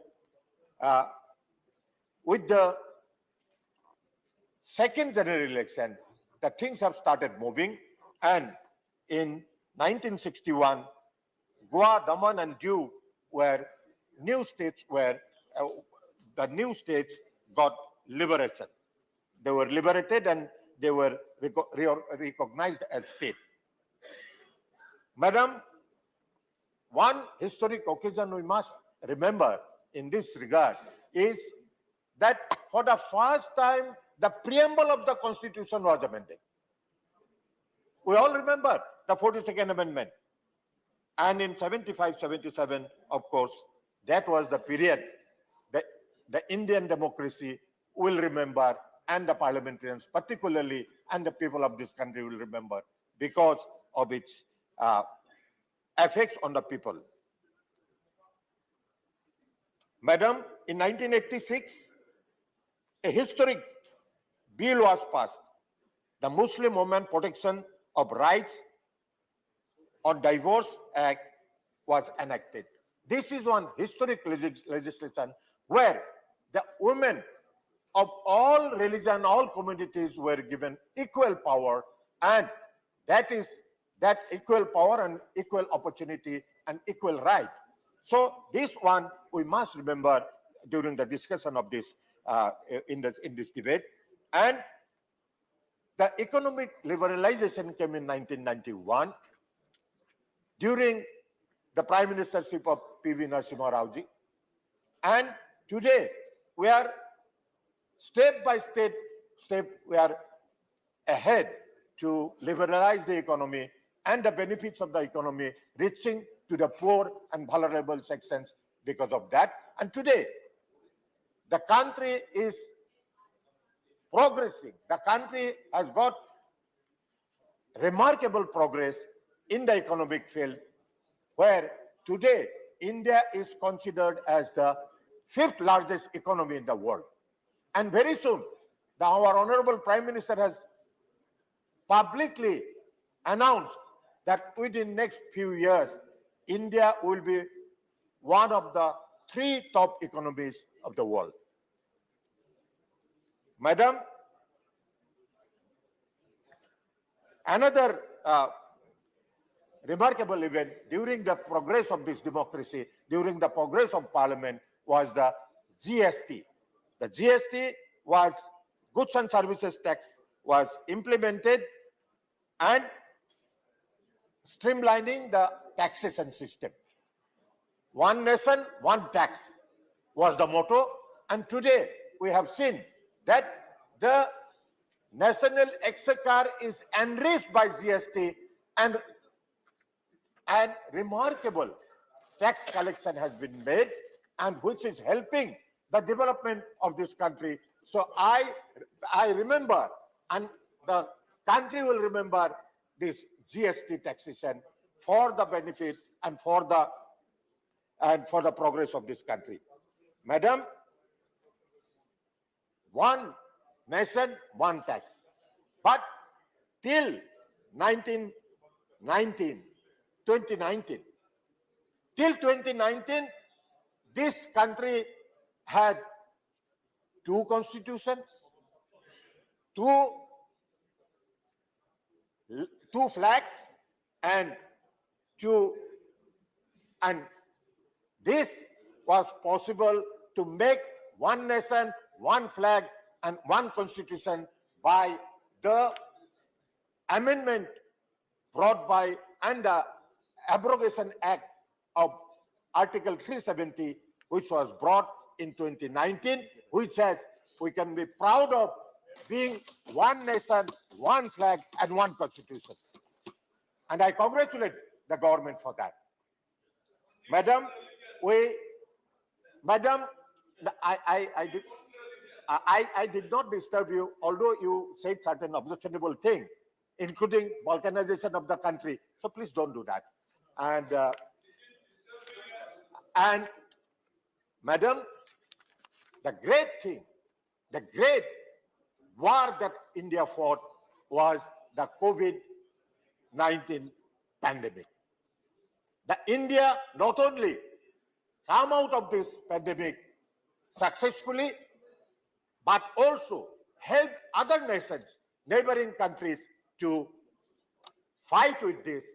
And the biggest achievement was the vaccines that India manufactured, and vaccines, and the entire country was vaccinated, and today we are safe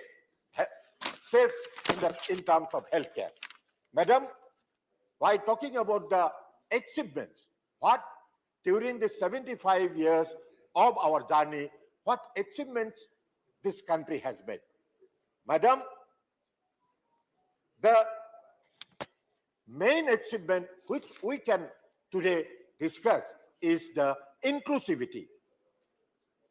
This efforts towards inclusivity, one of our speaker was giving an example with a senior leader that it is not only India, other parts of the world also had the inclusivity in terms of women representation. The women representation has increased from 5% in 1951 to 14% in 2019. And the number of voters increased dramatically from 173.2 million in 1951 to 912 million 2019. So this is not a less achievement. This has strengthened the democracy of this country. These things have improved, and this has brought achievement to our democracy, to our parliamentary democracy. Madam, some of the experience and some of the achievements that we have made is the 2023, where we are today. Today, we are sitting here in the Rajya Sabha chamber, and some of our members have become emotional also that maybe from tomorrow we will be going to the new building. This new building is that we have to cross a line. Up to this 75 years, we have achieved a lot. But from here, we have to make a leap forward so that this country becomes the developed economy. So next 25 years, in the new building of Parliament, we are having our Amrit Kal, where India will reach in the line of developed nation. So that will be our effort, and every one of us should make our effort in our own way. Every Indian, every single citizen should make their own effort to make this country a developed nation by 2047, when we will be completing our 100 years of Indian Parliament and Indian democracy. So,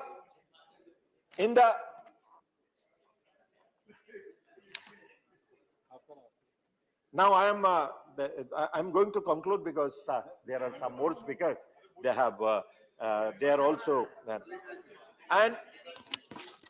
and this special station is today convened to commemorate the 75-year of journey of our Parliament.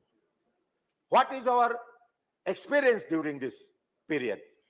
Sir, Madam, to conclude my speech here, I want to say that our journey through parliamentary evolution of India over past 75 years has been one of both reflection and insight.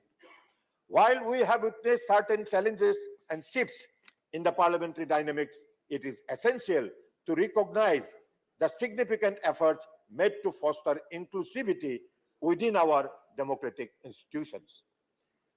The rise of women's representation, the active engagement of citizens in public debates, the crucial role of parliamentary committees, and the passage of legislation aimed at social welfare and labor rights are testaments of our commitment to inclusivity.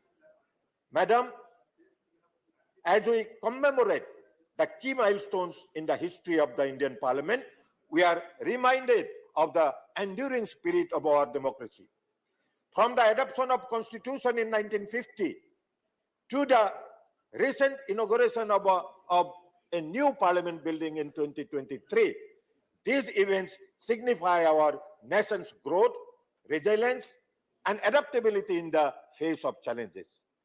As we move forward, Madam, it is imperative that we continue to uphold the principles of democracy, inclusivity, and transparency that have been the cornerstones of our parliamentary democracy. By learning from our past and embracing the opportunities of the future, we can ensure that our democratic institutions remain robust and responsive to the ever-changing needs and aspirations of our diverse and dynamic nation. Let us celebrate this journey, Madam. Let us celebrate this journey with pride and commitment to a more inclusive and vibrant future for Indian democracy. Thank you, Vice Chair, for giving me the opportunity. Thank you very much. माननीय सदस्य Vikramjit Singh Saini.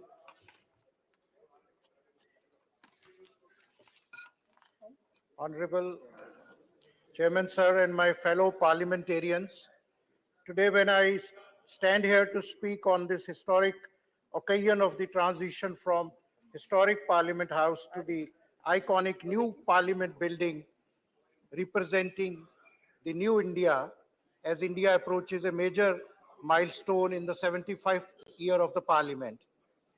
Ma'am, Parliament House is not just a building of brick and mortar, whereas it is a living institution which has to be safeguarded and embrace the idea of India. It's the fundamental temper of our world's largest democracy. Indian Parliament is an aspiring story of our civilization's strive for respect and resources.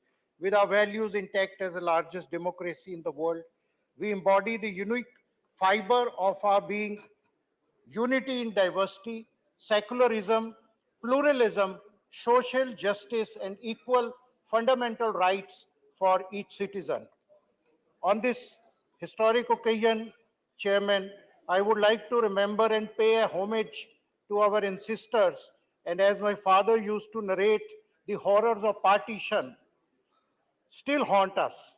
I think Punjab and Punjabis suffered the most out of it. There were about 2 million people who lost their lives, and about 14 million people had to abandon their homes in the giant exodus.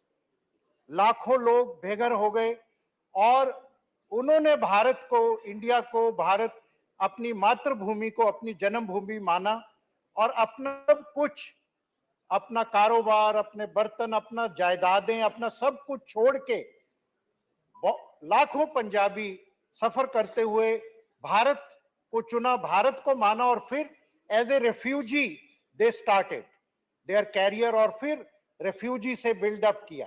ये उनकी देशभक्ति की सबसे बड़ी निशानी है और उन्होंने इस देशभक्ति का अभी तक पैट्रियोटिज्म हमारे सामने है। I also pay homage to all the great Sikh leaders who spurned the offer of then Muhammad Ali Jinnah and decided to upkeep India as their motherland, and Punjabis and Sikhs have been proving their patriotism till today. We Sikhs are not by chance Indians, we are proudly by choice Indians. Honorable Chairman, sir, we also pay tribute to them. Dehe Shiva, Var Mohe Ehe, Shubh Karmante, Kabhu na Taru, Jab Aав ki Aud Nidhan Bane, At hi Ran Mein, Tab Jooj Maru. I would also like to remember on this historic occasion the Shaheed-e-Azam Bhagat Singh, who drew the attention of the British Samrajya and this very own parliament to further strengthen the freedom struggle. In this same parliament building, while presenting the constitution to our country, Dr. Bhim Rao Ambedkar had said, however good a constitution may be, if those who are implementing are not good, it will prove to be a bad. However bad a constitution may be, if those implementing it are good, it will prove to be good. So onus is on us parliamentarians on 75th year of the parliament. The dream, voice and aspirations of a nation suppressed by a colonial rule came to surface. As they say, with great power comes great responsibility. We all sit here as the public representatives. We are emblematic of the aspirations of 1.4 billion people who want us to serve them. We represent them. We are their voice. We are their eyes. We are their ears. Eradicating poverty, unemployment, corruption, agrarian crisis, casteism, communal hatred have no place for India, and this parliament have to work for the fundamental things like ensuring health, education, infrastructure, nation's inclusive development, women empowerment, youth empowerment. ये अमृत काल तभी ही अमृत होगा अगर हम विद्या का, शिक्षा का अमृत, सेहत का अमृत, हेल्थ का अमृत, रोजगार का अमृत हर एक गांव में हर एक भारतीय को पहुंचाएंगे. So we as representatives of our nationals, we have to conduct ourselves, define the character of the august houses, and therefore our conduct withholds our respect to the underlying values and nobleness of this esteemed institution forged for our safeguarding by our four leaders. Honorable Chairman, the disruptions which happens in the Parliament act as a hurdle in this fundamental process for a smooth functioning of Parliament. I personally think, with my experience of 1 year, both Treasury and opposition have to together play a positive and constructive role so that optimum productivity of this institution is maintained. I take this historic opportunity to pay homage to stalwarts like my elder brother, Shri Arun Jaitley ji, my elder dearest sister who given me love as a brother for 25 years, Shrimati Sushma Swaraj ji, and we pray for the long life of stalwart Dr. Manmohan Singh ji, who is here with us despite his ill health. It was Dr. Manmohan Singh ji who brought radical changes to the economy in 91, and he had said, कुछ ऐसे भी मंजिर तारीख की नजरों में, कुछ ऐसे भी मंजिर हैं तारीख की नजरों में, लम्हों ने खता की, सदियों ने सजा पाई. It is our humble invocation to every individual sitting here both from government, treasury benches and opposition, that we all should commit to this parliament, that in the new parliament house, we will ensure healthy debates, discussions, least disruptions and adjournments, and we do maximum work for the nation building. Jai Hind. Thank you. माननीय सदस्य श्रीमती ममता मोहंता। धन्यवाद आप सभी को मेरी party Biju Janata Dal की तरफ से इस पवित्र गृह में मुझे बोलने का मौका दिया, इसीलिए धन्यवाद देती हूँ। मेरा देश भारत धर्म, भाषा, वर्ण और जाति के दायरे में से आगे हम सभी एक हैं। हम केवल भारतीय हैं। आप सभी भारत वर्ष का इतिहास जानते हैं। भारत देश कैसे और कब स्वाधीन हुआ, कितने बलिदान, त्याग, समर्पण के बाद स्वाधीन भारत हमें हासिल हुआ। इन सभी संग्रामी व्यक्तित्व को मैं इस पवित्र गृह से नमन करती हूँ, श्रद्धांजलि ज्ञापन करती हूँ। स्वाधीन भारत के सभी लोग को शासन पद्धति में रख के सुविधा देने की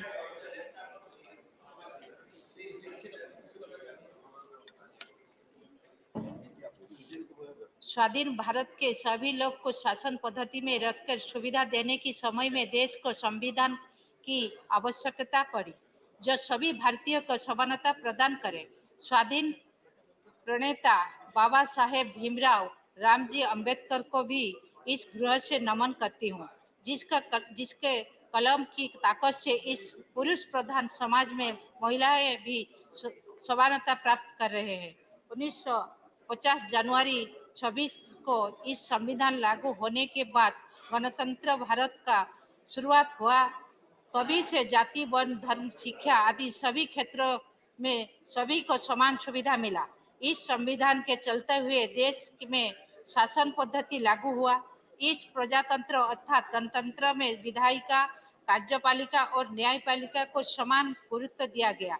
आज हम 21 सेंचुरी में पहुंच गए। विश्व के अन्य देश के हिसाब से यहाँ का लोकतंत्र और सुदृढ़ हुआ है। एक आदिवासी महिला आज राष्ट्रपति भारत देश का सबसे बड़ी पदवी महामहिम राष्ट्रपति की पदवी में अवस्थापित है। मैं एक आदिवासी जिला से आके यहाँ आप सबके सामने कुछ कह पा रही हूँ। इसी से बड़ी बात क्या है, महिला के विकास का और क्या उदाहरण दो। आज अगर आप कहीं भी जाओ तो ज्यादातर इलाका में महिला जिला कलेक्टर, जिला एसपी, महिला सरकारी कर्मचारी ज्यादा पाएंगे। शिक्षा क्षेत्र में आप देखें आईआईटी, आईआईएम, एमबीबीएस, यूपीएससी सभी क्षेत्रों में महिला को दबदबा है। भारत वर्ष में 700 से ज्यादा आदिवासी वर्ग है। भारत के 8.6% इनका संख्या है। आज के हिसाब से संख्या बढ़ गई है। देश गठन के समय से ही इस वर्ग को गुरुत्व दिया गया है। सभी राज्य आदिवासी वर्ग के सामाजिक, आर्थिक विकास तथा उनका संस्कृति की सुरक्षा, भाषा की सुरक्षा दिया जा रहा है। उनके विकास के लिए स्वतंत्र मंत्रालय बनाया गया है। सबसे बड़ी बात है कि उनकी भाषा में उन्हें शिक्षा दिया जा रहा है। लेकिन आदिवासी संप्रदाय भाषा को सुरक्षा शामिल करना जरूरी है और संविधान के 8वें परिच्छेद में शामिल करना आवश्यकता है।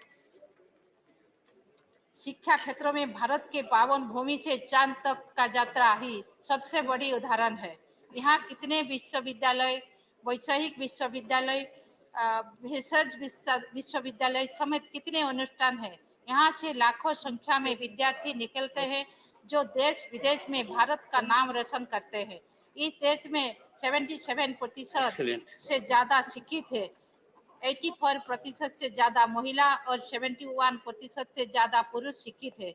और कृषि क्षेत्र की बात कहूँ तो यहाँ 60% किसान है, जिनको हम भगवान मानते हैं, क्योंकि ये लोग हमें 2 वक्त के खाने के व्यवस्था में जुटे हैं। सरकार भी इन किसानों के लिए बहुत योजना बनाए हैं। प्रति वर्ष स्वतंत्र बजट किया जाता है। स्वास्थ्य क्षेत्र में भी बदलाव आया है। सभी रोग का इलाज तुरंत हो पा रहा है। गमनागमन, शिल्प, टेक्नोलॉजी, विज्ञान क्षेत्रों में हम बहुत आगे हैं। आज हमारा देश बहुत आगे है। इन नए संसद गृह से भारत वर्ष का नया इतिहास लिखा जाएगा। सबको बधाई दे रखती हूँ। नमस्कार। Dr. Amar Patnaik. Sometimes it is very good to catch someone off guard. Then the productivity and contribution is more genuine and authentic. Okay. Go ahead. Thank you, sir. Thank you, Chairman, sir. So it's actually indeed a privilege for me to be present here, speaking about 75 years of Parliament, of the largest and one of the most diverse democracies of the world. It's no mean feat, sir, that parliamentary democracy has flourished in this country because of this Parliament. What is currently happening or is about to happen is that we would be moving in a symbolic fashion from old to the new, from new to the aspirational, and from a democracy which was marked by bills and acts which laid the foundation, or which will be the foundation for several such new bills and acts in the future in the new building. Sir, I would like to speak about a speech which Dr. Ambedkar made in the Law College of University of Delhi way back in 1948. He says, there could be no doubt that one of the countries which could boast of a great ancient civilization was India. It had parliamentary institutions when people of Europe were mere nomads. It is not that India did not know what is democracy. There was a time when India was studded with republics, and even where there were monarchies, they were either elected or limited.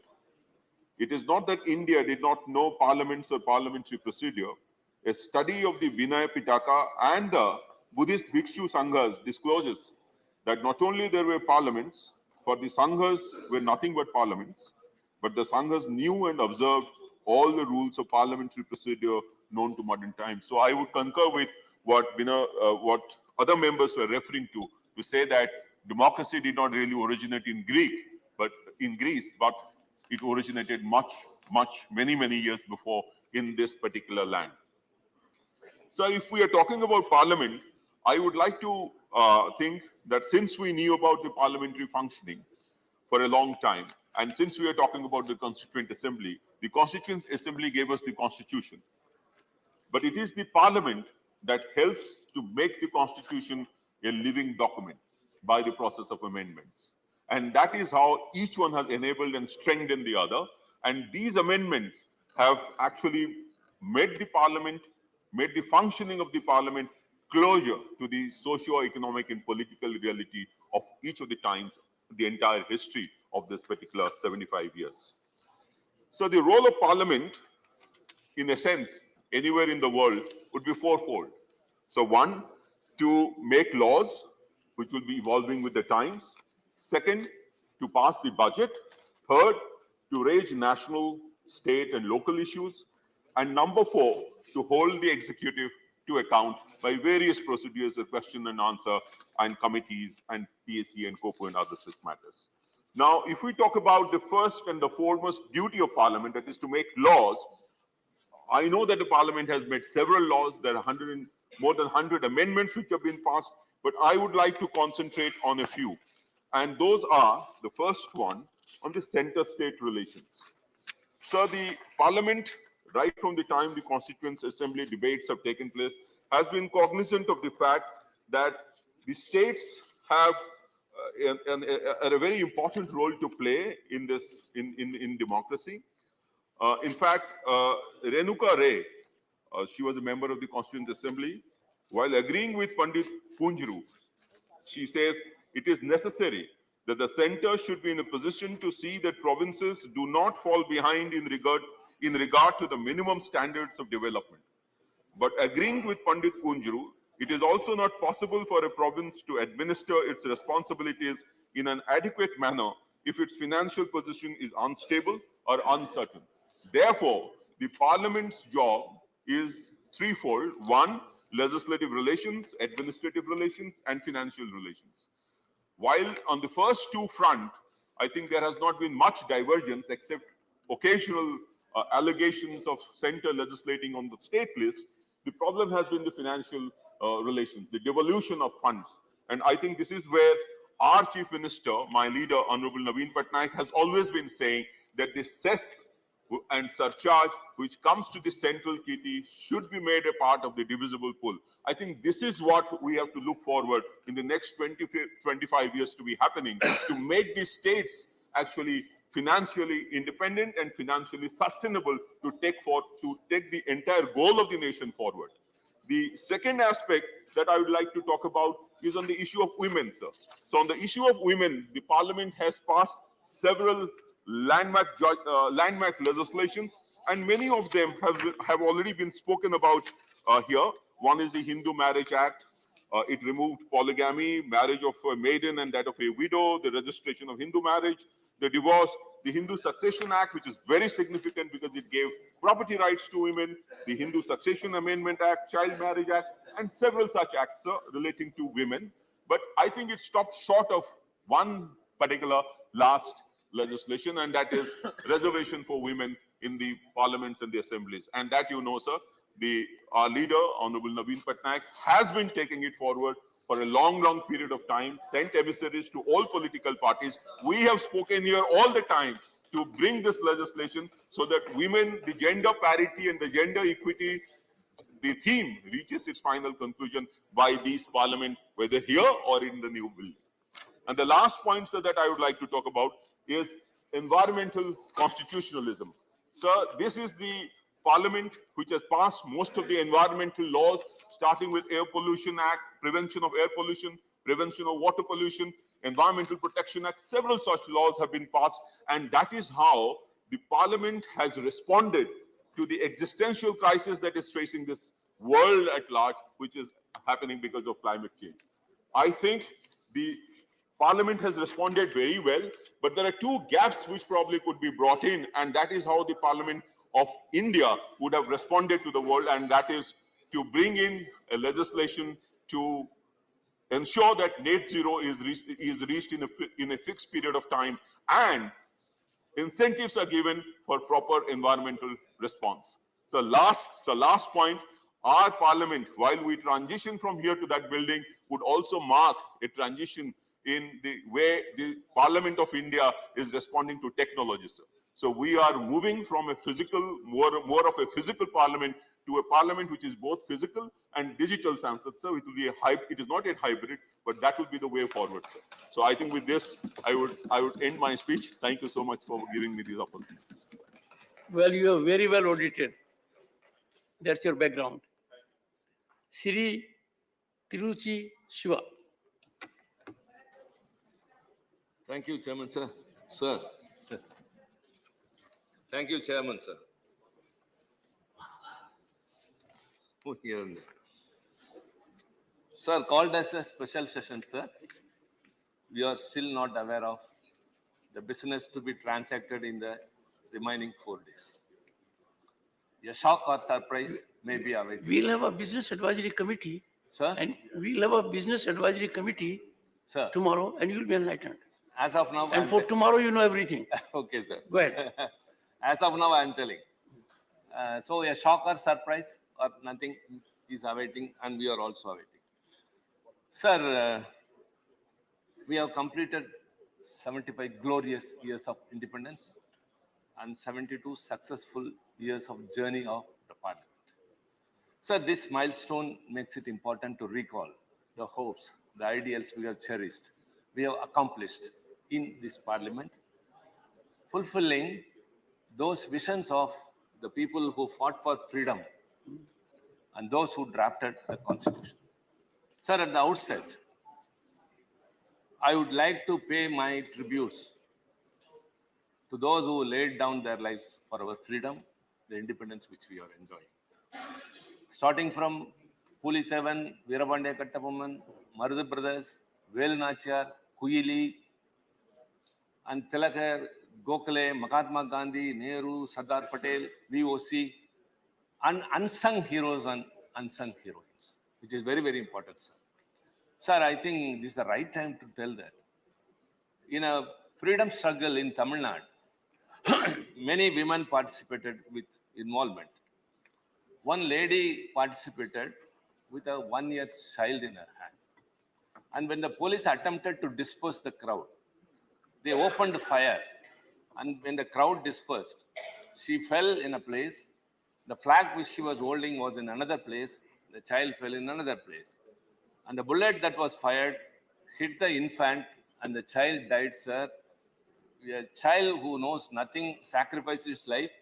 And that mother of the child named Kalimal, she didn't hesitate. She again took the flag and marched.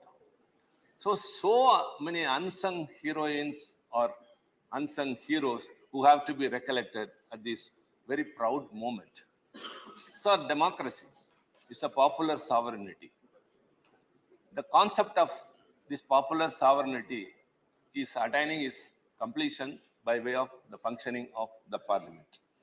Sir, in post the first Indian general election in 1952, the Manchester Guardian commented, parliamentary institutions have not had a very good time in Asia. All that is happening in Asia throws a spotlight on the parliament in Delhi as the one institution of the kind which is working in an exemplary way. So there are two salient features which has brought India to as a focus as a largest democracy. One is our constitution and another is the parliament. Sir, Thomas Jefferson, the architect of America, once said that no constitution will survive the test of time more than 20 years. But ours is very vibrant even after 72 years because of the amending provisions. We have changed to time. And ours is not only the longest, and it has been discussed with a very long period of nearly 3 years. Sir, democracy, when it came into existence, some people say Greece, some people say somewhere else, but we are the predecessors, we are the foreigners in everything. For example, in Tamil Nadu, sir, early Chola period, that was in 2nd, 3rd century, some excavations near Chennai, Uttarameru, brought out the fact that there was a Kudavole system, that is a Yersan part, in which people will write on the palm leaves their choice of candidate and would deposit in that, and a child would pick up and that person will be the Sarpanch of that area. So this democracy has been in India for more than 2000 years, that too from the southern ends. Sir, coming to the parliament. Sir, sentiments are not attached only to humans, of course to buildings too. I can recollect many things. And even if you move to a rich looking new parliament, sir, I think you or I, many of us would visit this parliament and especially the central hall. How can we forget this? How many things have happened, which is in history. Sir, the foundation stone for this parliament was laid in February 1921 by Duke of Connaught. And it was inaugurated by Viceroy Irwin in 1927. 6 years it took place. Sir, we should be very happy to note that the buildings were designed by Sir Herbert Bhaskar along with Edwin Lewin, architects of the new imperial capital. That is not the issue, sir. What I would like to highlight here is the sandstone columns in our parliament is a state of the art. And it is said that 2,500 stone cutters have been employed to design the top of the parliament. And almost it took so many years. 2,500 stone cutters and masons were employed to shape the marble there. And the central hall, sir, originally it was designated to be a library. Sir, you know very well everything. And later the Constituent Assembly said that for 4 years, from 46 to 50. And after that, sir, it's a surprise that Supreme Court had its sittings here in the Central Hall, till it migrated to 1958 in the present building. And this Central Hall has witnessed a lot. Sir, I can hear two sounds. In June 1929, they echoed the blast of bomb which was thrown by the revolutionary Bhagat Singh and H.K. Bhatt to attain freedom. And thereafter in 2001, there was a terrorist attack in the parliament which was to foil our freedom and a challenge to democracy. But this parliament withstood that, sir, thanks to the design and construction of this, as well as the security guards who were very much awake and acted to the situation. Sir, this circular shape of this parliament is a reminiscence of the Rome Colosseum, they say. So, see, I have been here for more than 2 decades, sir. I've been once in Lok Sabha and the 4th term here, sir. No other place in the world I love than this parliament premises. For many reasons. For many reasons. Sir, we have been contributing our service through this parliament. We voice out the people's aspirations. We fulfill their expectations. We redress their grievances by urging the government to understand and act. So this is it. This is the setup of a parliament. We make the government accountable. And this way we have worked a lot and have contributed, and we are setting a trend to the whole world, sir. And this Central Hall has seen so many. Again, sir, you know very well, it starts from Richard Nixon, then Eisenhower, then Khrushchev, sir? Many have come. Khrushchev, sir, Margaret Thatcher, Barack Obama, along with our presidents have addressed the joint sessions of parliament after the general election and before the commencement of every year. And people like you, sir, as vice presidents, what all they have done. Sir, all these are reminiscences. So what's your point, sir? I mean, sir, I'm pricing about this Sentiment. building. We are attaching our sentiment. When we are celebrating 75 years of independence, sir, I have to exalt the building, sir, the parliament. It's not just a building, sir. How many laws? See, in the first 2 terms of this parliament, 1952 and 57, it's only 700 laws have been enacted in this parliament. 700 laws. And moreover, in those first 15 years, till 67, the legacy of the freedom struggle continued by Congress and as well as opposition parties were there. Who were all there? Communists, the socialists, as well as the culturally conservative Janata. Sir, you are getting sentimental beyond sentiment. Sir, what exactly socially are you liberal focusing on? Party. And sir, after the DMK entered into the parliament, the doors were open for the regional parties. In a federal setup, the regional parties should have a very important place, and it cannot be dispensed of, was established only after DMK came here. Our founder leader, Anna, how his voice echoed in this August upper house, sir, it is still in the annals of history. Sir, I also visualize who all have been here. Pandit Nehru, Dr. Ambedkar, Lal Bahadur Shastri, Kripalani, Madhu Dandavade, Vajpayee ji, Advani ji, Ramanohar Logia, and our beloved Anna, until Murasali Maran, sir, your colleague when you were in the Ministry of VP Singh, sir. His performance in Doha conference is still a history. Sir, coming to all these points, sir, I think I have some time, sir. No, sir. No, what I am doing is that the main opposition party, their entire time had been taken by the Honorable LOP. But I would still accommodate some of them, given their huge experience. That being the situation, I am rationally, uniformly curtailing time, more of the ruling party, but of others also. So please cooperate with me. Sir, I could hear, though I was not there, the Tryst with Destiny speech of Pandit Nehru. The Tryst with Destiny, the speech delivered by Pandit Nehru at the stroke of the midnight hour, sir. No, what I said was that we had a tryst with destiny. Sir? We had tryst with destiny. Tryst with destiny, In yeah. 15th August to 1947. Yes, sir. Long years Again, the ago, we had a Parliament met crisis here at the decision. at midnight, rolling out a GST regime. So I When the was whole saying, world sleeps, India after a gap of 70 will years. awake to life and freedom, sir. He started his speech. Sir, I had the privilege of being here during the golden jubilee of the independence, sir. And in the central hall, we heard the speeches of Mahatma Gandhi and Netaji Subhash Chandra Bose. And that's a very green memory. So also these speeches, sir.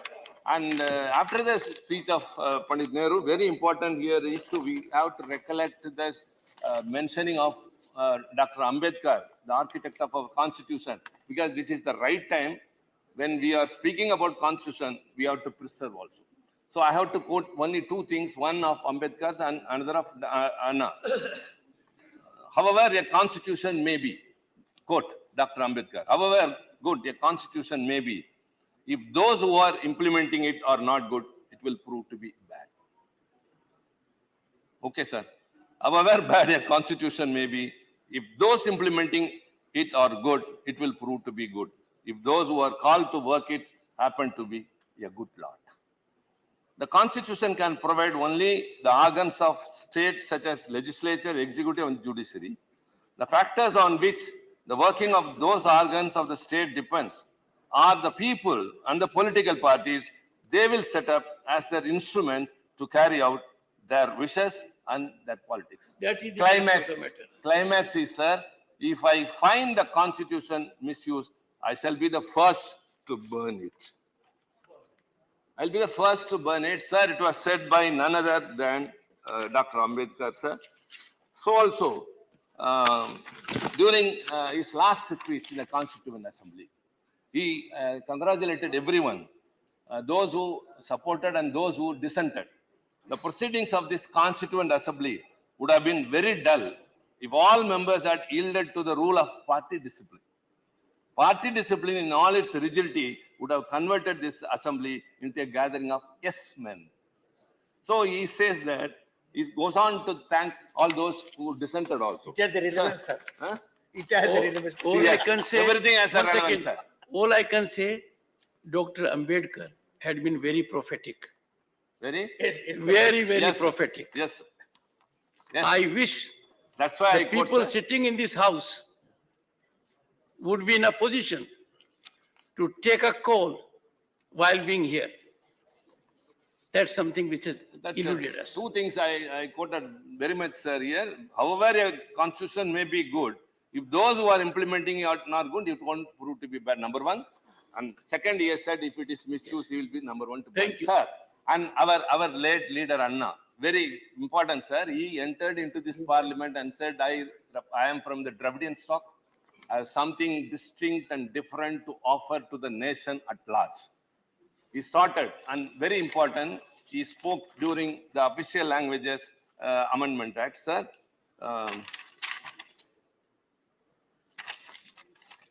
Sorry. Please conclude. Sir, sir. Yeah.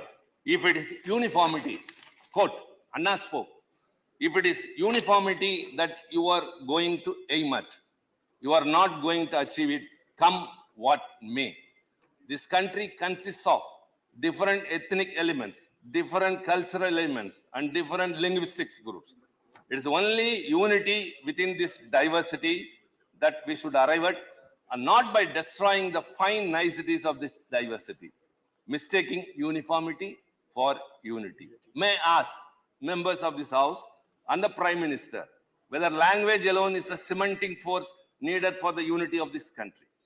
There are regional imbalances. There are regional leanings. There are linguistic leanings.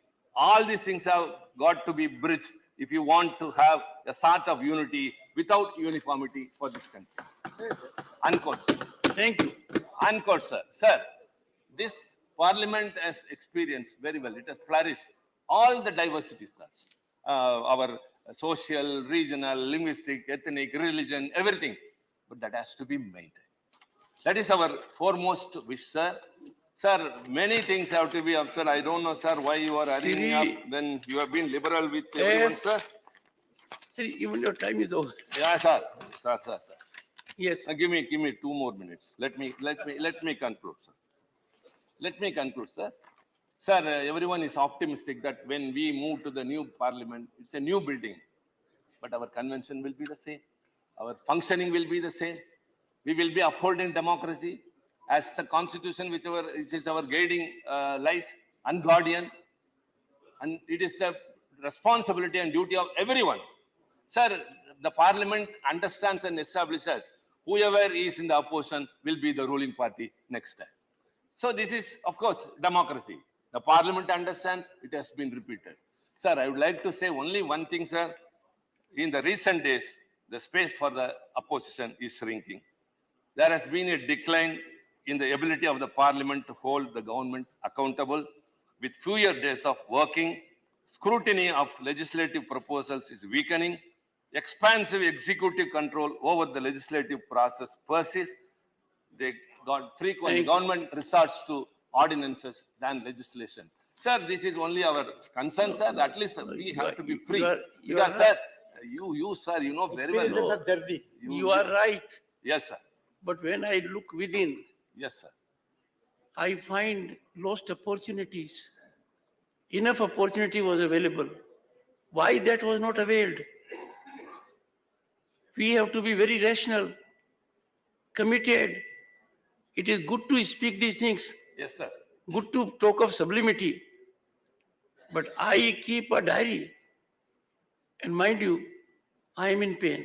Sir, I did everything in spite of perception, whatever be around. Sir, to make available platform. Sir, To have sir, it you was are not our there. protector. Let us hope, pray, and wish that we will avail every opportunity Yes, sir. to make a contribution Great, sir. in this great theatre Sir, we repose our confidence without upon you, disturbance, sir. without disruption. Sri Sir, S. let me conclude Niranjan with one Reddy. word. Sir, only last sentence. Last sentence. Sir, the ideals of Anna, the Dravidian policy, and sir, we are second to none in upholding the sovereignty of this country, sir. When Chinese aggression came, we gave up our policy, the individual Dravidian order. And when the Bangladesh war came, our then Chief Minister, Dr. Kalinga, gave 6 crore rupees, the first ever in the state. Sri Now, S. under MK Niranjan Stalin, sir, Reddy, we are 5 pursuing minutes. that, Go ahead. and we will Thank you.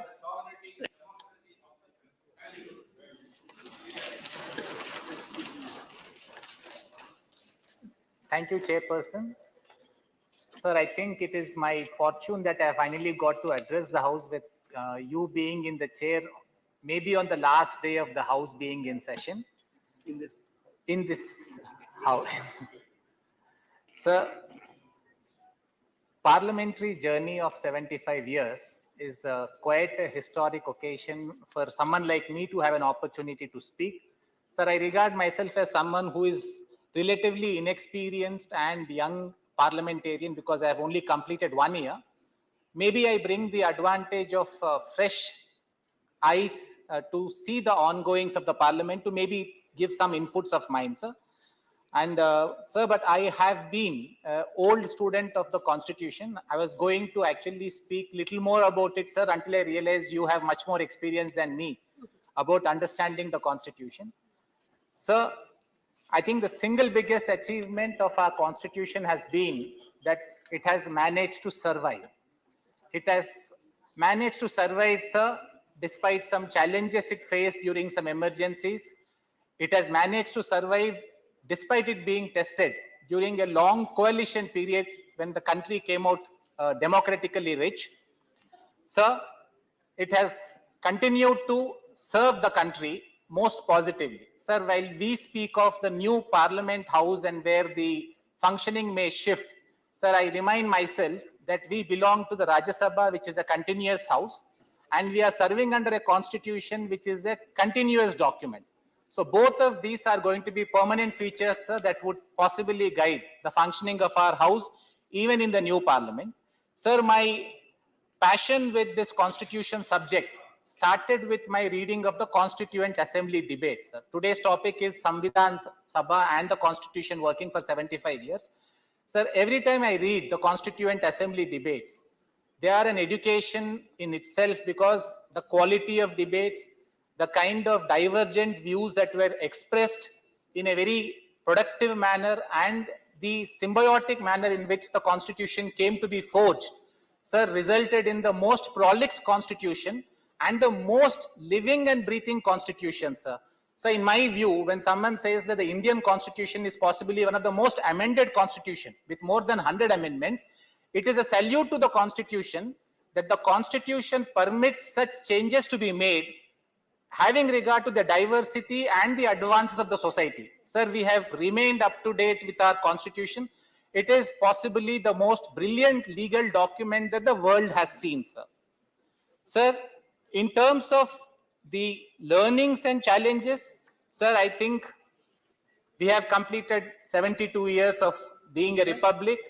We have completed more than 75 years from the time the Constituent Assembly originally sat to prepare the constitution document.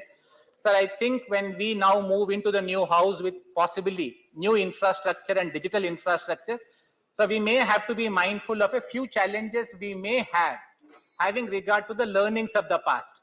Sir, one of the challenges that I would be looking at, and I'm quite sure, sir, the government would steer us through these challenges, would be the role of states. Sir, I would like to just maybe, sir, my inexperience and my green eyes, it allows me to see something where I find that Rajya Sabha increasingly is becoming like an echo chamber of the Lok Sabha, where we debate the same issues on the same footings and on the same concerns. Sir, we are a council of states. We represent the states. So I would, sir, prefer and I would suggest, but subject to correction by all the seniors here who are much more experienced than me, that when we possibly move into the new house, we look at our role as a council of states more seriously. We may have to look at representing the interests of states. So when I speak of representing the interests of states, I do not speak in terms of a divisive central versus state sphere, sir, because I also understand that the same party which is ruling the central government is in power in majority of the states. So when we speak of state subject, state interests being protected, it is not a divisive debate that I am trying to provoke, sir, but I am trying to say that it can be done in a constructive manner. So one other challenge that may be facing us, yes, sir, I am taking only one more minute, sir.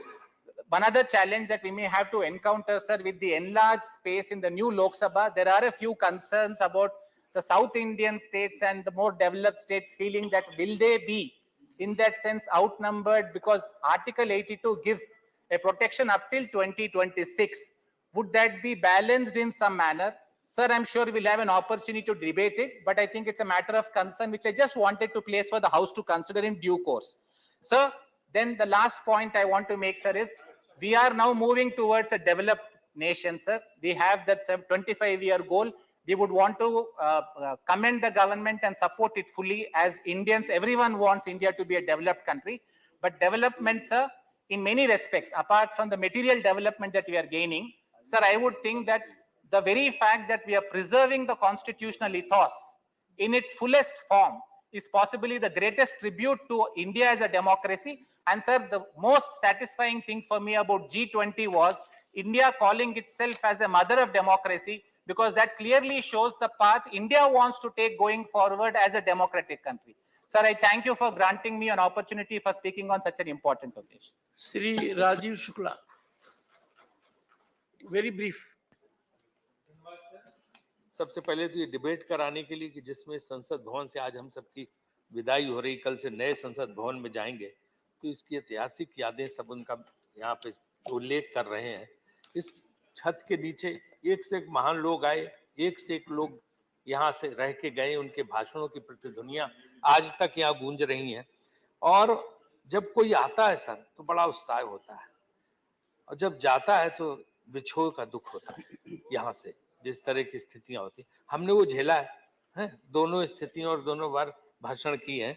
तो ये sir जो है एक ऐसी जगह है जो एक मिलन केंद्र है। आपकी बाहर कितनी भी शत्रुता हो, कितनी भी कटुता हो, कितनी भी दुश्मनी हो, लेकिन यहाँ आके सब एक दूसरे से मिलते हैं, बात करते हैं, और ये लोगों को जोड़ता है। ये स्थान वो होता है। और मैं हमेशा से कहता हूँ कि राजनीति में, लोकतंत्र में कटुता के लिए कोई स्थान नहीं। There is no place for acrimony in Indian politics. There can be difference of opinion, हमारी विचारधारा के मतभेद हो सकते हैं, लेकिन शत्रुता दुश्मनी के स्थान नहीं होना चाहिए। यही चीजें सभी सिखाती हैं। और मैंने देखा कि एक बार सर मधु लिमय जी नए नए एमपी होके आए, लोकसभा में उन्होंने जोरदार भाषण पंडित नेहरू के खिलाफ दिया, उन्होंने सुना, और जब शाम को वो घर जाने लगे तो उन्हें कहीं पता लगा ये नया जो युवा आज बोला ये कहाँ रहता है, तो उनका जी वो साउथ एवेन्यू में रहते हैं, बोले उसके घर ले चलो। प्रधानमंत्री उनके घर पहुंच गए और घंटी बजाई, दरवाजा खुला तो नेहरू का व्यक्तित्व था ही, मधु लिमय जी नए नए एमपी आज एकदम घबरा से गए कि आप सब कैसे यहाँ पे, प्रधानमंत्री पहुंच के उनके कहले चाय पिलाओ तुम। उनके यहाँ बैठ के जब उन्होंने कहा तो चाय पीने के साथ कहा कि तुम जो है ना बहुत अच्छा बोलते हो, और तुमने चाय पे डिस्कशन में उन्होंने कहा कि तुम बहुत अच्छा बोलते हो और जो है तुम्हारे अंदर क्षमता है, लेकिन एक चीज मैं सलाह दूंगा एक उसके नाते, एक राजनीतिक के नाते, कि तुम थोड़े फैक्ट्स आगे से करेक्ट करके लाओ, तुम्हारे ये फैक्ट्स गलत थे। तो लिमय जी ने, मधु लिमय जी ने अपनी किताब में लिखा संस्मरण में, कुछ दिन के बाद से मैंने तय किया कि जब मैं संसद में बोलूंगा तो अपने तथ्यों को बिल्कुल ठीक करके बोलूंगा, और उसके बाद बहुत बड़े पार्लियामेंटेरियन हुए लिमय जी। इसी तरह से क्या ना कि यहाँ पे जो है बहुत कुछ सीखने को मिलता है। जब मैं संसदीय कार्य मंत्री बना तो प्रणब मुखर्जी जी थे, उन्हीं के उसमें हम लोग काम करते थे, उनका बहुत अनुभव था। तो मुझे बोले कि देखो वही सबसे अच्छा पार्लियामेंट्री अफेयर मिनिस्टर है जो रघुराम मैया होते थे, कि जो हमेशा अपोजिशन बेंच में बैठा दिखाई दे। तुम्हारा इस चीज से जाना जाएगा कि विपक्ष के साथ तुम्हारे रिश्ते कितने अच्छे हैं, और अगर इसके लिए नहीं जाने जाओगे कि तुम बैठ के सत्ता पक्ष की तरफ क्या कर रहे हो, तो ये सब चीजें संसद को उसमें देखने को सीखने को मिलती हैं। ये स्थान सर सेंट्रल हॉल जैसे चीज का प्रतीक है, कितनी भी शत्रुता हो आमने सामने पड़ जाते हैं, बैठ के चाय कॉफी पी लेते हैं, वहां से बात खुल जाती है और आपस में मेल जोल हो जाता है। तो ये संविधान भी जो यहाँ पे बना वो हर प्रधानमंत्री का योगदान है, चाहे नेहरू जी का हो, चाहे शास्त्री जी का हो, चाहे मोरारजी देसाई का हो, चाहे जो है इंदिरा जी का हो, चाहे राजीव जी का हो, चाहे चौधरी चरण सिंह का हो, चाहे नरसिम्हा राव जी का हो, चाहे देवगौड़ा जी का हो, गुजराल साहब का हो, अटल जी का हो, मनमोहन सिंह जी का हो, और अब मोदी जी का, सब जो है आते हैं, सब काम करते हैं।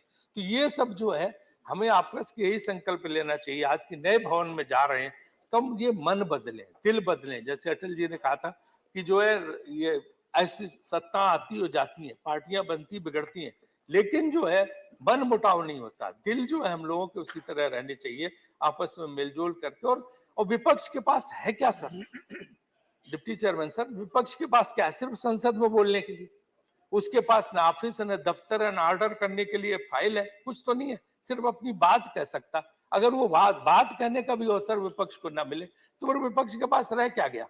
तो ये जो है संसद में ही होना चाहिए कि नई बिल्डिंग में नए बड़े दिल के साथ जाए, कटुता छोड़ें, शत्रुता छोड़ें, हैं, मिलजुल के और काम करें तो बहुत अच्छा रहेगा, है ना। एक मिनट सिर्फ लास्ट मेरा है, और परिवार की तरह रहे, क्योंकि दुश्मनी एक कदम दो कदम, तुम भी थक जाओगे हम भी थक जाएंगे, उससे क्या फायदा है? राजनीति में दुश्मनी की तो कोई गुंजाइश होती नहीं, और लोग तो लगे रहते हैं चारों तरफ लकड़ा रहे हैं, फिर भी पेड़ कहाँ आ रहे हैं?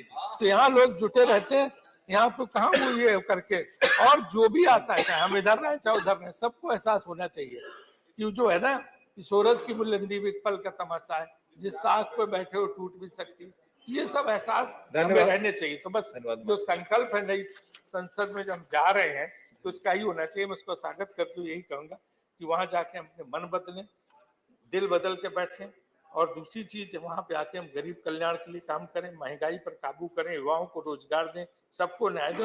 एक और बात कहूंगा कि जुडिशियल रिफॉर्म्स आनी चाहिए, जुडिशियल रिफॉर्म्स अभी तक नहीं आए, वो काम नई संसद होना चाहिए। राजीव जी अनेक और वक्ता हैं, प्लीज। और आपके माध्यम से इस बिल्डिंग का उपयोग क्या हो? ये ऐतिहासिक बिल्डिंग, यहाँ सब कुछ हुआ, सबने बताया, लेकिन इस बिल्डिंग का उपयोग क्या होगा? इसके उपयोग पे भी सरकार को सोचना चाहिए कि ऐसी ऐतिहासिक धरोहर, इसका कुछ ना कुछ इस्तेमाल होना चाहिए, व्हाइट एलिफेंट बन के ना रह जाए। धन्यवाद। संसदीय कार्य के लिए किसी न किसी कार्य, धन्यवाद माननीय राजीव जी, धन्यवाद। माननीय फौजिया खान जी, माननीय फौजिया खान।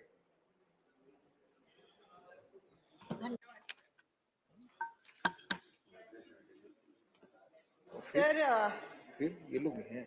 जिस इमारत में हम आज जिसको अलविदा करने जा रहे हैं सर, ये इमारत सिर्फ एक इमारत नहीं है, ये हमारे संसदीय लोकतंत्र का मंदिर है सर। ये हमारे संसदीय परंपराओं का खजाना है। ये हमारे प्यारे भारत के सपनों का गुलिस्तान है सर, जिस इमारत को आज हम अलविदा कह रहे हैं। Sir, the soul of parliamentary democracy dwells here. It is through this parliament that India has lived by our constitution. Sir, Constituent Assembly में 15 महिला सदस्य थे। उनमें से एक महिला सदस्य दक्षिणयानी वेलियंदन, इन्होंने कहा था, a Constituent Assembly not only frames a constitution, but also gives the people a new framework of life. Sir, it is by this framework of life that we are living in this parliament. This is certainly, sir, not like an old faded garment which we discard and it is replaced by a glittering attire. This institution has a history. It has sanctity. The soul of democracy, sir, is important. डर ये है कि कहीं sir जब हम अपने इमारत का शरीर बदलने जा रहे हैं तो कहीं लोकतंत्र की आत्मा यही न रह जाए सर, ये डर है। The Constitution of India came into force on 26 January 1950. The first general elections under the new constitution were held during the year 1951 and 52, and the first elected parliament came into existence in April 1952, sir. Since then, this parliament has been the custodian of democracy. Sir, this has been the custodian of the dreams and aspirations of the people of India. This has been the custodian of the rights of men and women and children, sir. This has been the custodian of equality and justice. Several prime ministers have led this country. Several prime ministers have led this glorious nation, sir. Their vision, their contribution has made India grow like a 75-floor skyscraper. We are a skyscraper now. But that foundation, sir, is very, very important. And this foundation was laid by Shri Jawaharlal Nehru, who was 16 years Prime Minister of India, who has been called the father of modern India, sir, who carried forward the noble ideals of Mahatma Gandhi and laid the foundation of socialist, secular values and communal harmony. Sir, we cannot forget, sir, that it was his vision of modern India and his decisions of starting IITs, IIMs. Madam, please conclude, madam. Sir, it's over. Yes, 3 to 4 minutes. Jo others mein 3 to 4 minutes, please. All right, sir. Sir, I will say that coming back to the context of the present times, I will say many prime ministers have led this country. Rajiv Gandhi ji has brought about the IT revolution, sir. He has brought reservation for women in the local self-government. There are so many decisions taken. Indira Gandhi was a prime minister who broke Pakistan into two. वो Iron Lady जिसकी वजह से पाकिस्तान के दो टुकड़े हो गए हैं, सर. ऐसे, sir, please give me a minute at least. Please. It's already 4 minutes, madam. Please give me a minute, sir. This has been the time which has been allocated here. 3 to 4 minutes, please. Please cooperate. Please.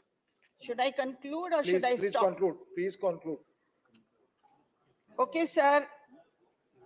Last में इतना ही कहूंगी कि आज हम मन की बात कर रहे हैं. आज सरकार मन की बात करती है, लोग सरकार के मन की बात करते हैं. सर, लेकिन हमारे जो तिरंगे के रंग है, आज वो सरकार को नजर नहीं आ रहे हैं, सर. जो 3 रंग है, वो नहीं दिख रहे हैं. शायद कलर ब्लाइंडनेस की बीमारी हो गई है. क्योंकि सर, ये कलर ब्लाइंडनेस की बीमारी आज जो भी हमारे एडमिनिस्ट्रेटिव एजेंसीज हैं, जो सीबीआई है, ईडी है, हमारे जो अलग अलग ऑटोनोमस एजेंसीज है, आज उनको एक ही रंग नजर आ रहा है, sir. Thank you, madam. It's already 5 minutes. 3 minutes के बजाय 5 मिनट आप बोली. Thank you, Dr. Ramgopal Yadav. Please.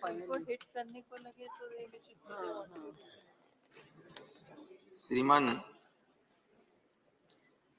समय तो है नहीं, टॉपिक ऐसा है जिस पे पूरे दिन बोला जा सकता है, लेकिन बहुत जो लिमिटेड टाइम होगा 2-3 मिनट का, मैं उसमें ही अपनी बात खत्म करूं। हम कहां से चले थे और कहां पहुंचे, यात्रा यही है। यात्रा की बिगिनिंग होती है, यहाँ से शुरू की थी, कहाँ पहुंचे, अभी खत्म नहीं हुई है। नेहरू जी से चले मोदी जी तक आ गए, आगे कहाँ पहुंचेंगे वो तो आगे की बात है। मैं 2-3-4 उदाहरण दूंगा, ये ज्ञान देने के लिए आज खड़ा नहीं हूं। एक बार पंडित जवाहरलाल नेहरू प्रधानमंत्री थे, इलाहाबाद गए। समाजवादी युवजन सभा के लोग, जनेश्वर मिश्र, मोहन सिंह, ब्रजभूषण तिवारी के नेतृत्व में उन्होंने काले झंडे दिखाए।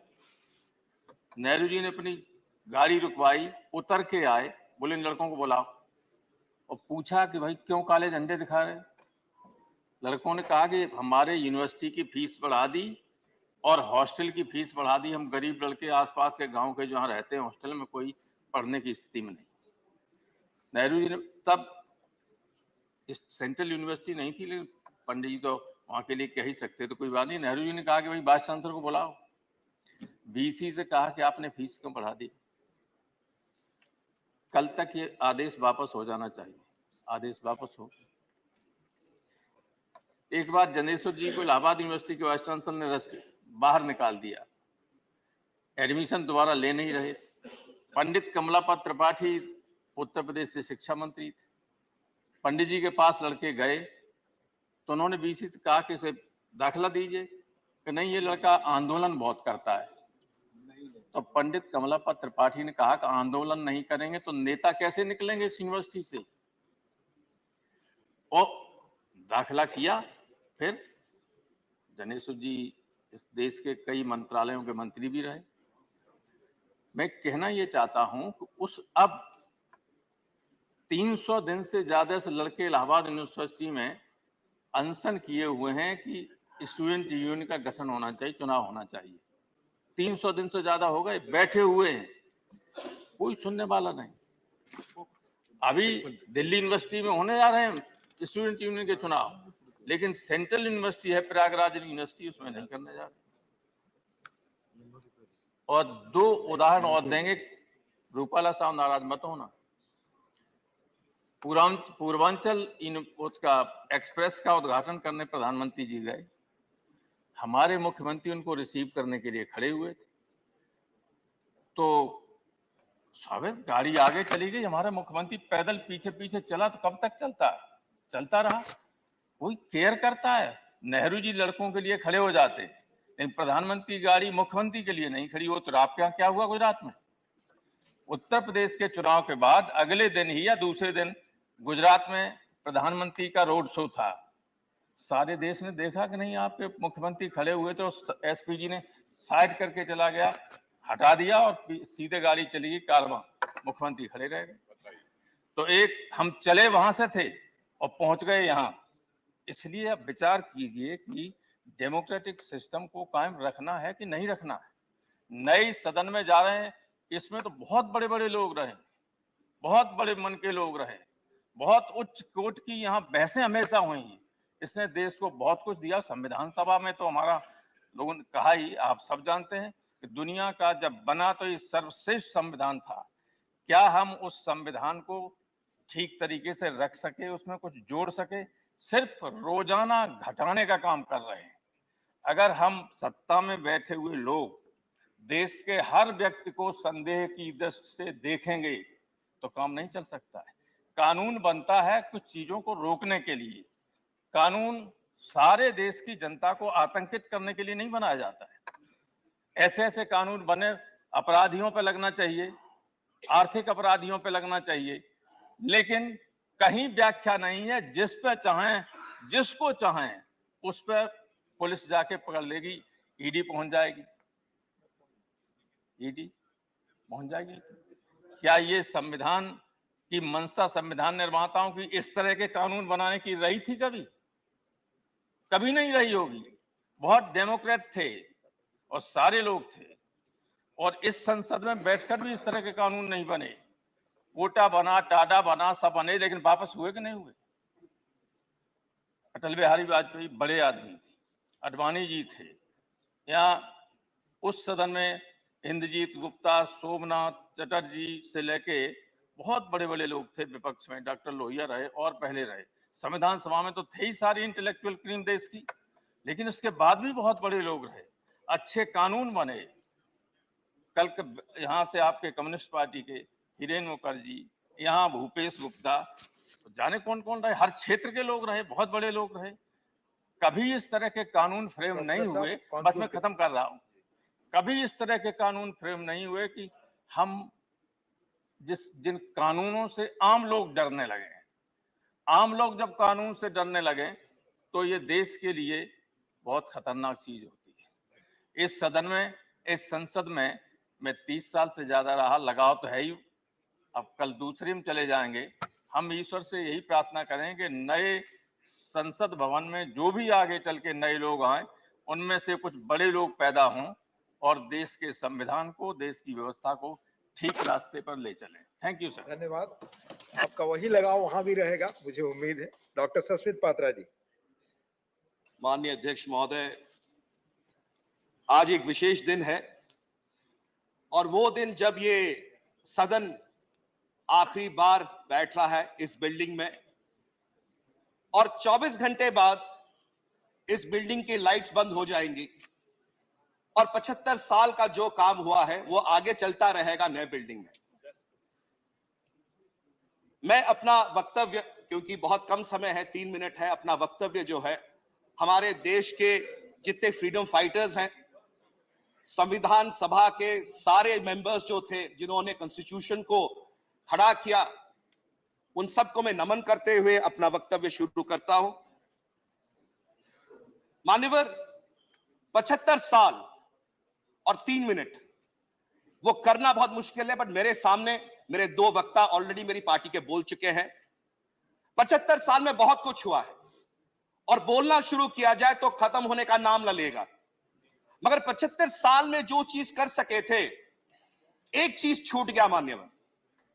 इस सदन में एक वो चीज छूट गई है जो अगर शायद हम कर जाते तो शायद पूरा लगता कि आज हम कुछ पूरा करके वापस जा रहे हैं नए सदन में, ये एहसास होता। वो क्या छूट गया मान्यवर, क्या रह गया?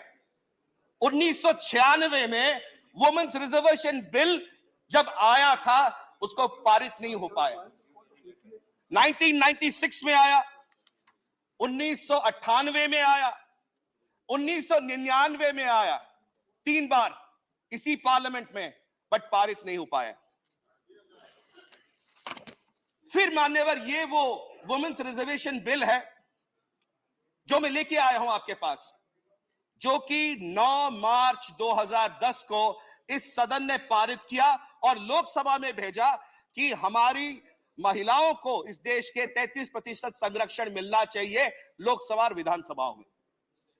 अगर ये उस दिन पारित हो जाता तो शायद 75 साल में जितना काम किया है उन 75 सालों के साथ अगर ये जुड़ जाता तो मुकम्मल लगता। मैं सिर्फ इतना कहना चाहता हूं कि क्या हम आज ये जो वुमेन्स रिजर्वेशन बिल 9 मार्च 2010 को इस सदन ने, इस राज्यसभा ने पारित किया था और आज लंबित है, क्या उस पर हम शपथ लेके ये पढ़ लें और सरकार से दरखास्त करें कि मुकम्मल अगर करना है तो महिला संरक्षण बिल को पहले दिन नए वाले बिल्डिंग में लाइए। हम सब मिलके जो है उस दिन को स्वीकार करेंगे, स्वीकृत करेंगे, साकार करेंगे, तब जाके कहीं ना कहीं महिला संरक्षण बिल को पारित करते हुए ये प्रण ले सकते हैं। अगर ये प्रण हम ले सकते हैं, ये विचार ले सकते हैं, हमारे 66 करोड़ मां और बहनें जो वहां पर देख रही है हमें, उनकी एक सोच है, उनकी एक मंशा है कि पिछले 27 सालों से जो लंबित है अगर उसको मुकम्मल करना है तो एक सोच, एक नया विश्वास, एक नए ऊर्जा के साथ हम चलें। क्योंकि एक छोटा सा विषय कह के अपना बात रखता हूं, समय समाप्त हो चुका है। हम तो चले थे जानिबे मंजिल, लोग आते रहे, कारवां बनता रहा, कारवां बनता रहा। मान्यवर, ये सदन 75 साल का जो एक जर्नी रहा है, ये सब एक साथ मुकम्मल होके चले हैं। मगर एक विश्वास है कि हम हमारी माओं के लिए, हमारी बहनों के लिए, 66 करोड़ उस लोगों के लिए आज तक भी हमने कई प्रोमिसेस किए हैं, उसको साकार नहीं किया है। ये वो वुमेन्स रिजर्वेशन बिल है जो सदन ने पास किया था, इसको नए सदन में लाइए, पारित करिए, और जो विश्वास एक नई भारत का हम देना चाहते हैं, उस ऊर्जा के साथ, उस विश्वास के साथ हम आगे बढ़ें और देश नहीं पूरी दुनिया में जब हम नंबर 1 बनने का काम रखते हैं, इस विश्वास को कायम करें। अगर ये करते हैं तो आने वाली पीढ़ियां सच में सोचेंगी कुछ ऐतिहासिक हुआ था। सिर्फ बिल्डिंग नहीं थी, सोच नया था, विश्वास नया था, एक नया आयाम था कि हम महिला संरक्षण बिल को पारित करते हुए नई ऊर्जा, नए विश्वास, नए भविष्य की तरफ जाएंगे। बहुत बहुत शुक्रिया। Honorable members, this is indeed a momentous occasion, and the House has the benefit of having two of its members who had the occasion to be Prime Minister of this country. And it is gratifying for all of us that both of them were present. I will now give floor to Sri S.D. Devgowda. Kind permission. Sir, I would while like to sitting, speak. while sitting. Only few minutes. Yesterday, the leaders of all political parties were summoned by the Parliamentary Affairs Minister. In that meeting, it was chaired by our Defence Minister, Sri Rajnath Singh Ji. Sir, in that meeting, some of our friends from the neighboring state on the Kaveri issue they raised. I didn't raise any objection while they were speaking. It is my misfortune for having served in this parliament for 40 years. Yesterday, all electronic media in Karnataka was highlighted. They was not interested to protect the interest of the Kaveri waters, which the people are suffering today.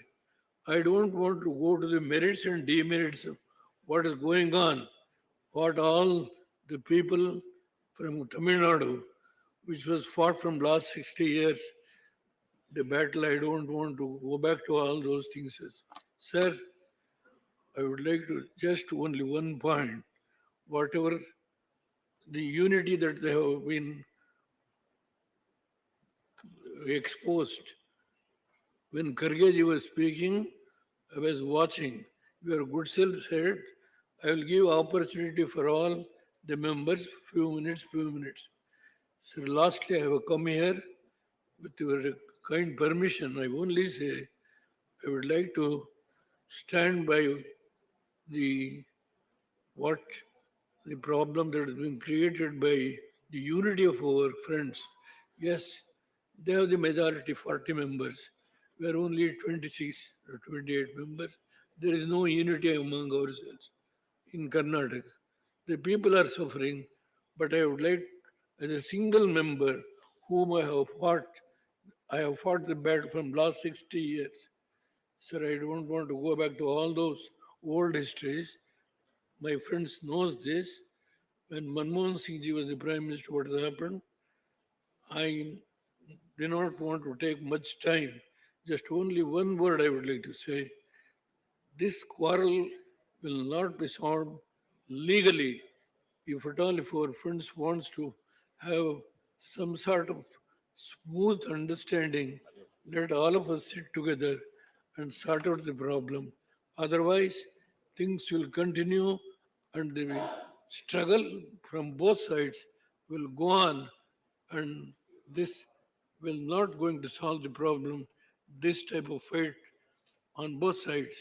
I only, with a humble request, I pray all our colleagues from Tamil Nadu are, unfortunately, Karnataka is surrounded by all the projects. On one side Goa, on the other side the what is Telangana, on this Almaty issue and Kaveri issue. Sir, we are the people who are suffering now. I only pray this problem will not be solved unless we sit together, try to sort out the problem ourselves. Legal battle certainly will not going to solve this problem. We have 200 years back, the issue started on Kaveri. I don't want to take much of the time. I can go on, give all by the details. You have permitted me. I only say what I would like to say.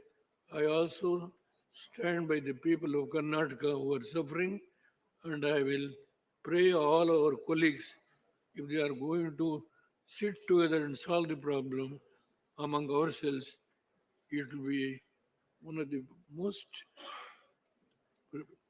brilliant issues, sir. I only pray all of our friends. All the rivers are surrounded.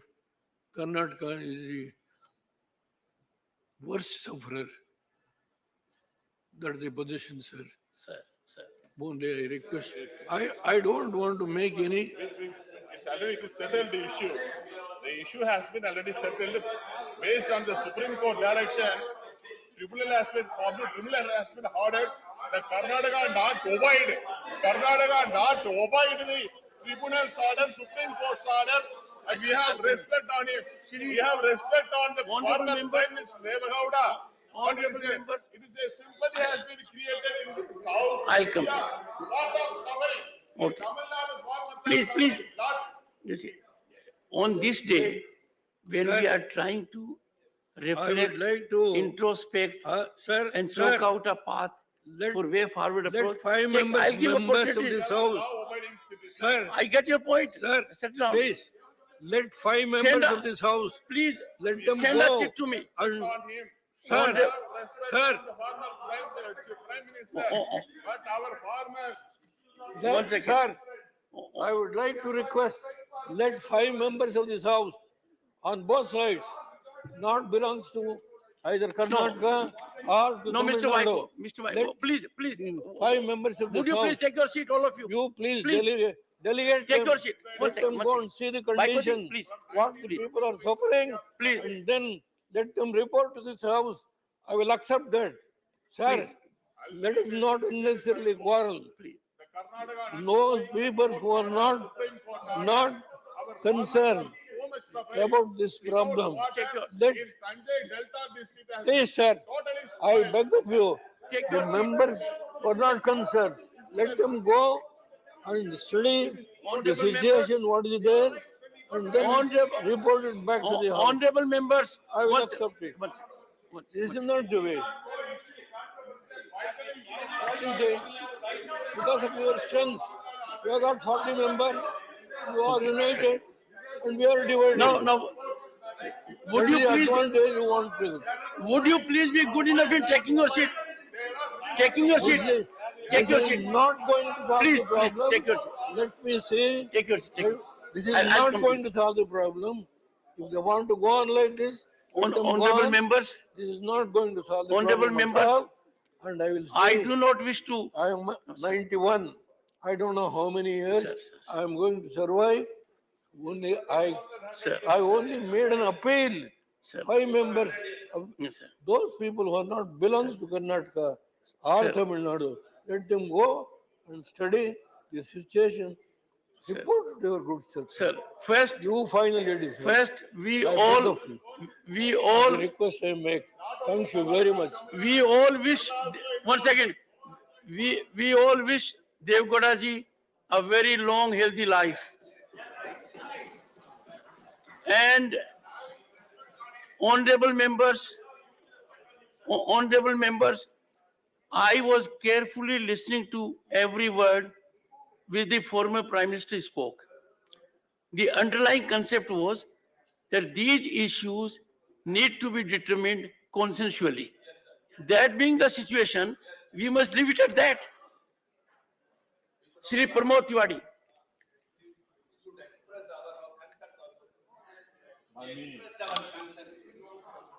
माननीय सभापति जी, मैं आपका बहुत बहुत आभारी हूं कि आपने मुझे बोलने का अवसर दिया है। कल हम सब नए भवन में जाएंगे।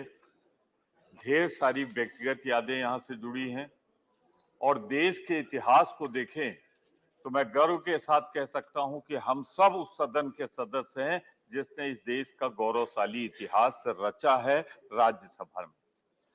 अनुभव कैसे भूल सकते हैं हम इस संसद भवन को 14 और 15 अगस्त की रात में पंडित जवाहरलाल नेहरू का वो भाषण, जब आजादी का उद्घोष हो रहा था तो उन्होंने कहा था जब सारी दुनिया सो रही है तो उस समय हिंदुस्तान जाग रहा है एक नया डेस्टिनी, एक नया अध्याय लिखने के लिए। ये साक्षी है उन घटनाओं का, ये साक्षी है संविधान बनाने का। मैं इस विवाद में नहीं पढ़ूंगा कि 75 साल 2 साल पहले पूरे हुए या 75 साल 2 साल बाद पूरे होंगे। मैं इतना जरूर कहना चाहता हूं, इसके निर्माताओं को प्रणाम करते हुए कि आपने एक ऐसा संविधान दिया। इस संविधान की खूबसूरती के लिए तो मैं एक जिक्र करना चाहता हूं कि भारत का नक्शा देखें। भारत में लोकतंत्र पहले दिन से जिंदा है, 15 अगस्त 1947 से आज तक जिंदा है। एक क्षण के लिए यहाँ लोकतंत्र कभी समाप्त नहीं हुआ है। लेकिन जरा भारत का नक्शा उठा के देख लीजिए, बगल में नेपाल में क्या हुआ, पाकिस्तान में क्या हुआ, चीन में क्या हुआ, श्रीलंका में क्या हुआ। तो ये संविधान निर्माताओं ने जो बनाया था, ये उसकी खूबसूरती है कि आज तक हमारा जो सबसे अनमोल रत्न था लोकतंत्र, वो जिंदा है। इसलिए हम कहना चाहते हैं कि ये दोनों सदन साक्षी हैं उस घटना के। मानव, मैं एक चीज जो कहूंगा, कुछ लोगों की आदत होती है बीच में बेतुका बोलने की, बेसुरा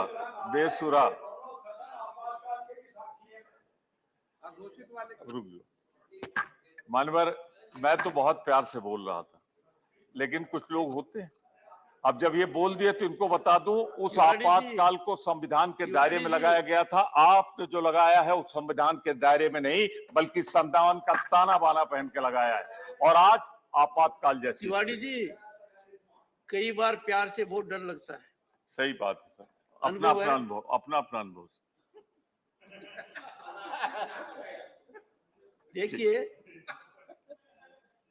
यदि अगर हम आज के दिन राजनीतिक दायरे में रहकर बात करेंगे तो आगे का रास्ता साफ नहीं निकलेगा सर। आज की हकीकत जब मैं यहाँ सुनता हूँ और दुनिया के लोगों से सुनता हूँ तो मुझे लगता है मैं कहाँ आ गया sir. Let us be proud of our accomplishments. They are product of our human resource, sir. Our bureaucratic system, sir. Our visionary leadership. Where is the harm in it? मैं वही काम कर रहा था, बीच में विघ्न हो गई। आप वो नहीं मैं तो तारीफ कर रहा था लोकतंत्र के निर्माताओं को, संविधान के निर्माताओं का। ठीक है सर, विघ्न कौन डालते हैं आप भी जानते हैं, हम भी डालते हैं। सर, लोकतंत्र की सबसे बड़ी खूबसूरती क्या है सर?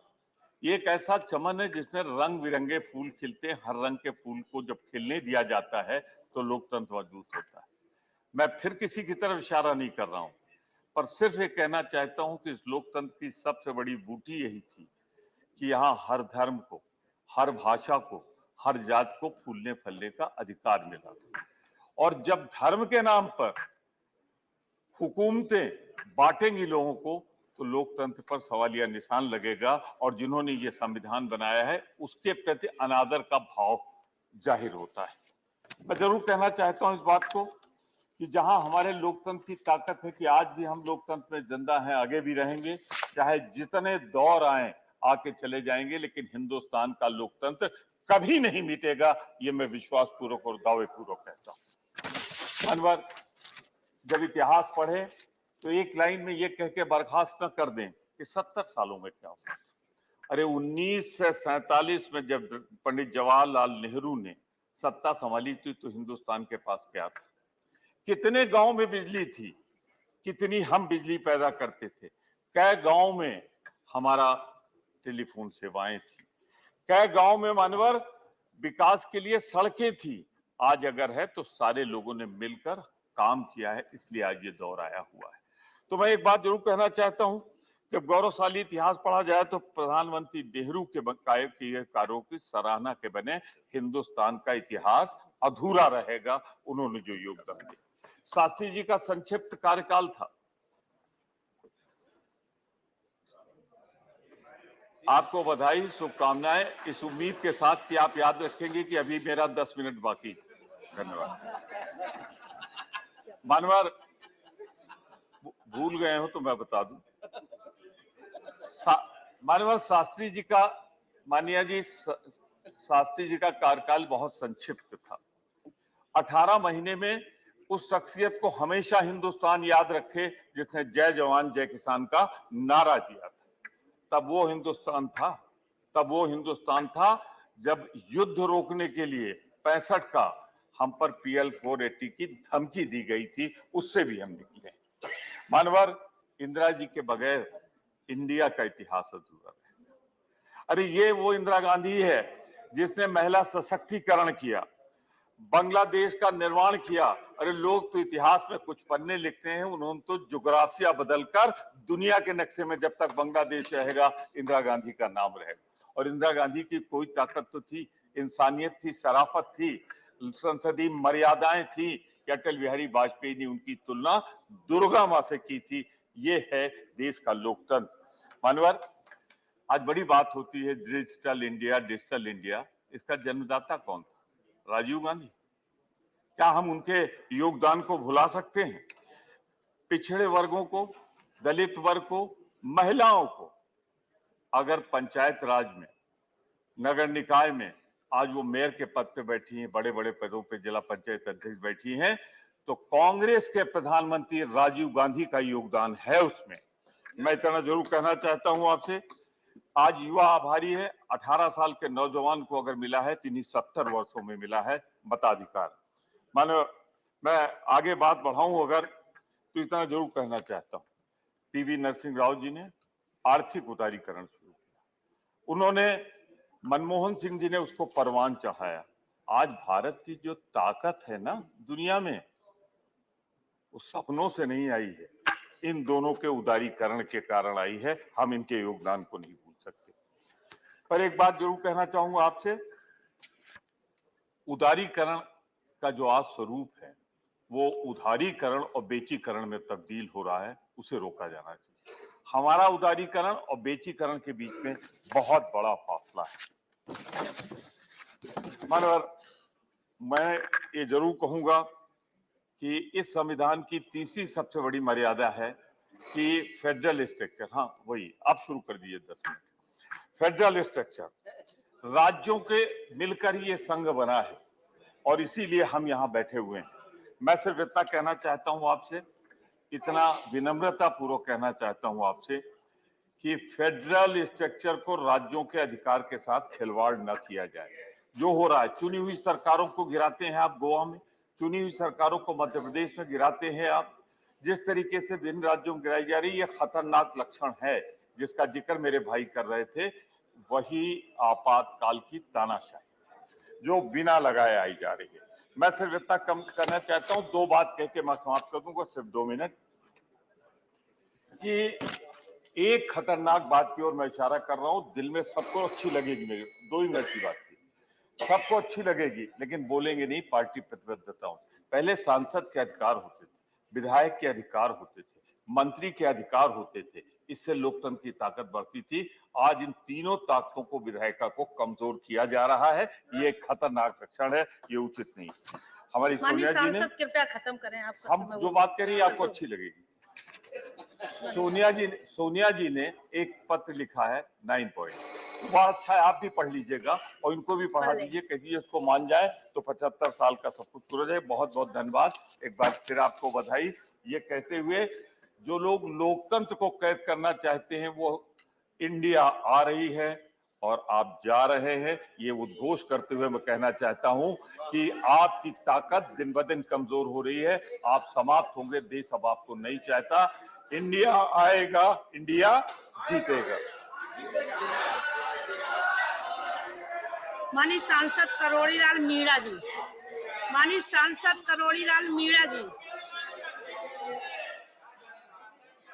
माननीय सांसद करोड़ीलाल मीणा जी। दूसरा नाम दीजिए।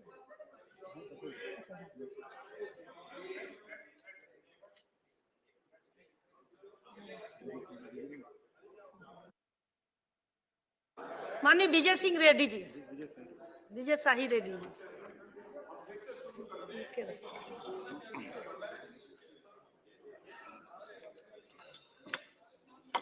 Thank you. Thank you, Deputy Vice Chairperson, sir. Madam, in many ways, the parliamentary journey represents so many struggles and so many achievements and also aspirations of people of India. And I have no hesitation to refer to the struggles that I have undergone during the 75 years, more particularly the struggles relating to the 1976 represents the darkest year of our parliamentary democracy, and the Congress party was responsible for it. Sir, the 42nd, Madam, the 42nd Constitution Amendment was passed by the then ruling Congress party in a most controversial circumstances. This has to be taken note of. If the subsequent governments had not undone the horrors that have of the 42nd Amendment, the Congress party would have passed an unsavory laws to institutionalize the emergency in the country forever. So it is because of the anomalies that they have introduced have been undone. That is the reason why we are still here and our democracy is saved. Madam, the UPA regime was marred by capitalism, corruption, policy paralysis, and decline in economic growth. This is what their achievement is. The struggles I have already explained, and their achievements I have already explained, and more particularly in relation to Andhra Pradesh, what Congress party has done during the bifurcation has to be explained. Madam, despite protests, Andhra Pradesh reorganization bill was passed in a most unruly manner, and which is a black mark for the democracy.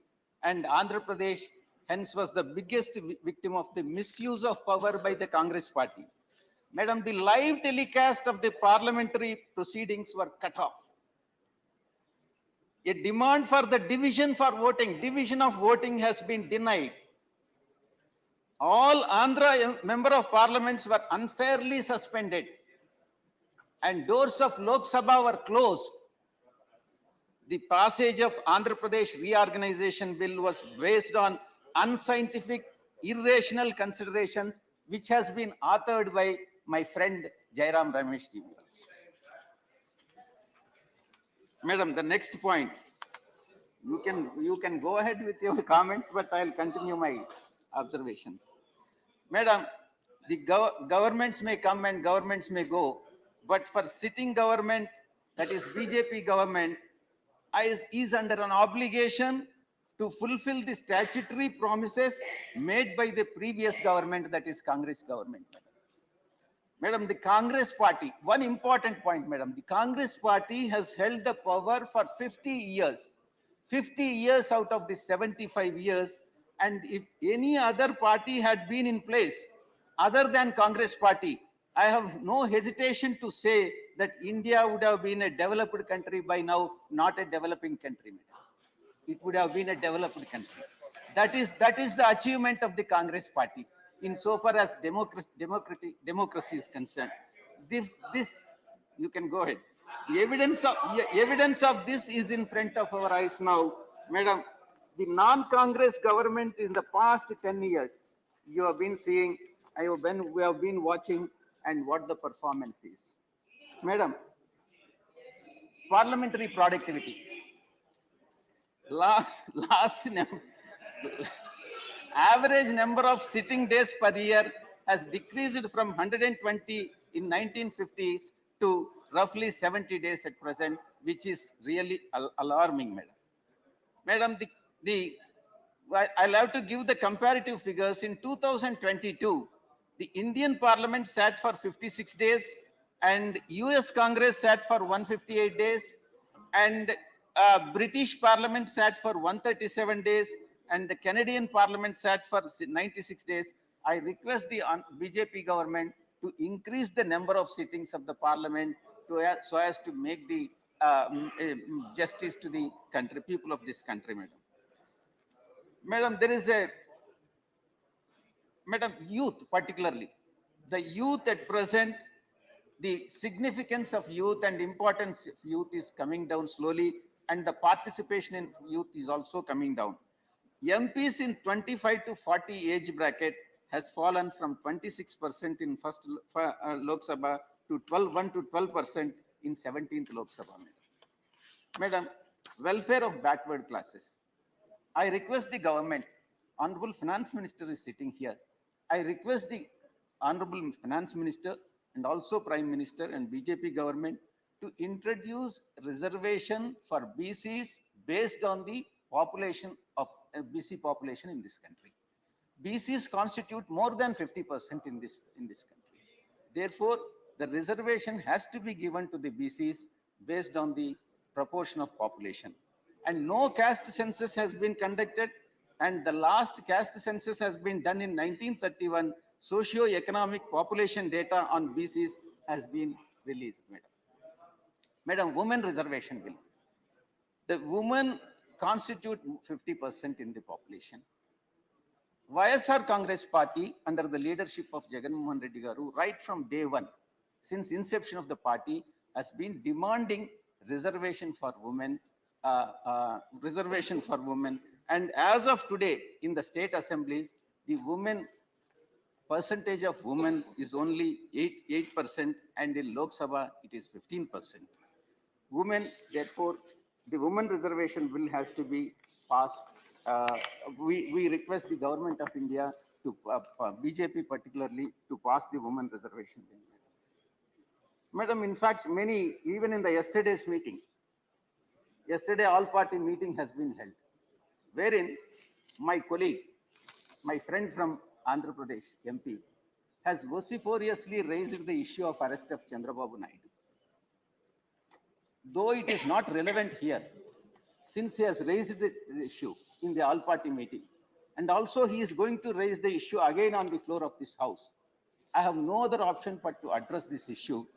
Madam, Chandrababu Naidu has been arrested by the CID department of Andhra Pradesh government on the charges of corruption in a particular case relating to Siemens India. And there is an ample evidence which has been produced to the court, and court has remanded him to judicial custody. Now that arrest has been made and the remand has been given by the judiciary, and the court proceedings have started, it is for the court to decide.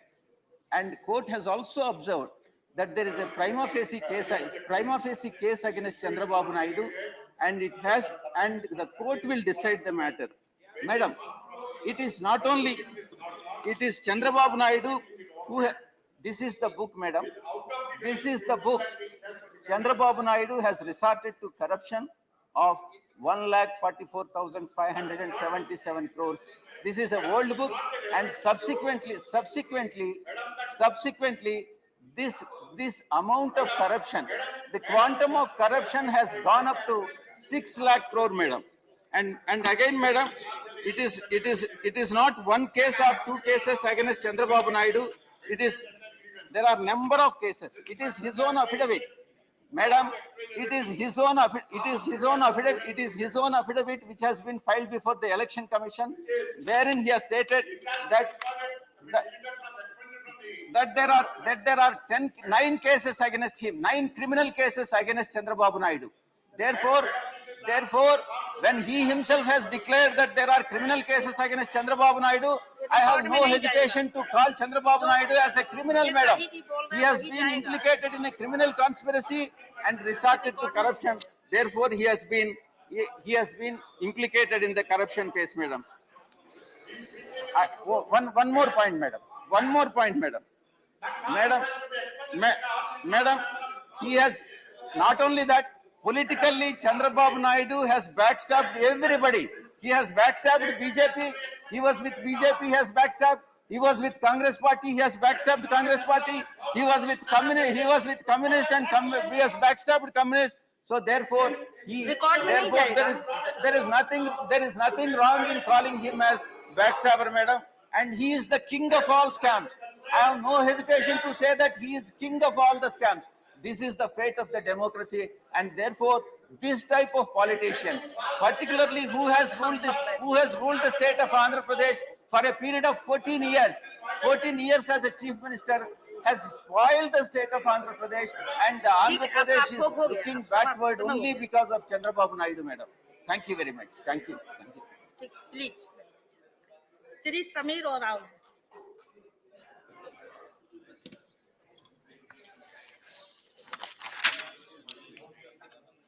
आदरणीय उपसभापति महोदया, आपका बहुत बहुत आभार कि आपने मुझे इस ऐतिहासिक विषय पर बोलने का अवसर आपने प्रदान किया है। महोदया, सांसद भवन भारत के वर्तमान और भविष्य की परिस्थितियों तथा देश की समस्याओं पर चिंतन मनन के साथ ही शासन चलाने के लिए विधान निर्माण का एक केंद्र रहा है। महोदया 1927 में बनकर तैयार हुआ संसद भवन 1947 तक ये अंग्रेजों के गुलाम में रहा था। 1947 से लेकर के आज तक यह संसद भवन आम जन के लिए होने वाली नीति का एक प्रमुख केंद्र बनकर ये काम निरंतर कर रहा है। महोदया, यह संसद भवन देश के लिए महत्वपूर्ण इसलिए भी है क्योंकि इस संसद भवन में 2 वर्ष 11 महीने और 18 दिन की संविधान सभा की बैठकें हुई। तत्पश्चात 1950 में भारत के संविधान को इसी भवन में लागू किया गया। महोदया, संविधान लागू होने के पश्चात महामहिम राष्ट्रपति, लोक सभा एवं राज्यसभा को मिलाकर भारतीय संसद का निर्माण किया गया। यह तीनों ही भारतीय संसदीय प्रणाली के अभिन्न अंग बनाए गए। मुझे गर्व है कि मैं इस राज्यसभा के सदस्य के रूप में इस सदन का हिस्सा बना, क्योंकि पिछले 75 वर्षों में राज्यसभा ने संसद के अस्थायी सदन के रूप में कभी भंग हुए बिना निरंतर देश की चिंताएं ये करता रहा है।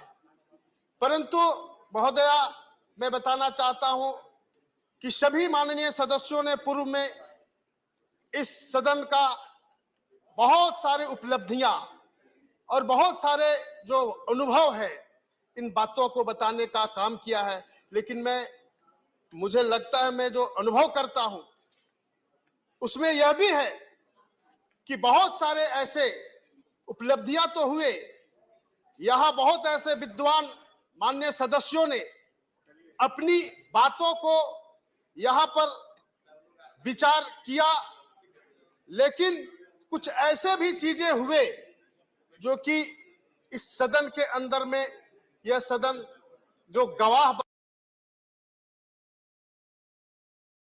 इस सदन के अंदर में यह सदन जो गवाह बना हुआ है, जो कि बहुत से सारे ऐसे गरिमाएं भी खंडित हुई है।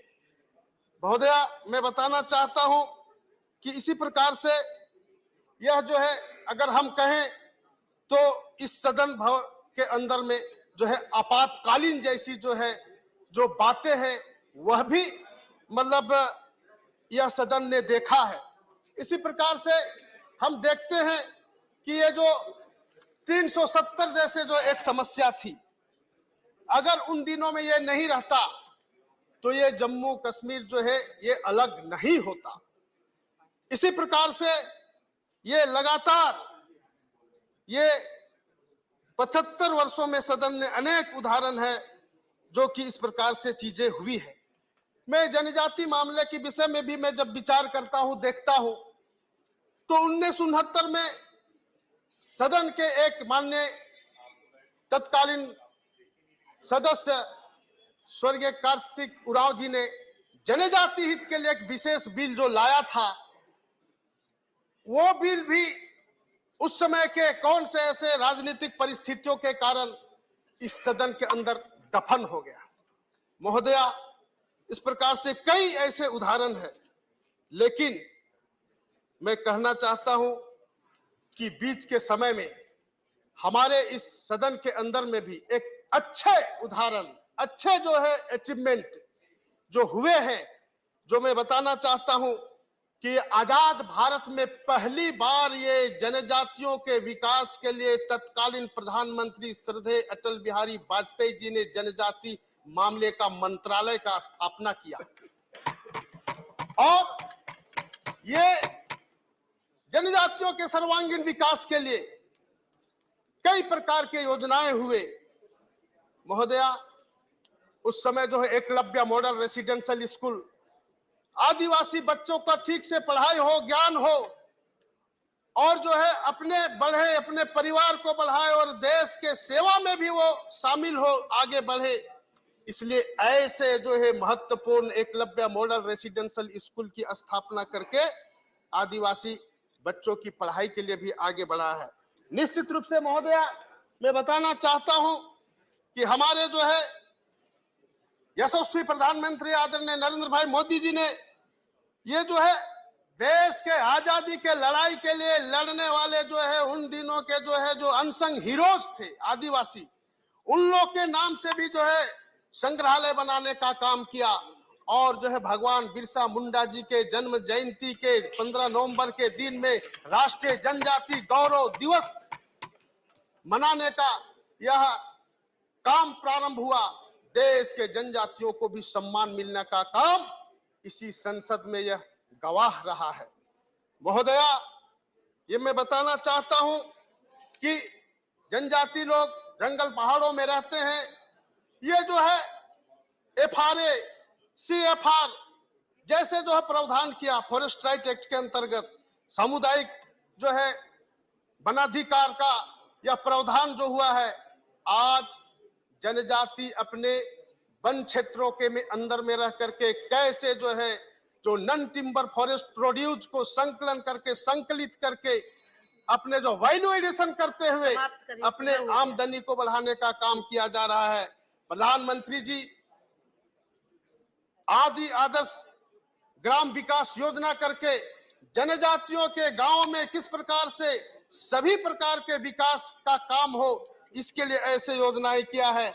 और तो और ये जो है आदि महोत्सव जैसे जो है योजनाएं करके हमारे जनजातियों के जो वोकल फॉर लोकल जो स्थानीय उत्पाद है उसको कैसे हम ट्राइफेड के माध्यम से हम उनके आमदनी को बढ़ाएंगे और जो है आगे बढ़ाएंगे, इस प्रकार से जो है योजनाएं प्रारंभ किया है। महोदया, कहने को बहुत है, लेकिन मैं इतना जरूर कहना चाहता हूं कि ये सदन ने इन सारे चीजों का गवाह बना है और आज हम इस सदन से कल दूसरे नए सदन पर जा रहे हैं।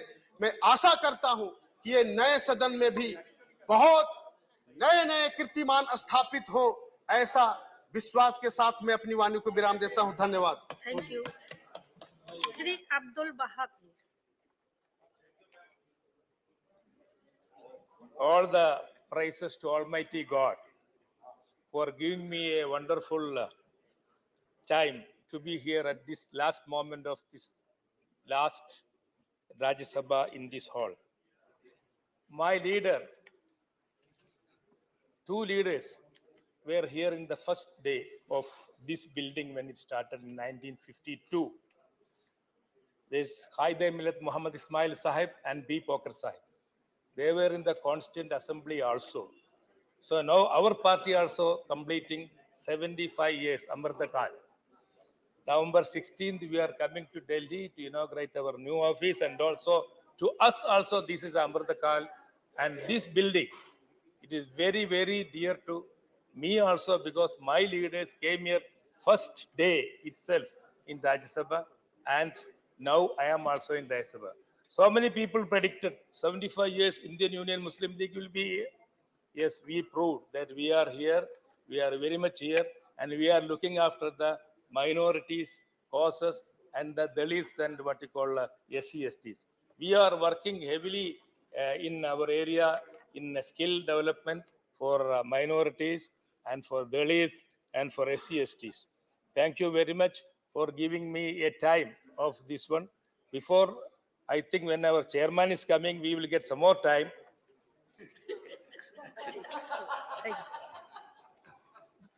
Dhankarji, I only just now started. I don't know, in between the transition came.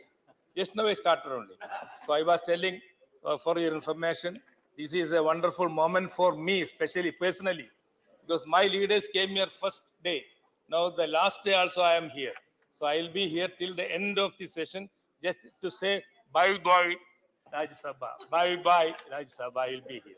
Thank you very much once again for giving me the wonderful chance. Thank you all. We hope the very best in new Rajya Sabha. Thank you.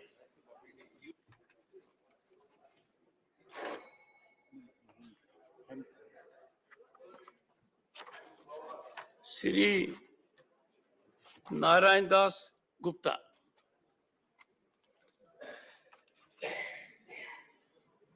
Thank you very much, sir, for giving me this opportunity to speak on this session on a very important subject. Sir, I would like to share that this Parliament building, which is a historical landmark that has guided India's destiny before and after independence. That is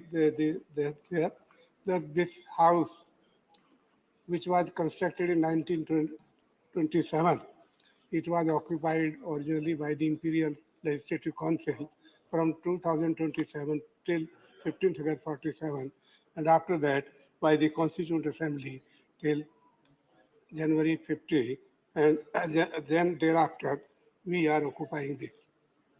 This independence was achieved after sacrifice by our forefathers and leaders, and the Constitution, which was laid down and adopted in 1950, it has given the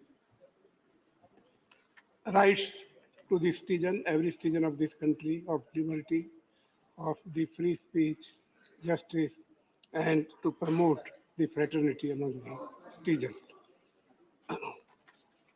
And there's a lot of this development has taken place in the last 75 years, that it may be on account of agriculture, it may be on account of IT, it may be on account of that power sectors, industry sectors, and the cooperative movements that have taken place. And during this period that this country has won the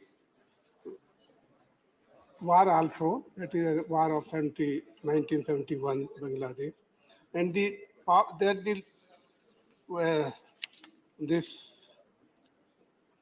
constitution which has provided the liberty and that the rights to the citizens. I would like to share, sir, because this is a system which has been provided in the constitution, the federal system too, because that the powers has been defined between state and center. But what we have seen, because I am from the Aam Aadmi Party, which came into being in 2000, 10 years back, 2012. And after that, it has gone through 3 elections in Delhi, and every time it has formed the government also. And because this is my first tenure, even my party was the first time in this house as Rajya Sabha members. And I was nominated by our Chief Minister, Sri Arvind Kejriwal ji. And I will express thanks for that, considering me as a member of this house. So every time I would like to share that in 2015, the first time when contested and got 67 seats out of the 70 of the assembly total number of seats. It was almost 95%, it was the unprecedented victory. But what we have seen, the moment we have this, our government that was, and Chief Minister took oath in February 15, in May 15, through notifications, the power which were available and given as per the Delhi State Act, they were withdrawn. I think it was a very, that I will say, it is contrary to what provided under the Constitution, rights, and the separate powers has been defined, both for the state and central government. And again, there was election in February 2020. Again, there was an unprecedented victory that the Delhi people, they just voted for the Aam Aadmi Party government. And again, it was the 86% out of the 70 seats, total number of seats, that we won 62 seats. This was again, I will say, unprecedented. That was the faith and confidence expressed by the citizens of Delhi in the Aam Aadmi Party government. But what happened, sir, we have seen only in the last session that first through ordinance, the powers what were given under the Delhi State Act, they were withdrawn. Later, bill was introduced here and it was passed. And this is total against the federal system of the country. I think this is contrary what is provided there. And what I would like to say here, that this type of attitude, this type of behavior, this type of system which is prevailing here, this should be that we should go according to what provided under the articles of the Constitution. Even there was an amendment in the Constitution articles also, besides the Delhi State Act. This is again the federal system, cooperative system of what is defined there. But what I like to say, but the way this Parliament building, this is a historical building, it has been shared by our earlier speakers, and that has guided India's destiny before and after independence. This is that because of these constitutions and the provisions, and which was laid down by the writer of this constitution, the architect of this constitution, Ambedkar. What I will say that we should go, we are going to the new building, we should go with new thoughts and have with a full confidence. New positive thoughts. But we should go with a positive thought. Yes, I'm positive so glad, thought I'm so glad. there, and the things which have taken place in the past, we should try to avoid them. With this, thank you very much, sir. Shri Prakash Javadekar, not present. Shri Thambi Durai, Shri Vivek Tankha. No, he has to speak from his seat. Sorry. And you are not on your seat. So actually, I'd given up the hope. So that's why I was sitting with Mr. Subban. So I'm going to be very, very short, sir. Why should a distinguished lawyer like you give up hope? No, it's a question of time, sir. You see, you wait till the judgment is pronounced. You are in a very sound company of Kapil Sibalji. So you can't give up hope. Anyway, sir, what I'm going to say today is 6 hours is too short for a history of 75 years. The history starts with the Constituent Assembly sitting and deliberating over a document which was one of the most well-drafted document at that time, at that period of time, and continues to be so even today. Our constitution, I would say, is amongst the best in the world. UK didn't have a constitution. American constitution is a very short constitution. So this constitution served us so well. So that is why I say Parliament is the voice of the people, which it expresses through the constitution. And the Supreme Court is the voice of law. Now, one good point is, sir, that roughly 105 constitutional amendments have happened, roughly. But in this history of 105 constitutional amendments, only one amendment has been struck down fully. That is the NJIC. 6 or 7 amendments were partially struck down or clarified. So the test of law has also been good for the purposes of testing the constitutional amendments, sir. Another thing I would like to say that it is very good to see a lot of lawyers in the constitution, sir, in the parliament, because if you see even at the time of drafting, Vivek ji, there are very distinguished lawyers here. They contribute from outside. On the floor of the house, I have analyzed their contribution is either by absence or silence. And this is a very painful scenario. And I have no difficulty in saying, because we have a distinguished legal luminary, Kapil Sibal here. Mr. Sibal knows it. On Monday and Friday, this house is not your priority. And therefore, I would particularly appeal to the fraternity to which I belonged, that please introspect and reflect. And you see, regional consideration. Secondly, there is so much legal talent in the house of a global repute, which can enlighten the Supreme Court also as to what are the jurisdictional limits in separation of powers doctrine. Fact is that distinguished senior advocates are performing outside on television channels. Coming to Dr. Singhvi, he was on a television channel, Kapilji, talking about parliamentary working. I immediately sent to the other person contribution of the gentleman for past 10 months. Now it is nearly a year. What he has done. Therefore, when a message came to me that Kapil Sibal wants to make a contribution, obviously I should have not taken a second, and believing in the system as I do, and you know, precedence could have been given. I told my assistant, he looked at me like this. I said, let Mr. Kapil Sibal sit for some time.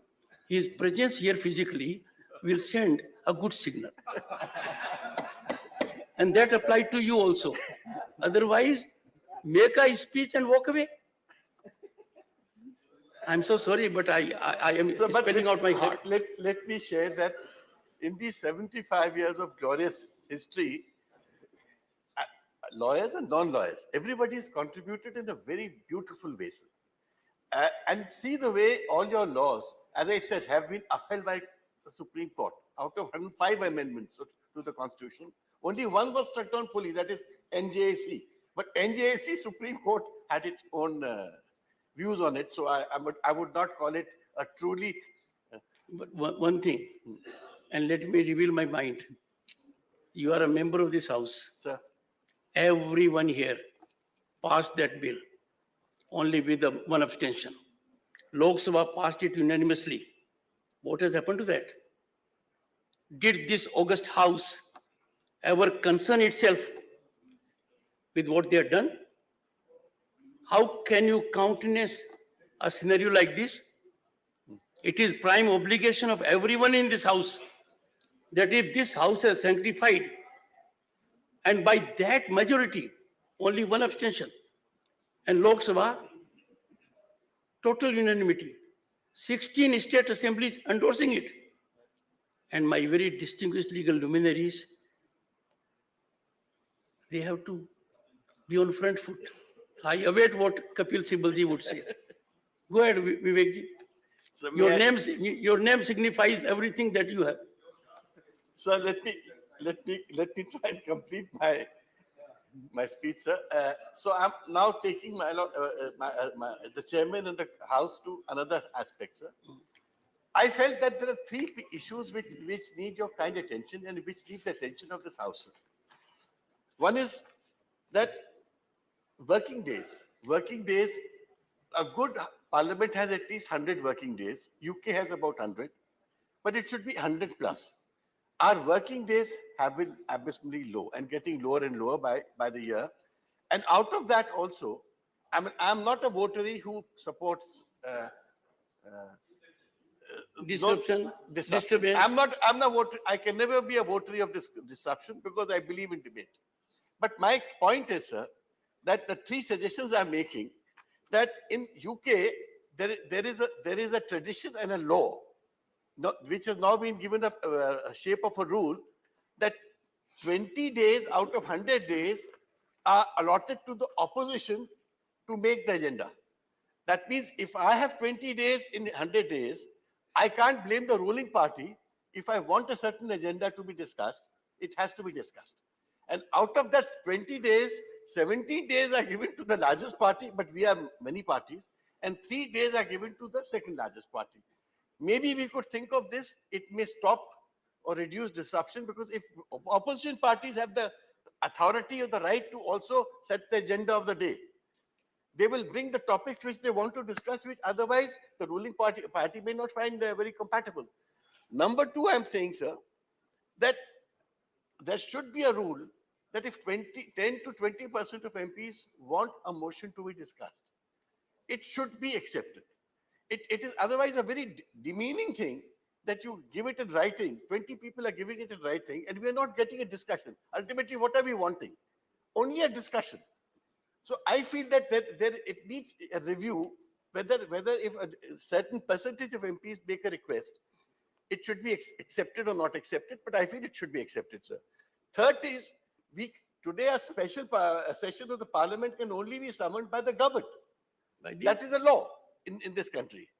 But now a lot of jurists have been saying, and it may get adopted in Europe very soon, that if 25 to 35% of MPs want a special session of a parliament for a special reason, it can get summoned. What I'm trying to say, sir, as we move into a new building, let us go for new thoughts. Let us go for new ways of dealing with problems that are going to face us or confront us very soon. It can't be a system where only the government decides. It should also not be a system where we only disrupt.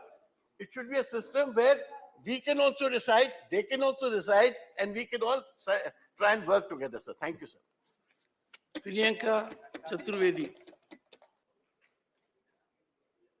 Sir, not used to be called out so soon. I thought end में आऊंगी. Mic. Sir, 75 साल की parliamentary democracy. Very briefly. Very brief, sir. 2 minute. आदत पड़ गई है. You are right. Repeated walkout का मतलब ये हुआ है जी सर कि डिबेट करने की आदत नहीं है. करती हूँ, बहुत सारी करती हूँ सर, पर पार्लियामेंट में करने का मौका नहीं मिलता है. करती हूँ सर, पर पार्लियामेंट के बाहर करने का मौका जरूर मिलता है. Go ahead. Sir, parliamentary democracy के 75 साल की जर्नी के बारे में चर्चा करने का मुझे सौभाग्य मिला है. ये मैं मानती हूँ, जो हमारे संविधान को बनाने में जिन्होंने योगदान दिया है, उन्होंने मुझे इतना सपना देखने का मौका दिया कि कभी पार्लियामेंट्री डेमोक्रेसी का हिस्सा बनने का सपना सोच सकूं और वो सपने को पूरा भी कर सकूं. मेरी पार्टी ने मुझे ये मौका दिया है. सर, 3 साल की मेरी जर्नी रही है. उस 3 साल में सेंट्रल हॉल हो या इम्पोर्टेंट डिस्कशंस में चर्चा हो या महात्मा गांधी जी की जो प्रतिमा है उस पे समय बिताने का मुझे मौका मिला हो. पूरे एक सेशन में काफी घंटे बिताए थे. क्योंकि राज्यसभा है, काउंसिल ऑफ स्टेट्स है, और मैं तो एक तिनका हूं इस समुंदर में, पर क्योंकि ये काउंसिल ऑफ स्टेट्स है, इस 3 साल में हमने ये भी देखा किस तरीके से महाराष्ट्र में सरकार को गिराया गया, पार्टियों को तोड़ा गया, और अब 2 साल होने आ गए हैं. बहुत सारी जो लोकल गवर्नमेंट्स की हम बात करते हैं, लोकल गवर्नमेंट्स के चुनाव भी नहीं हो रहे हैं. बाय इलेक्शंस आ जाते हैं, बाय इलेक्शंस की भी नोटिफिकेशन महाराष्ट्र को लेकर नहीं आता है. तो ये एक सेंस ऑफ कंसर्न है. नए पार्लियामेंट में जा रहे हैं. हर डेकेड में 75 साल की जब हम बात करते हैं, हर डेकेड में हमने एक ऐतिहासिक बिल पास किए हैं, ऐतिहासिक कानून बनाए हैं. पर एक कानून जो मैं उम्मीद कर रही थी कि यहाँ से हम पास कर हम नए पार्लियामेंट की शुरुआत करेंगे, वो है महिलाओं के अधिकारों की बिल की बात, सर. 33% रिजर्वेशन. पर वो मैं उम्मीद करती हूँ प्रियंका जी, सर ना उम्मीद मत होइए, सब कुछ मुमकिन है। नहीं वही तो मैं कह होकर रही हूँ, रहेगा। मुमकिन है, पर यहाँ से मुमकिन होता तो ज्यादा और इस पार्लियामेंट की शान बढ़ती सर। नहीं नहीं, इंडिया है तो मुमकिन है।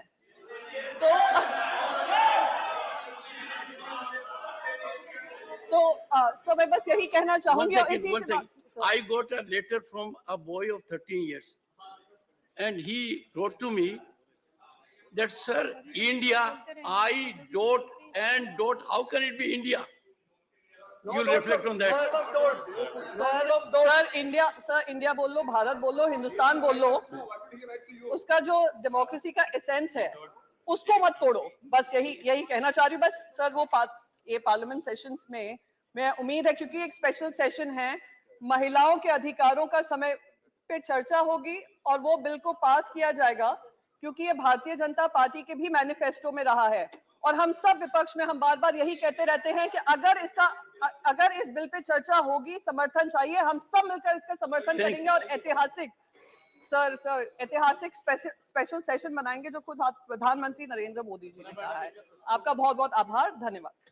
डॉक्टर सुधांशु त्रिवेदी।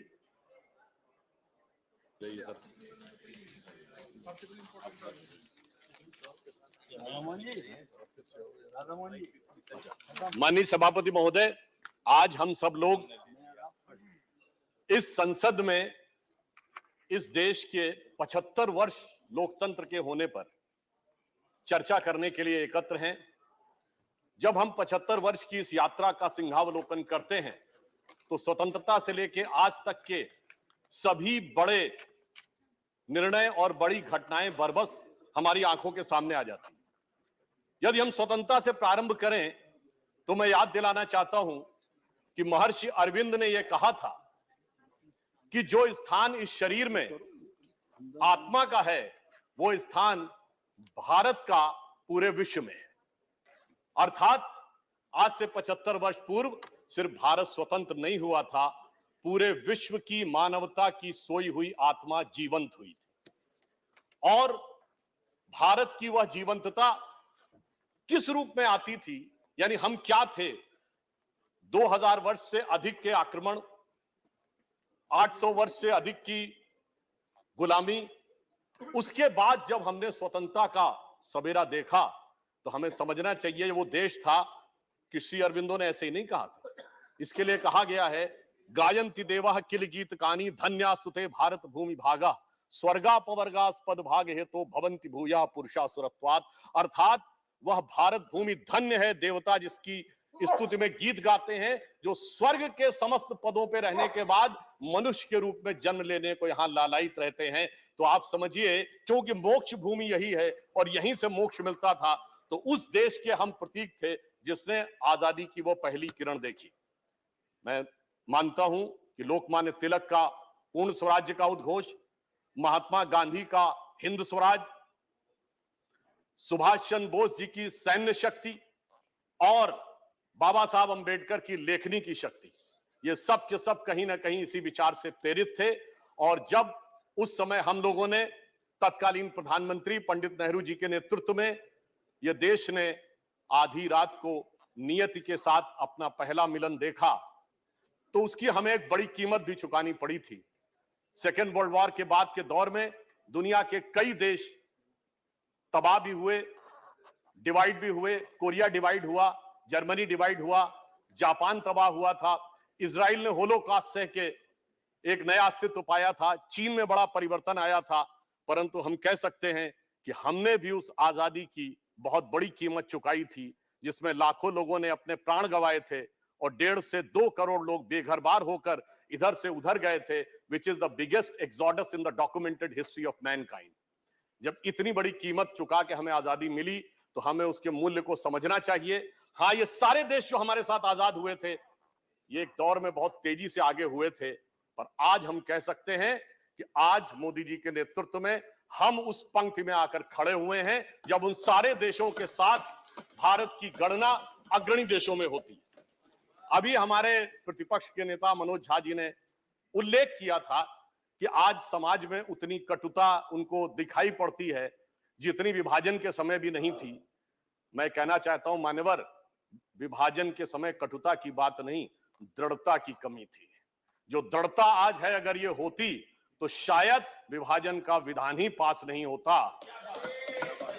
यदि देश विभाजन का स्वीकार विधान नहीं होता तो भारत मां का अंचल पाकिस्तान नहीं होता। अब 75 वर्ष के इस कालखंड को मैं ये कह सकता हूं तीन कालखंड में विभाजित करना चाहूंगा। पहले 25 वर्ष 1947 से 72, दूसरे 25 वर्ष 72 से 97 और तीसरे 25 वर्ष 98 से आज का समय। पहले 25 वर्ष हमारे नेता प्रतिपक्ष माननीय खड़गे जी ने कहा कि दुनिया को इस बात को लेकर संदेह था कि भारत लोकतंत्र रह पाएगा या नहीं। मैं उनकी बात का समर्थन करता हूं, क्योंकि उस समय लोकतंत्र को लेकर भारत की डेमोक्रेसी, यदि ये कहा जाए एम्ब्रॉयनिक स्टेज में थी, यानी गर्भावस्था में थी, तो अतिशयोक्ति नहीं होगी। यानी लोगों को यह शक था कि ये लोकतंत्र रहेगा, उठ पाएगा या नहीं। मगर जानते हैं किसको शक था? केवल उन्हीं को शक था जिन्हें भारत की परंपरा और भारत की व्यवस्था के बारे में नहीं था। उस गर्भावस्था के संस्कार इतने प्रबल थे हजारों वर्षों से कि मैं कोट करना चाहता हूं, बाबा साहब अंबेडकर ने 28 अक्टूबर 1951 को यह कहा कि डेमोक्रेसी आज भले ही हमारे लिए नई दिखाई पड़ती हो, परंतु हमारा इतना गहरा प्रभाव है कि उन्होंने कहा कि महापरिनिर्वाण सूक्त में लिखा है, जब भगवान बुद्ध का महापरिनिर्वाण हो रहा था तो उन्होंने कहा कि जहां पर समिति बैठी हुई थी, जहां उन्होंने कहा कि वह कार्रवाई पूरी करे और उसके उपरांत ही लोग यहां पर आए। अर्थात व्यवस्था के तहत बैठकर लोकतांत्रिक निर्णय किस प्रकार से होते थे, उन्होंने इस विषय को रेखांकित किया। और नेता सदन पीयूष गोयल जी ने जब इस बात का उल्लेख किया था कि वैदिक काल में भी सभा और समिति थी, चोल साम्राज्य में हमारे कई प्रतिपक्षी लोगों ने बोला गांवों में समितियों का चयन जैसे वोट के द्वारा होता था, भगवान बासवन्ना के अनुभव मंडपम जिसमें 12वीं शताब्दी में बैठकर निर्णय होता था, वैशाली का वह गणराज्य जिसे दुनिया का पहला गणराज्य कहा जाता है, इतनी बड़ी परंपरा थी। इसीलिए सिर्फ उनको संदेह था जो भारत को भारत की दृष्टि से नहीं समझ पा रहे थे। जो भारत की दृष्टि से समझ पा रहे थे उन्हें पूरा ये यकीन था, जो माननीय प्रधानमंत्री जी ने कहा कि India is the mother of democracy. मगर मैं आगे बढ़ना चाहता हूं। लोग ये मानते हैं कि डेमोक्रेसी की शुरुआत, पॉलिटिकल डेमोक्रेसी सिर्फ हमारे यहां थी। ऐसा नहीं था।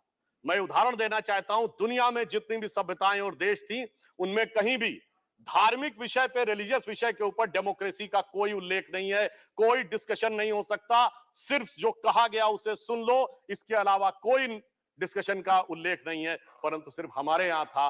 वैदिक काल में शास्त्रार्थ होता था, एक ही धर्म ग्रंथ के एक हिस्से को लेकर एक द्वैत का मत है, एक अद्वैत का मत है, एक विशिष्टाद्वैत का मत है, और जो कहा गया कस्मै देवाय हविषा विधेम, यानी प्रश्न और उसके बाद निर्णय। तो मैं कह सकता हूं India is the mother of political democracy, but also the foundation head of religious and spiritual democracy in the world, which is not found anywhere in the world. और इसलिए मैं ये कहना चाहता हूं कि हमारे संविधान निर्माताओं ने इस भाव को भली भांति समझा। परंतु जब डेमोक्रेसी अपने प्रारंभिक कालखंड में थी 25 वर्ष के, तब उस समय यदि यह विचार किया जाए तो कहा जाता है कि सत्ता पक्ष के बहुत से लोगों ने बड़ा योगदान दिया। तो मैं भी याद दिलाना चाहता हूं हमने क्या योगदान दिया। प्रतिपक्ष के रूप में जब देश के सामने चुनौती आई तो हमने कभी इस बात की चिंता नहीं की कि हम प्रतिपक्ष में हैं या हमारे साथ क्या हुआ है। 1962 की चाइना वॉर हुई तो भारतीय जनसंघ के रूप में तत्कालीन प्रधानमंत्री पंडित नेहरू जी का जो हमने सहयोग और समर्थन किया, और जनसंघ ही नहीं, राष्ट्रीय स्वयंसेवक संघ ने इतना सहयोग किया कि गांधी नेहरू जी ने पूरी प्रशंसा की और 26 जनवरी 1963 को गणतंत्र दिवस परेड में बुलाया। 1965 वॉर में लाल बहादुर शास्त्री जी का जिस प्रकार से सहयोग किया, यह पूरी तरीके से ऑन रिकॉर्ड है कि उन्होंने ऑल पार्टी मीटिंग में जनसंघ के अध्यक्ष नहीं, गुरुजी को भी बुलाया था। ये पहले 25 वर्ष में आगे बढ़ते हुए जब हम 1972 के पास पहुंचे तो आप सभी बड़े गर्व से कहते हैं कि 71 की वॉर के समय अटल जी ने इंदिरा जी की भूरी प्रशंसा की थी। यह होता है विपक्ष के रूप में लोकतंत्र को मजबूत रखने के लिए एक सकारात्मक भूमिका निभाना, और कैसे उस प्रारंभिक अवस्था में हमने आगे किया। वैसे मैं ये भी कह दूं वो अटल जी ने वो नहीं बोला था जिसके बारे में बहुत ज्यादा बोला जाता है। क्योंकि इंदिरा जी की ऑफिशियल जीवनी पुपुल जयकर जी ने लिखी थी और उन्होंने बहुत खोजा था, मगर वो चीज नहीं मिली थी जो कहा जाता। परंतु ये ईमानदारी की बात है कि वो प्रशंसा की थी और उसके द्वारा देश बढ़ता हुआ आगे तक पहुंचा। तो इसलिए मैं कह सकता हूं कि पहले कालखंड में विपक्ष के रूप में हमने डेमोक्रेसी को मजबूत करने में महत्वपूर्ण भूमिका निभाई। अगला कालखंड आता है 72 टू 97। इसे मैं कह सकता हूं कि this is the nascent stage of democracy, क्योंकि पहले कालखंड के 25 वर्ष में चुनाव होते थे, सरकार नहीं बदलती थी। तो सरकार नहीं बदलती थी तो लोकतंत्र का दूसरा स्वरूप नहीं आता था। अब 72 से 97 वाले कालखंड में सरकारें बदलनी शुरू हुई। लोकतंत्र ने इमरजेंसी का वह काला अध्याय देखा जो कि बहुत दर्दनाक और दुखद था। परंतु आज के इस अवसर पे मैं उसके डिटेल में न जाते हुए सिर्फ इतना कहना चाहूंगा कि भारत का लोकतंत्र इतना जीवंत था कि जेपी के नेतृत्व में हम लोगों ने वो आंदोलन खड़ा किया कि चाहे जितनी भी दमनकारी शक्ति थी, अंततः भारत में पहली बार केंद्र में सत्ता का परिवर्तन 1977 में हुआ। ये बदलाव आया और उसके बाद एक चीज और याद दिलाना चाहता हूं कि जब एक गठबंधन बना था सभी लोगों को मिलके, मगर बहुत जल्द ही वो गठबंधन कुछ छल में, कुछ प्रपंच में, कुछ अहम मान्यता में बिखर गया था 1979 में। तो मैं याद दिलाना चाहता हूं इस संसद ने वो भी देखा कि ये 24 दिन की सरकार बनी, प्रधानमंत्री जी सदन में नहीं आए और उस समय अटल जी ने दुखी होकर एक कविता लिखी थी। आप सबने वो तो सुना होगा ना, गीत नया गाता हूं, पर उन्होंने लिखा था गीत नहीं गाता हूं। उन्होंने लिखा था उस समय की घटना से दुखी होकर कि लगी कुछ ऐसी नजर, बिखरा शीशे सा शहर, अपनों के मेले में मीत नहीं पाता हूं, गीत नहीं गाता हूं, गीत नहीं गाता हूं। आज मेला कई बार लग चुका है, पटना से लेके बेंगलुरु से लेके मुंबई तक मेले में कौन किसका मीत है ये तो शायद अंदर बैठे वालों को ही पता होगा कि उन्हें मीत मिल पा रहा है या नहीं मिल पा रहा है। तो मैं कहता हूं कि अटल जी की यह बात हमें एकदम उचित और उपयुक्त नजर आती है। इसके बाद उस कालखंड में 1980 का दशक आया जब इस देश ने एक ऐसा दौर भी देखा जब 1980 में श्रीमती इंदिरा गांधी जी की सत्ता में वापसी हुई। तो अभी हमारे प्रतिपक्ष के नेता और कई लोग कहते थे कि सरकारों को हटाया गया, विपक्ष की तमाम सरकारें केवल इस आधार पर बर्खास्त कर दी गई कि केंद्र में आपकी पार्टी चुनाव हार गई है तो राज्यों में आपको शासन करने का अधिकार नहीं रह गया। मुझे लगता है कि इस आधार के ऊपर सरकार केंद्र में आई और उसने विपक्ष की सारी सरकारों को एक झटके में बर्खास्त कर दिया। यह भी लोकतंत्र के लिए एक चुनौती का दौर था। और 80 के दशक में दो सबसे शक्तिशाली सरकारें हम लोगों ने देखी, श्रीमती इंदिरा गांधी जी की 2/3 बहुमत की सरकार और राजीव गांधी जी की 80% बहुमत की सरकार। मगर इसी समय में देश ने बहुत बड़ी चुनौतियां, यह भी विडंबना थी कि सबसे शक्तिशाली बहुमत की सरकारों के दौर में आतंकवाद भी देश ने सबसे भयानक रूप में उगता हुआ देखा।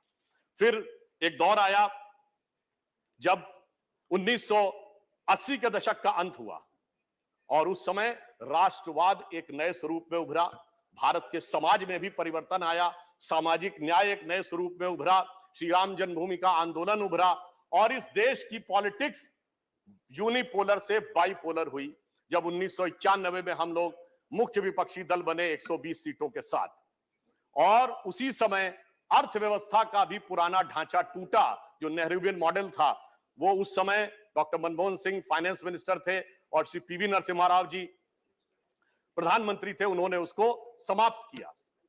और मुझे याद है, मैं तो बहुत बच्चा था उस समय, स्टूडेंट था, उस खुली अर्थव्यवस्था में भाषण देते हुए सदन में अटल जी ने बड़े चुटीले अंदाज में एक बात कही थी। उन्होंने कहा था कि अर्थव्यवस्था के दरवाजे खोल दिए गए हैं, कह दिया गया अब खुली अर्थव्यवस्था आ गई है। मगर उन्होंने कहा सभापति महोदय, जितने दरवाजे आगे के खोले गए उतने पीछे के दरवाजे भी खोल दिए गए। और फिर उन्होंने कहा कुछ तो ऐसे भी हैं जो पीछे के दरवाजे ही नहीं, रोशनदान से भी अंदर आने के लिए दरवाजे खोल दिए गए हैं। इस प्रकार से उन्होंने उस खुली अर्थव्यवस्था का समर्थन और उसकी विद्रूपता के ऊपर एक अटैक भी करने का कार्य किया। और फिर इस देश ने एक वो दौर भी देखा जब 13 दिन की सरकार बनी और उस 13 दिन की सरकार ने इस संसद के इतिहास में मील का पत्थर स्थापित कर दिया, जब संसद की सीधी कार्रवाई का प्रसारण हमने उस 13 दिन की सरकार में प्रारंभ किया। तो लोकतंत्र में पारदर्शिता और संसदीय कार्य की पारदर्शिता में मील का पत्थर हमने 1996 में 13 दिन की सरकार में स्थापित किया। फिर 97 में, चूंकि अब हम उत्तरोत्तर शक्तिशाली होते जा रहे थे, तो सब मिलकर हमारे खिलाफ एकजुट थे। और इस संसद में वो दृश्य भी देखा कि सामान्यतः सरकार में एक दल होता है और बाकी सब दल विपक्ष में होते हैं।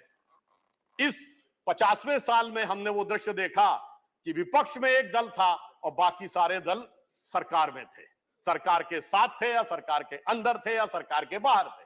जिसमें आप सबको वह ध्यान होगा जो प्रमोद महाजन जी ने बोला था कि वो विदेश में गए और उनका परिचय हुआ चाइना में कि साहब हम सबसे बड़े दल हैं और हम सरकार से बाहर है, विपक्षी दल है। फिर उन्होंने कांग्रेस के सदस्य का परिचय कराया, दूसरे सबसे बड़े दल हैं मगर ये सरकार में नहीं है, समर्थन कर रहे हैं। फिर तीसरे व्यक्ति का परिचय कराया और कहा कि साहब ये सरकार के साथ है मगर मंत्री नहीं है, सरकार में नहीं है।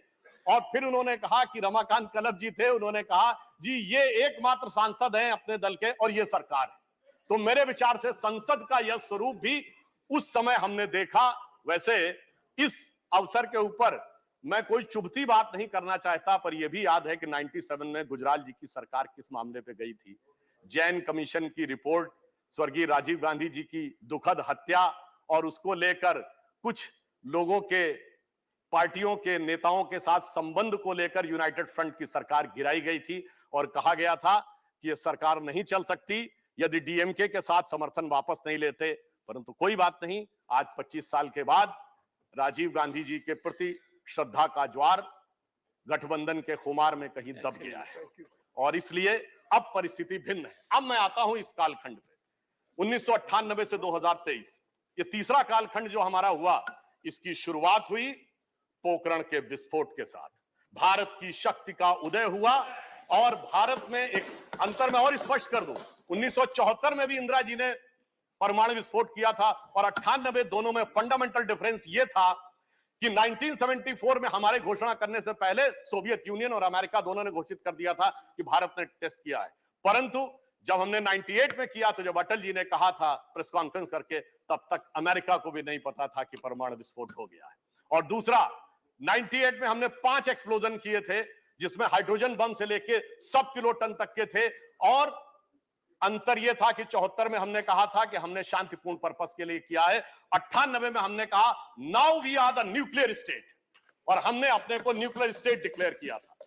फिर इसी सदन में एक और भी चीज हुई जो सभापति महोदय, कभी कभी क्या होता है, टेक्निकलिटी और मॉरलिटी के बीच की धारा बहुत छोटी होती है। अप्रैल 1999 में एक वोट से सरकार गिरी और वो एक वोट किसका था? उस समय श्री गिरधर गोमांग जो कि उड़ीसा के मुख्यमंत्री बन चुके थे, तो टेक्निकली तो वो संसद के में वोट कर सकते थे, पर मैंने कहा ना टेक्निकलिटी और मॉरलिटी के बीच की जो धारा होती है वो बहुत हल्की होती है। खैर कोई बात नहीं, एक वोट से सरकार गिरी, परंतु उसके बाद पुनः हम लोग आए पुनः हम लोग सत्ता में आए और उसके बाद 2004 का दौर आया। 2004 में हम 7 सीटों के अंतर से चूक गए, परंतु मैं यह भी कहना चाहूंगा उस दौर में भी डॉक्टर मनमोहन सिंह जब प्रधानमंत्री बने तो मैं एक बात कहना चाहूंगा, आज बहुत सारे विदेश के अखबारों संस्थानों को लोग कोट करते हैं, कई विदेशी अखबारों ने और कई अंतरराष्ट्रीय बुद्धिजीवियों ने, जिसमें भारत के भी थे, नोबेल पुरस्कार विजेता भी थे, उन्होंने 2004 में कहा था एक बात कि India is a marvel of democracy, क्योंकि उन्होंने कहा a leader of the ruling party who is a Christian lady is asking a Muslim president to appoint a Sikh as prime minister of the country when 80% are Hindus. That's why India is a marvel of democracy. और मैं कह सकता हूं यही crux of democracy है, ये मूल भाव है जिसकी वजह से यहां सबको समान रूप से रहने का मौका मिलता है और आगे चलने का मौका मिलता है। आगे के 10 वर्षों के ऊपर मैं इस समय में बहुत टिप्पणी नहीं करना चाहूंगा, क्योंकि मेरे विचार से इशारों को अगर समझो राज को राज रहने दो। वो सबको यह बात पता है कि उस कालखंड में क्या हुआ। अब मैं आता हूं 2014 पे। जब 2014 में 16 मई 2014 को श्री नरेंद्र मोदी जी के नेतृत्व में हमें स्पष्ट बहुमत मिला, तो उस समय परिस्थिति ये थी कि मैं याद दिलाना चाहता हूं 18 मई 2014 लंदन के संडे गार्डियन ने अपने आर्टिकल में लिखा, सिर्फ पहली लाइन बोलूंगा, आगे का नहीं बोलता हूं। उन्होंने कहा, this is the India second tourist with destiny. यह नियति के साथ दूसरा मिलन था, क्योंकि पहली बार एक ऐसे दल को सत्ता मिली थी जिसका उत्पत्ति विचार स्वतंत्र भारत में हुआ, और पहली बार किसी गैर कांग्रेसी दल को स्पष्ट बहुमत मिला। परंतु यह सरकार सिर्फ सरकार बदलने के लिए नहीं थी, यह विचार बदलने के लिए थी।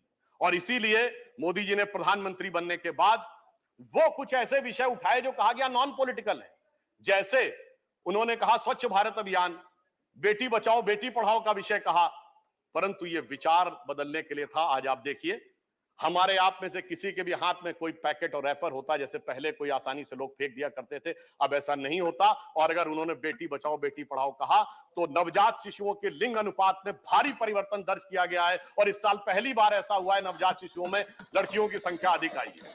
यानी ये इतना बड़ा परिवर्तन आया। और अभी उदारता की बात कर रहे थे हमारे खड़गे जी, तो मैं याद दिलाना चाहता हूं कि इसी दरमियान स्टैंडिंग कमेटीज की जब बात होती है, तो जो बिल आए हैं 2014 के बाद सरकार की तरफ से, तो उसमें 46 बिल्स आए हैं, जिसमें 14 स्टैंडिंग कमेटी को और 23 सेलेक्ट कमेटीज को गए। यानी 46 में 37, 80% बिल पार्लियामेंट्री कमेटीज को गए हैं। यह फैक्ट भी हमें ध्यान रखने की आवश्यकता है। और इसी के साथ मैं एक और बात भी कहना चाहता हूं। उन्होंने कहा था थोड़ा बड़ा हृदय होना चाहिए, तो याद करिए मोदी जी का पहला भाषण 2014 में, जब उन्होंने क्या कहा कि हम तो समाज के सबसे गरीब व्यक्ति की तरफ नजर रखते हैं, क्योंकि हम दीनदयाल जी के अंत्योदय से प्रेरित हैं। और आगे उन्होंने कहा, महात्मा गांधी हो, लोहिया जी हो या दीनदयाल जी हो, सभी का विचार इसी भाव से प्रेरित था। हमने इसकी कोई चिंता नहीं की कि कौन हमारी पार्टी का है, कौन हमारी पार्टी का नहीं। और विशाल हृदय तो इतना दिखाया कि सरदार पटेल की दुनिया की सबसे विशाल मूर्ति बनाकर दिखाई। हमें इस बात से कोई प्रभाव नहीं पड़ता कि उनके कालखंड में भले ही आरएसएस पे बैन लगा हो, परंतु जिसने देश के लिए इतना ऊंचा काम किया, उसका मुकाम भी उतना ऊंचा होना चाहिए। फिर मैं ये भी याद दिलाना चाहता हूं, मोदी जी के ही कालखंड में सिर्फ इतना ही नहीं हुआ।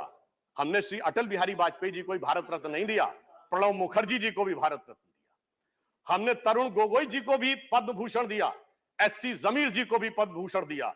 मुझे लगता है शायद इससे ज्यादा उदारता, बगैर इस बात की चिंता किए हुए कि कौन हमारी पार्टी का है, कौन हमारी पार्टी का नहीं है, भारत के इतिहास में यह देखने को नहीं मिलता है जो उदाहरण उन्होंने दिया। हां, यह जरूर कह सकते हैं कि बहुत से ऐसे लोग, उनको इसमें भी उदारता न नजर आई हो, जो बाबा साहब का बहुत उल्लेख करते हैं, और बाबा साहब को भारत रत्न देने में इतना लंबा समय लग गया था, उनके कालखंड में नहीं मिला था। हमारी जब सरकार आई, तो अटल जी की सरकार के समय में जहां उन्होंने अंतिम सांस ली थी, उस अलीपुर रोड बंगले को सरकार ने लेकर उसको स्मारक बनाया। मोदी जी ने मुंबई में और लंदन तक जाके जिस मकान में डॉक्टर बाबा साहब अंबेडकर रहे थे, भारत सरकार ने उसको लेकर उसे स्मारक बनाने का काम किया, और 26 नवंबर को संविधान दिवस के रूप में उसको स्थापित किया। तो यह दर्शाता है कि हमने सभी के प्रति, जिसने इस देश के लिए जो योगदान दिया, उन सब के प्रति हमने ईमानदारी से और पूरी दृढ़ता के साथ इन 75 वर्षों में ये करने का प्रयास किया है। और एक और बड़ा परिवर्तन आया। देखिए, जब इस देश के प्रथम प्रधानमंत्री पंडित जवाहरलाल नेहरू जी बने, परंतु वो ईश्वर की कृपा से एक समृद्ध परिवार से आते थे। उनके बचपन से उनके मुंह में सोने का चम्मच था, और आज 75 वर्ष के बाद एक ऐसा प्रधानमंत्री है जिसने बचपन प्लेटफॉर्म पे दौड़ते हुए चम्मच और चाय के गिलास को लेकर दौड़ते हुए गुजारा है। तो मैं ये कह सकता हूं कि अंतर ये आया है कि ये लोकतंत्र की परिपक्वता है। इसका हम सबको, हमें इसको सेलिब्रेट करना चाहिए कि अब लोकतंत्र लक्ष्मी नारायण की कृपा से लेके दरिद्र नारायण के सम्मान तक आके खड़ा हो गया है। ये परिवर्तन इस 75 वर्ष में लोकतंत्र में आया है। और इस संसद में भी जो 4 सर्वोच्च पद माने जाते हैं, राष्ट्रपति, उपराष्ट्रपति, प्रधानमंत्री और लोकसभा अध्यक्ष, आज राष्ट्रपति पद पर द्रौपदी मुर्मू जी हैं।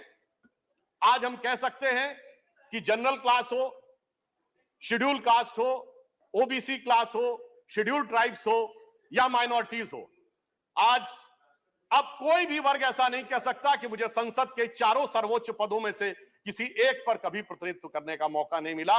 ये लोकतंत्र में को हमने उस मुकाम तक पहुंचाया है इस अमृतकाल में। मेरे विचार से इसके लिए भी मोदी सरकार का अभिनंदन किया जाना चाहिए। और यह भी मैं बताना चाहता हूं, इस समय यह भी एक सुखद संयोग देखिए कि सभी पदों पर बैठे हुए लोग वो हैं जो आजादी के बाद उत्पन्न हुए, अर्थात अब स्वतंत्र भारत का, स्वतंत्र भाव का नेतृत्व इस समय संसद में भिन्न भिन्न रूप में आगे चल रहा है। शक्ति सिंह गोयल जी ने कुछ बात बोली थी, एक मैं उनका भी जवाब देना चाहता हूं। उन्होंने एक दोहा बोला था, हम लोग की तरफ भी गांवों में बोला जाता है। आपने शायद ध्यान नहीं दिया जी, आपके एक वाक्य को देखकर बाहर गए। नहीं मान्यवर, उन्होंने एक सेंटेंस बोला था, हम लोग की तरफ भी गांवों में कहा जाता है, कहे घाघ सुन भट्टरी यही गांव में रहना है, और ऊंट बिलारी ले गई हाजी हाजी कहना है। वो कह रहे थे कि हाजी हाजी कहना पड़ता है, ये तो उनके मन की कल्पना थी। मैं सिर्फ 3 चीजें कोट करता हूं, किसी के प्रति कुछ नहीं। मौलाना आजाद की किताब इंडिया विंस फ्रीडम, उसके आखिरी वो 30 पन्ने जो उन्होंने कहा था मेरी मृत्यु के 30 वर्ष के बाद पब्लिश हो, उसको पढ़ लीजिए। श्री पीवी नरसिम्हा राव की किताब द इनसाइडर, जिसका हिंदी अनुवाद अंतर्गाथा के रूप में भी विद्यमान है, वो भी पढ़ लीजिए। और श्री नटवर सिंह जी की किताब one life is not enough पढ़ लीजिए। तो फिर मेरे विचार से शक्ति सिंह गोयल जी को वह शक्ति मिलेगी कि हाँ जी कैसे कहना है। और मैं एक बात और कहना चाहूंगा, खड़गे जी ने G20 पे कहा कि कमल का फूल दिख रहा था। मान्यवर, G20 में जो कमल का फूल था वो 5 पंखुड़ियों वाला फूल है, जो भारत का राष्ट्रीय पुष्प है। हमारा कमल का फूल 8 पंखुड़ियों वाला है। मगर मैं ये भी कहना चाहता हूं कि उनको ध्यान रखना चाहिए कि आज अगर भारत को सुपर पावर बनना है तो हमें इंटेलेक्चुअली भी आगे बढ़ना है, फाइनेंशियली भी। हमें लक्ष्मी जी की भी कृपा चाहिए। सर 1 मिनट और, हम कंक्लूड कर रहे हैं सर। सर हमें लक्ष्मी जी की भी कृपा चाहिए और सरस्वती जी की भी कृपा चाहिए, और दोनों ही कमल पे विराजती हैं। तो जितना कमल खिला रहेगा हमारा प्रगति का मार्ग उतना ही प्रशस्त रहेगा। और मैं ये कहना चाहता हूं कि हमारे प्रधानमंत्री जी के ऊपर, बस समराइज कर रहा हूं सर 1 मिनट में, हमारे प्रधानमंत्री जी के ऊपर G20 में हमने वो विकास दिखाया कि आज 7.8% के साथ हम दुनिया की सबसे बड़ी अर्थव्यवस्थाओं में सबसे तेजी से बढ़ती व्यवस्थाएं। आज दुनिया में क्या स्थिति है, चाइना की, अमेरिका की, यूरोप की, पाकिस्तान और श्रीलंका छोड़ दीजिए। तो मैं सिर्फ एक लाइन कहना चाहूंगा मोदी जी के लिए, और सर एक लाइन उसके बाद और आपसे मैं मोदी जी के लिए जो आप लोगों के मन में भाव आता है, तो मैं कहना चाहता हूं कि इस विपरीत परिस्थिति में जैसे देश को चलाया है, हमें इल्जाम मत दीजिए, बहुत अफसोस होता है। हमें इल्जाम मत दीजिए, बहुत अफसोस होता है। बड़ी तरकीब से कश्ती यहां तक लेके आए हैं, बदल देते हैं हम दरिया की लहरें अपनी हिम्मत से, आंधियों में भी चिराग अक्सर हमने जलाए। और अंत में सर 1 मिनट, अंत में मैं अटल जी की उस पंक्ति से समाप्त करता हूं। आप सबसे आह्वान करता हूं, नई संसद में जा रहे हैं तो वो जो उनकी पंक्ति थी कि आओ मिलकर दिया जलाएं, तो मैं ये कहना चाहता हूं, आहुति बाकी यज्ञ अधूरा, अपनों के विघ्नों ने घेरा। अपने लोग ही कुछ विघ्न उत्पन्न कर रहे हैं, कोई बात नहीं। आहुति बाकी यज्ञ अधूरा, अपनों के विघ्नों ने घेरा, अंतिम जय का वज्र बनाने नवदधीच हड्डियां गलाएं, आओ मिलकर दिया जलाएं। और यज्ञ का धुआं उन सारे वायरस को नष्ट करे जिसमें डेंगू भी है, मलेरिया भी है, कोरोना भी है, HIV भी है, जो मन में बैठा उस वायरस को नष्ट करे और एक भारत श्रेष्ठ भारत का मार्ग प्रशस्त करे।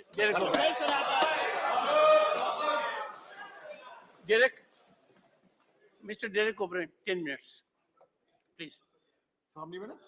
10 minutes, 10 minutes. So we are 21. No. My colleague has spoken for 4. No, I adjusted most people. So that's not how we have done it. My colleague, we have 21 minutes. No. My colleague has spoken Mr. for Derek, 3. I've got 18 minutes, sir. Mr. Derek O'Brien, the So time it's of 18 minutes. One second.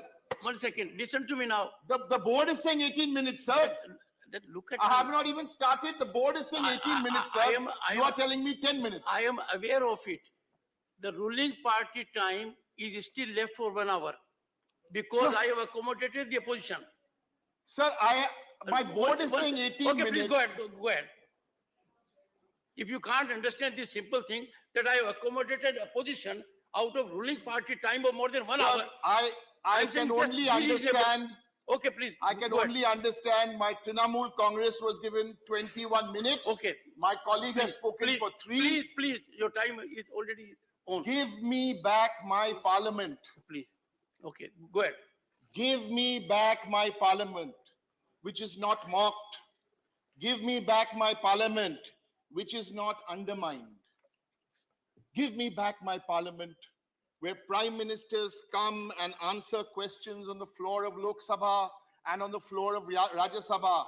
Last 7 years, not a single question answered on the floor of parliament. Give me back my parliament, where urgent national issues can be discussed from 11 o'clock in the morning on a special rule. Last 7 years, not one notice given by the opposition has been accepted.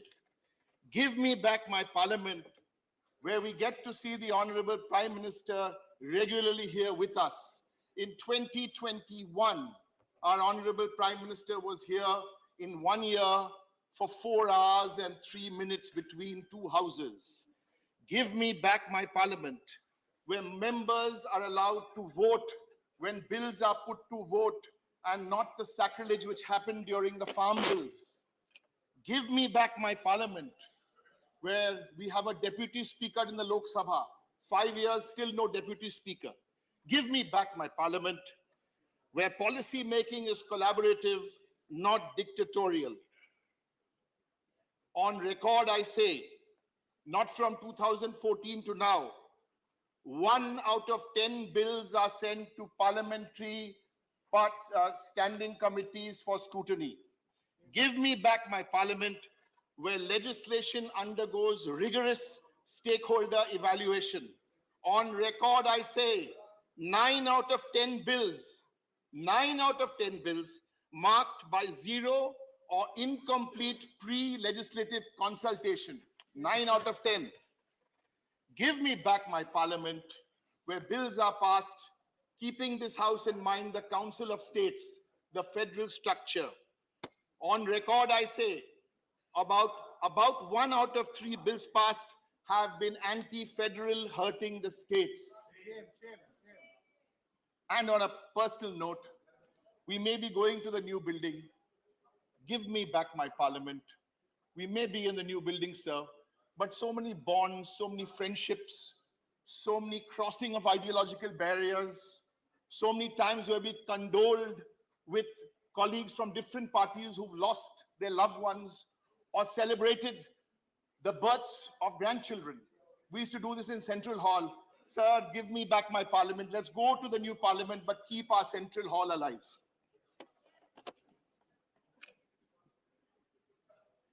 Give me back my India. Give me back my Bharat.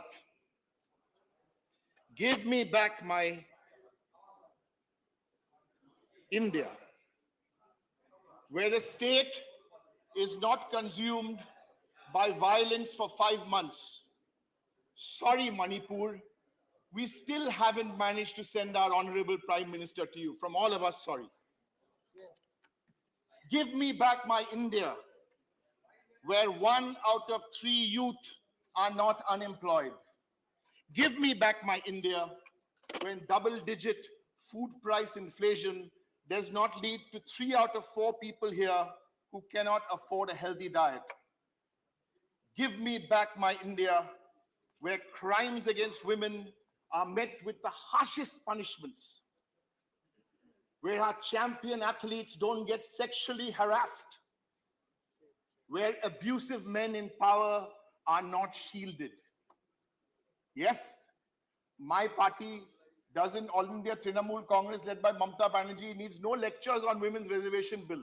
Whether you bring the bill, don't bring the bill. We already have 1/3 of our elected representatives here in parliament. But don't spare the men who have done what they have done. Doesn't matter whichever party they come from. Give me back my India, where farmers are guaranteed MSP for crops, where farmer suicides are a thing of the past, where farmers get prioritized over large corporations. 10,000 farmers committed suicide in 2021.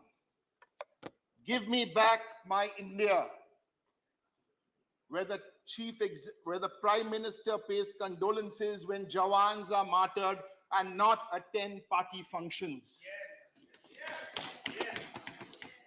Don't show us hollow nationalism to win political points.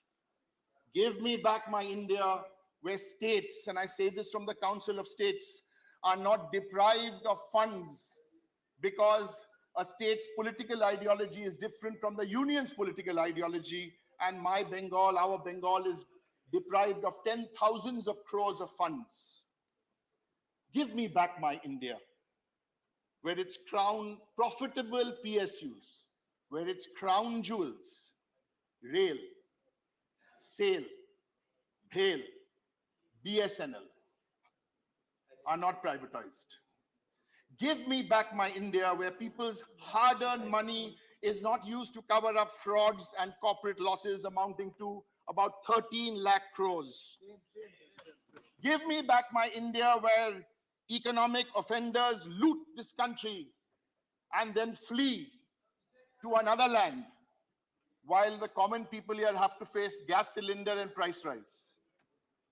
Give me back my India, where institutions are systematically weakened to be subservient to the ruling dispensation. Give me back my India, give me back my Bharat. You have lost your track. Where the subject is specific. Yes, Mr. Derek O'Brien, don't look around. Each word you said had nothing to do with the subject. Sir, I am on this, just 1 minute. Sir, my subject is just, sir, discussions. 2 minutes, 2 minutes. What is 2 minutes, sir?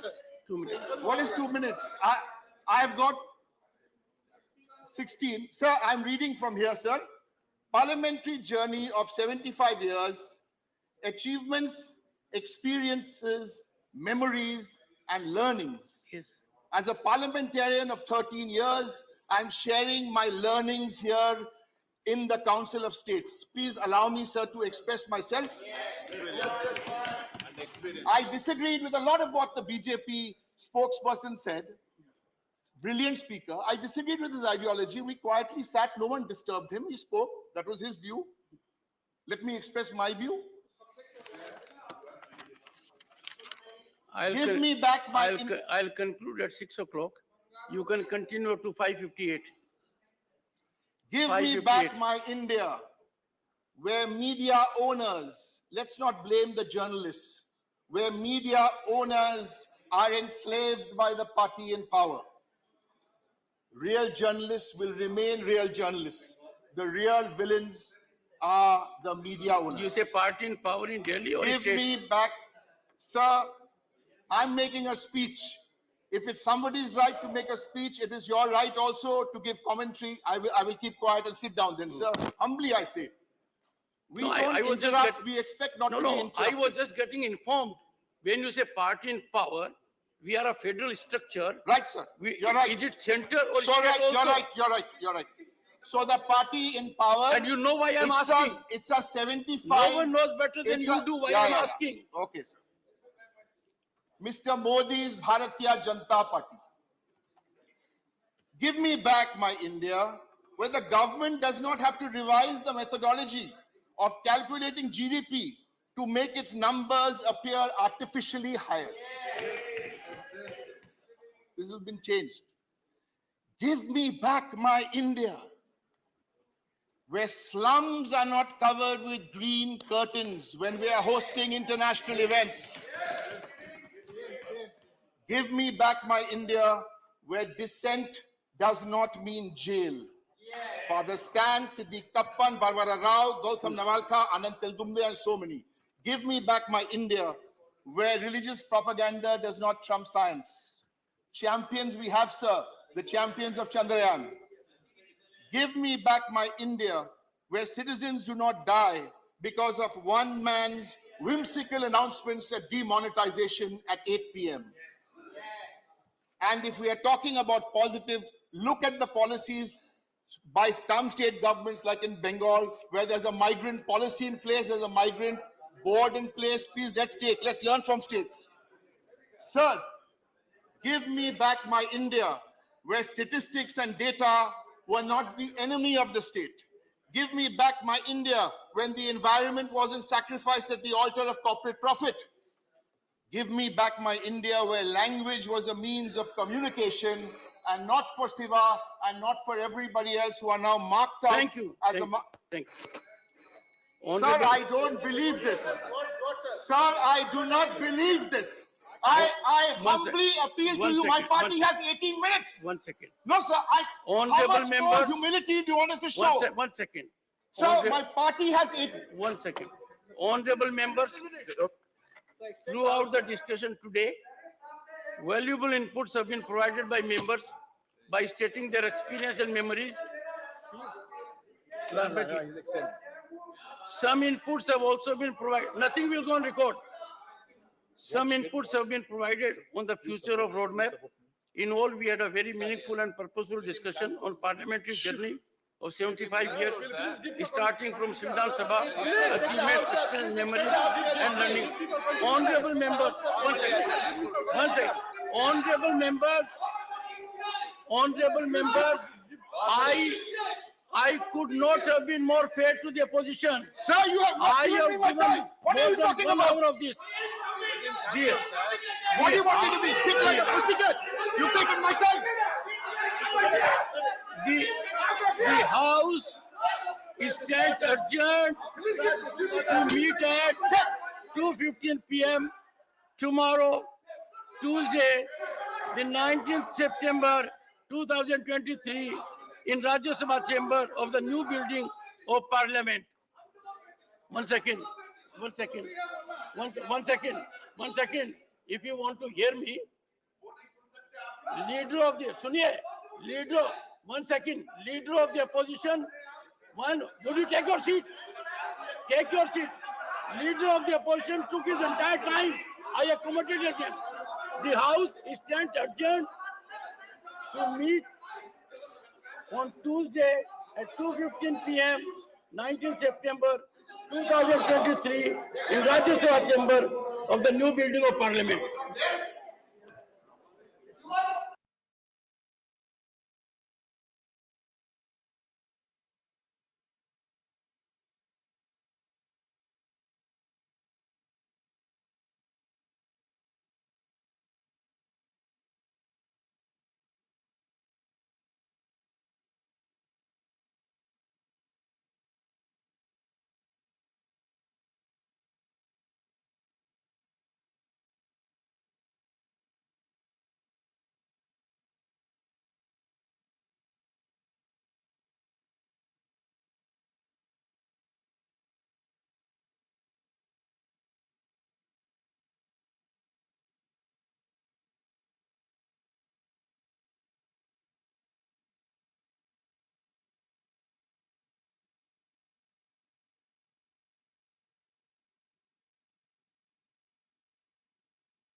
मत होकर देश और राष्ट्र के हित में निर्णय लिए हैं, उससे भी बेहतर नए भवन में एक मत से सामूहिकता से निर्णय लेंगे, ताकि भारत की लोकतंत्र की प्रतिष्ठा विश्व में और बढ़े।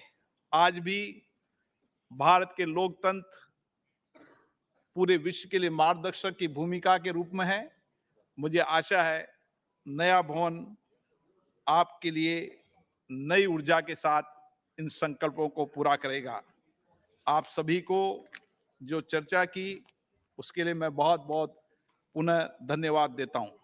माननीय सदस्यों, सभा की कार्रवाई कल मंगलवार दिनांक 19 सितंबर 2023 को दोपहर 1:15 पर नई संसद भवन के लोकसभा के सदन में प्रारंभ होगी। सभा की कार्रवाई आज स्थगित की जाती है।